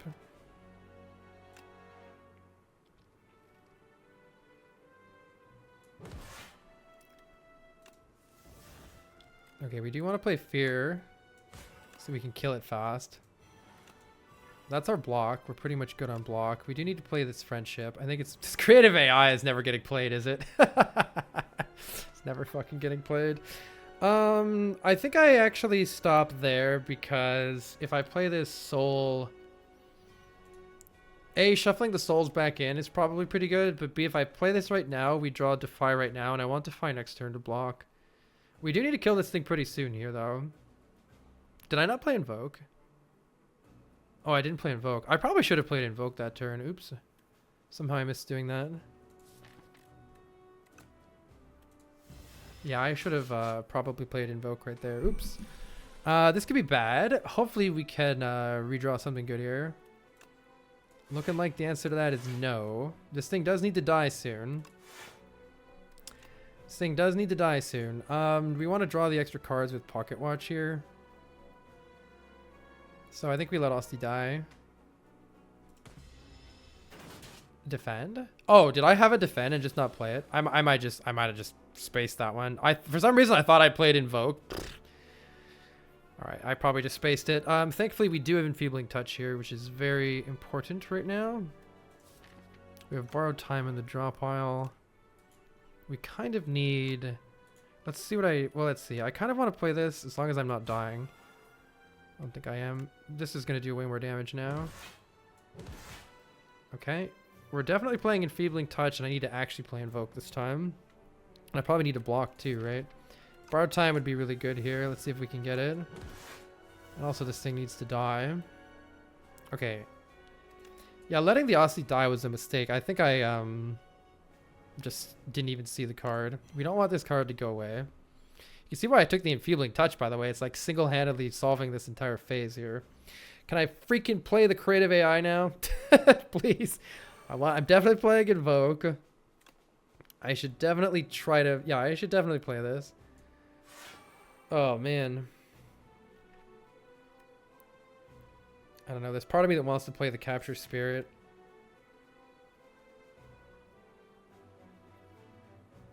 Because there's a chance next turn really, really, really sucks. Yeah, I don't know. There's a chance next turn really, really, really sucks. Because our hand... We already know what our hand is going to be. It's going to be Defy and these cards. I'm going to draw 1. It's going to hit us for like 6 times 11 or whatever. So I think I have to play Capture Spirit here. Or there's a chance that this turn, look at this, would be very, very, very bad. Hopefully we can just kill it right now. Without these souls, I don't know if I would have been able to kill it. Have you applied Doom, gain 2 block? You'll love to see it. You'll love to see it. Okay, these are our options. Hopefully this is lethal. I think it probably is, thankfully, right? Because this is 38 damage, and then we Grave Blasted, and then it's even more damage. So I think we're probably doing that.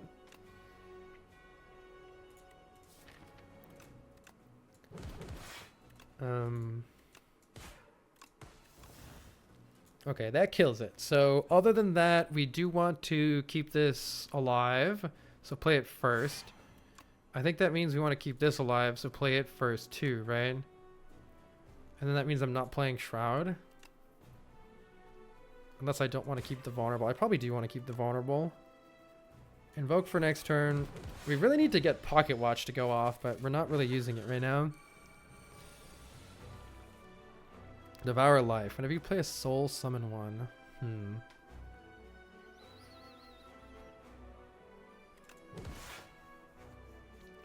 Okay, it's intangible right now, so we're not really doing anything. But that's okay. It's not so bad with all that extra block.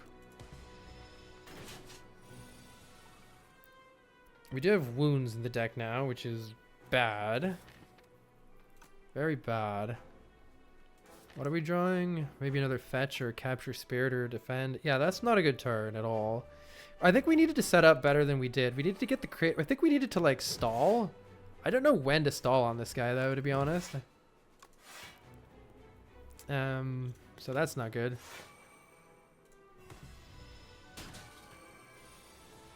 Okay, we do have a turn off here. So this turn we should set up, since it's intangible, the main thing to do right now is to set up with Pocket Watch for next turn. So I think that means we're playing Capture Spirit and not much else. Capture Spirit. Defy to keep it in the deck so we don't die. And Haunt. Draw 8 cards with Pocket Watch. It's very important here. This is what I was kind of hoping to get earlier. We do have the Enfeeble here. That's good. We probably need to apply Fear to actually win this fight. Transfigure. Can I play this? It's kind of scary though. Feels like I should try to draw towards Borrowed Time and just go in right now. I guess it just depends on what this soul draws. Let's do the soul and just see what it draws. Not great. Not great. Kind of a yikes turn. If we were really scared, we could play Invoke and pass the turn. Don't want to do that, but that means we draw a whole lot of cards next turn. What does next turn look like? Next turn we could probably...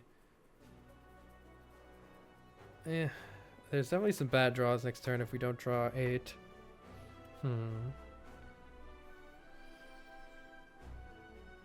Don't like this. Don't like this. I could also play Defend and pass the turn. Kind of hate that too. We gotta kill it. How are we killing it? How are we actually killing it?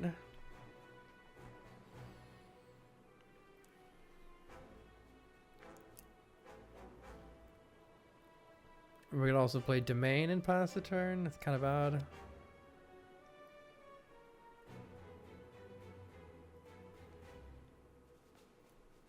Domain, Summon Potion, pass the turn, takes nothing. We're not playing Doom. There's actually Osty attacks, but the deck is not necessarily functioning right now. Fear is not helping as much as I hoped it would. And we're not really building any value in our Osty.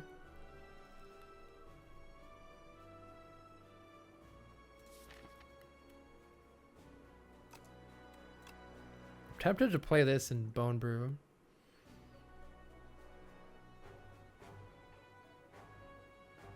Next turn it's intangible and it hits us for a fucking billion, and we've drawn once again all of our attacks on the intangible turn, which is the most frustrating thing about this boss by far. The only way I see around that is to use the Pocket Watch, because next turn it's intangible, it's gonna hit us for like 50 or some fucking crazy big number. And do you see 50 block here? So I think I have to play this.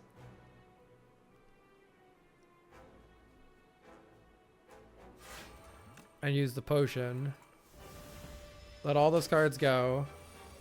48 damage. I need to draw 10 cards and have 5 energy or we're cooked. Because I need to draw through all the rest of these cards. Delay is here. Extra random card. Go.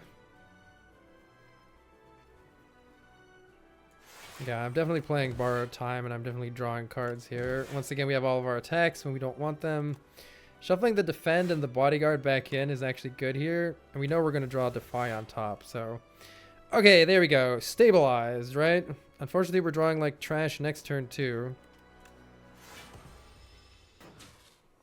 At least that's why I wanted to play the Domain. The Domain is going to help get through these stupid burns. Here's our turn to attack. Look at all the damage we drew. God damn it. I need to get this out of the deck.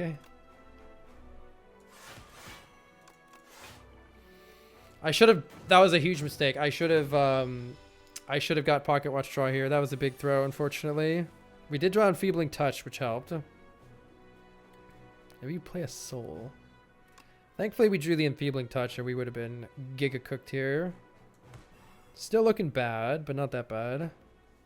Still drew 8. Yeah, I drew 6, and then I put a random skill and a random power in my hand.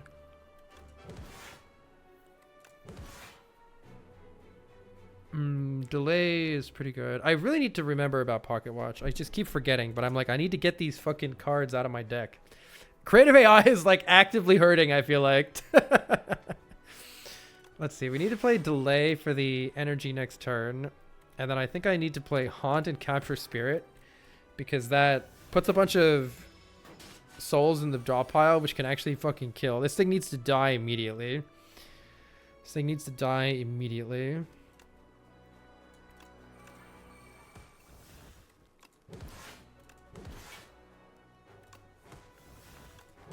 This thing needs to die yesterday. Do I want to shuffle these defends back in? Oh god, look at all those burns. I think I need to shuffle at least one or two of these defends back in. We do know... Oh, we know we're going to draw Defy anyway. Okay, Defy blocks here, and we can invoke. Oh, it's not dying, though! It's not fucking dying. Okay, this turn, we just need to set up. All we do is we set up Pocket Watch, and we have a good turn next turn. Hopefully that will be the end of it. I don't think there's anything else to do here. I think I'm taking 2 from this fucking burn. Good God. We're so cooked. I do all the damage again.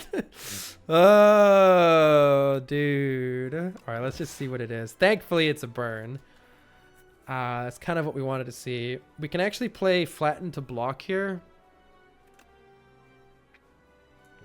without ruining Pocket Watch. Yeah, we keep getting pretty bad intangible draws. Okay, this thing probably needs to die this turn. It doesn't look like it's dying, which looks very, very bad for us. Oh, man. All right. Let's see what fetch draws to start, I think. This is actually pretty good. Let's see what fetch draws. Can I put anything else? What if you apply Doom block? Okay, we can gain some... Do we have Dance Macabre in play? No, whenever you play an ethereal card. Okay, Delay actually blocks for quite a bit. Dude, we can't kill this thing. We can't kill it. This blocks for 8. This blocks for 15. It already has 21 Doom. We're getting close to just killing it with Doom, actually, with Rattle here. Yeah, if we do have something making random skills, yeah. It's called Call of the Void. And it makes ethereal skills, which somewhat has synergy with what we're doing. Okay, I do think we can get out of this. I almost feel like we're going to end up killing it with Doom. This is 26 damage. But that's all the damage that I have this turn. Kill with Doom to heal! Yes! Book, prepare, knives, go! My god. Applying weak is massive, so we're definitely applying weak to it. Wait, the damage with... That was 2... Hold on. Each application deals 9 damage with Sleight of Flesh. Hold on. Is there a kill right here? I don't have any more... I don't have anything else I can apply to it. Look at that. 1 HP off of a kill. Fucking 1 HP off of a kill. But this is my best block, so we're doing it. It's actually a pretty good block. With all those powers. Wait, it took 6! It took 6! We healed for 3! Let's go! Alright, now we just gotta beat Queen with pretty high health, but no potions. This is a pretty good turn 1 here. I think I'm pretty darn happy with this turn 1. We get to apply lots of stuff. We get our friendship in play. AI did it in the end, although sort of backwardly. Yeah, it did help. It did help. There's actually too much stuff to play. We want to play like everything here, so we need to be a little careful. There's also the potential to play Pocket Watch here. There's no way friendship doesn't get played, so I'm playing friendship no matter what. I feel like it's very important. Oh, this is actually not my... I do have another Defy as well, by the way.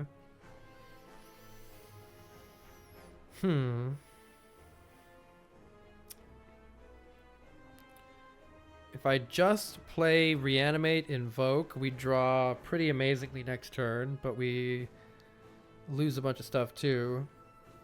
If I play Putrefy, I'm trying to decide if I try to get Pocket Watch value here. If I play Putrefy, Reanimate, I don't think so. I don't think I'm going for Pocket Watch value. I think I'm applying a whole fuckload of debuffs on this nerd. Weaken for 3 turns is a lot of block in the future. I wonder if I'm killing the Amalgam or I'm trying to kill Queen. I don't know. I might skip Reanimate here and wait to play it until I have more stuff later. Or I could play Reanimate and pass the turn here.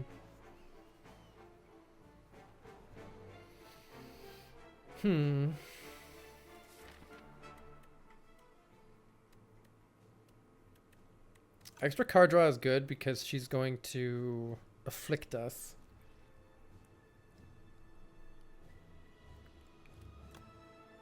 I have another Defy in the deck, so I'm not super worried about losing this one.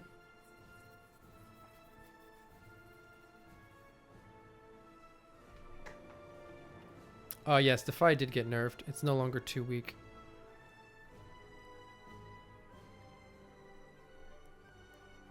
Craziest play of all time is to just play Invoke. Yeah, there's no artifact. I see why they did it, honestly. I see why they did it.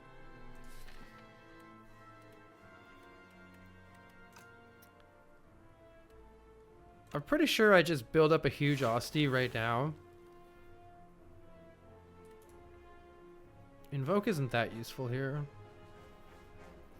Without the Pocket Watch, it's not super useful. It does depend on what I draw somewhat, but...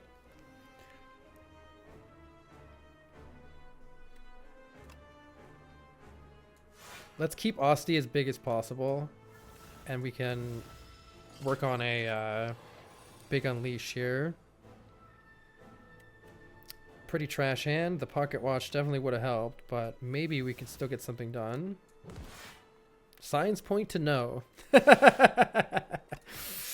You hate to see it. Oh, I should have Pocket Watch. What am I doing? All right, slow down. Pocket Watch. Pocket Watch. Does Dredge do anything interesting here? We need to draw more cards and get Fasten in play, and we need to get Creative AI in play. That's annoying.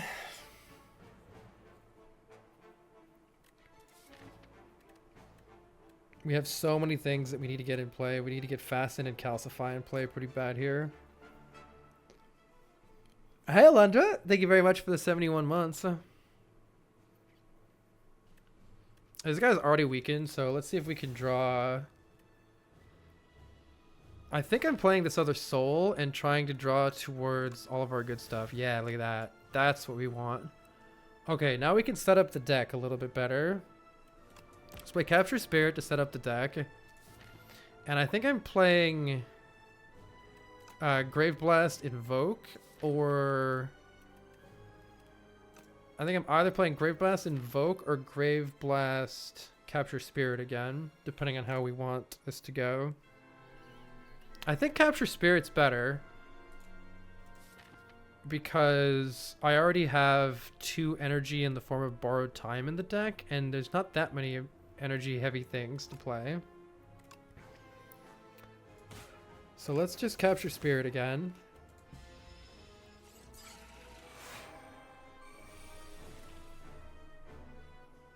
Alright, we need to play this Lethality, I think. We could see what we draw first.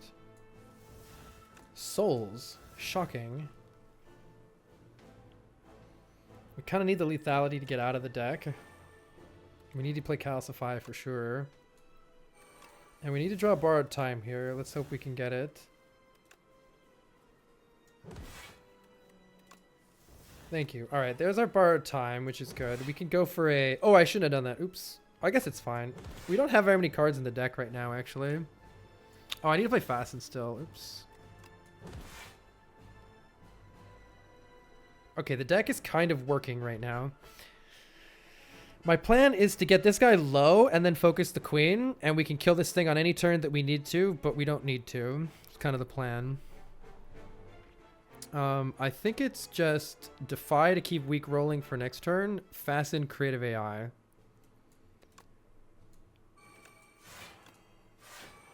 Now we've set our powers up.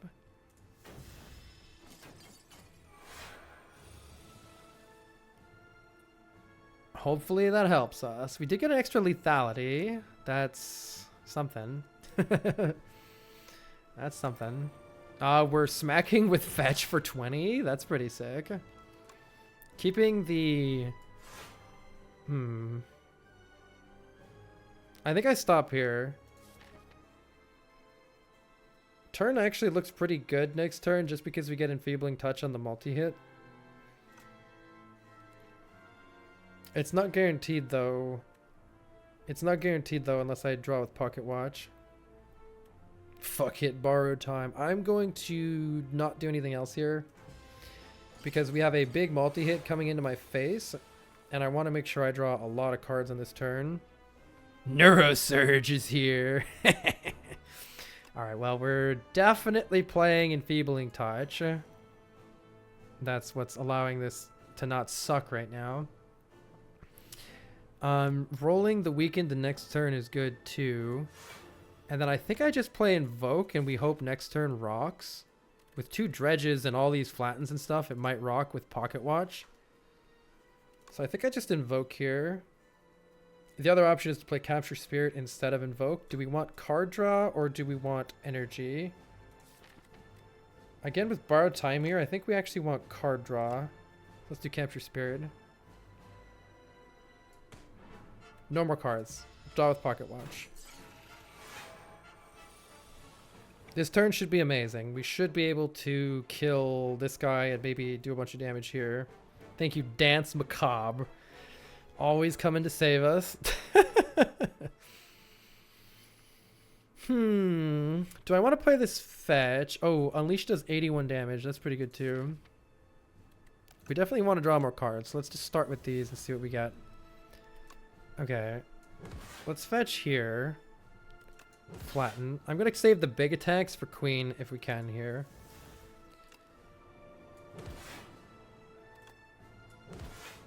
Sick.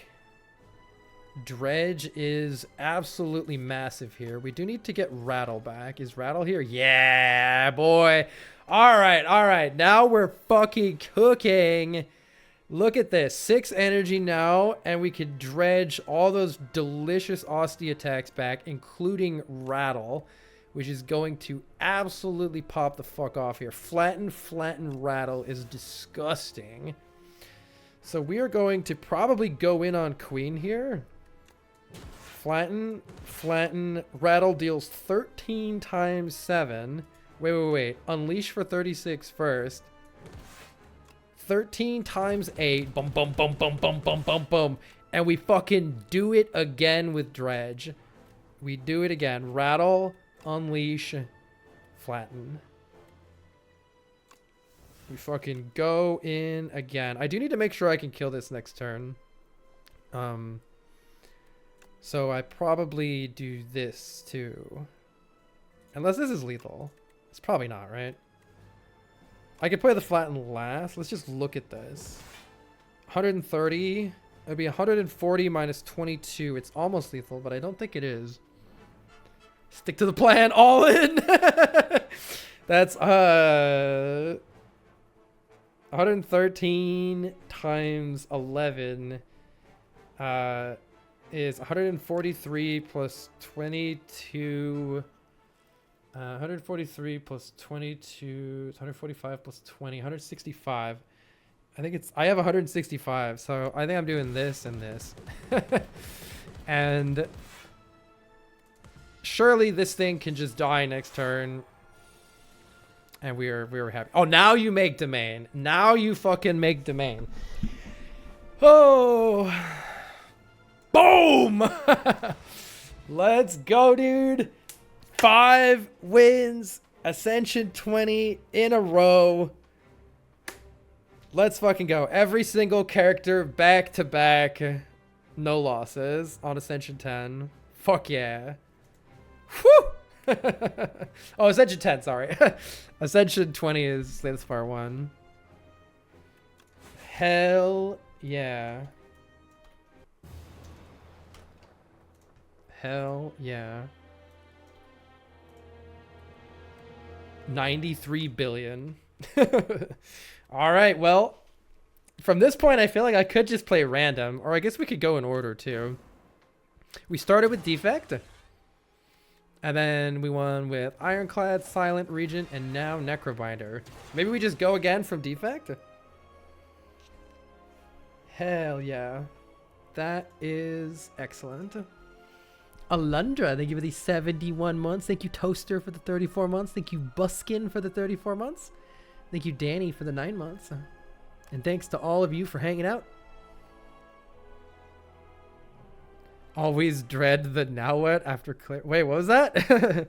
Go silent. We could also just play random at this point, too. That was really fun. How did you like that Afterlife pick? Looking back on it, how was the Apo versus the gold? Here, let's go look at, let's do some reflection. Let's look at the run history. There's a mod in Slay the Spire 1 called Run Resumer. One of the best parts about it is you could resume a run from a specific point.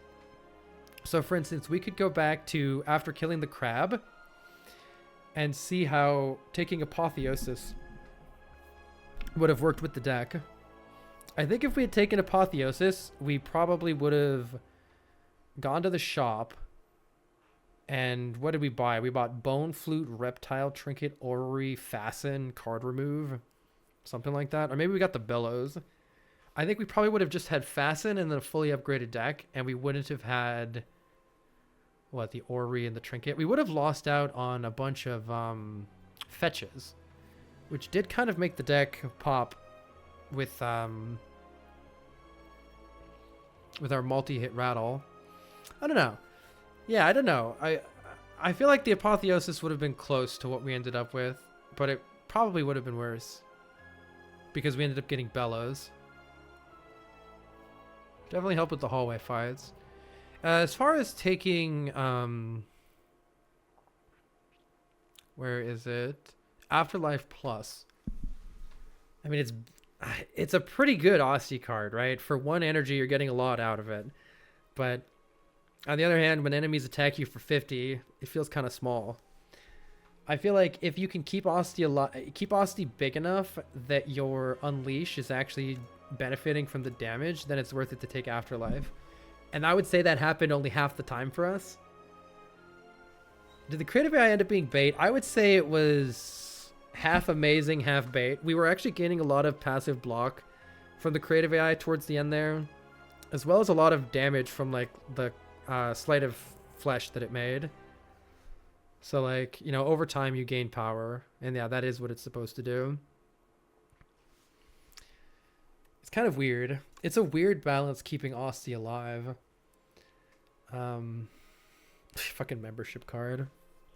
I don't know. We didn't get a lot of value out of the gold. We did get some. It's hard to say. I think they were pretty even. Yeah, I don't know. Without trying it, it's hard to know how it would have felt differently. It feels... It's just early tempo. Well, it does exhaust, though it's gone. Like, it's not a curse, right? But it is... It just only helps you once. I would definitely not take one that wasn't upgraded. It definitely does get better with Spur, and we randomly generated a Spur with we randomly generated a Spur with a Creative AI. Something else to notice is a bunch of those cards that we were generating was from I can't remember the name of the card. It's the one that puts a random ethereal card in your hand every turn. And that was from Creative AI. So Creative AI made a card that then generated more cards. Call of the Void, yeah.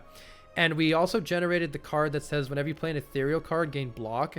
And so there were some turns in there where we were gaining like 8 block off of some random ethereal card that Call of the Void from Creative AI made. So we were getting a lot more stuff as a result. All right, thanks for coming out, everybody. I am going to stop there so I can eat some food and not sit on my ass anymore. But we will be back probably tomorrow to pick up the 5 win streak. Hell yeah.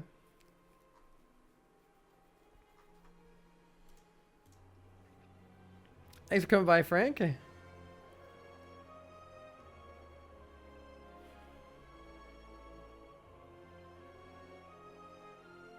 All right, I kind of want a meme raid Barb. I kind of want a meme raid Barb. All right, raid Barb with 5 times a 10 win streak. You next? Question mark. Oh god.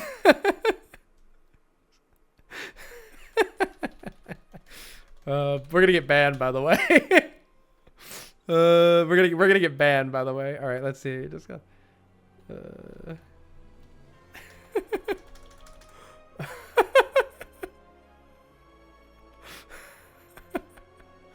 Oh god.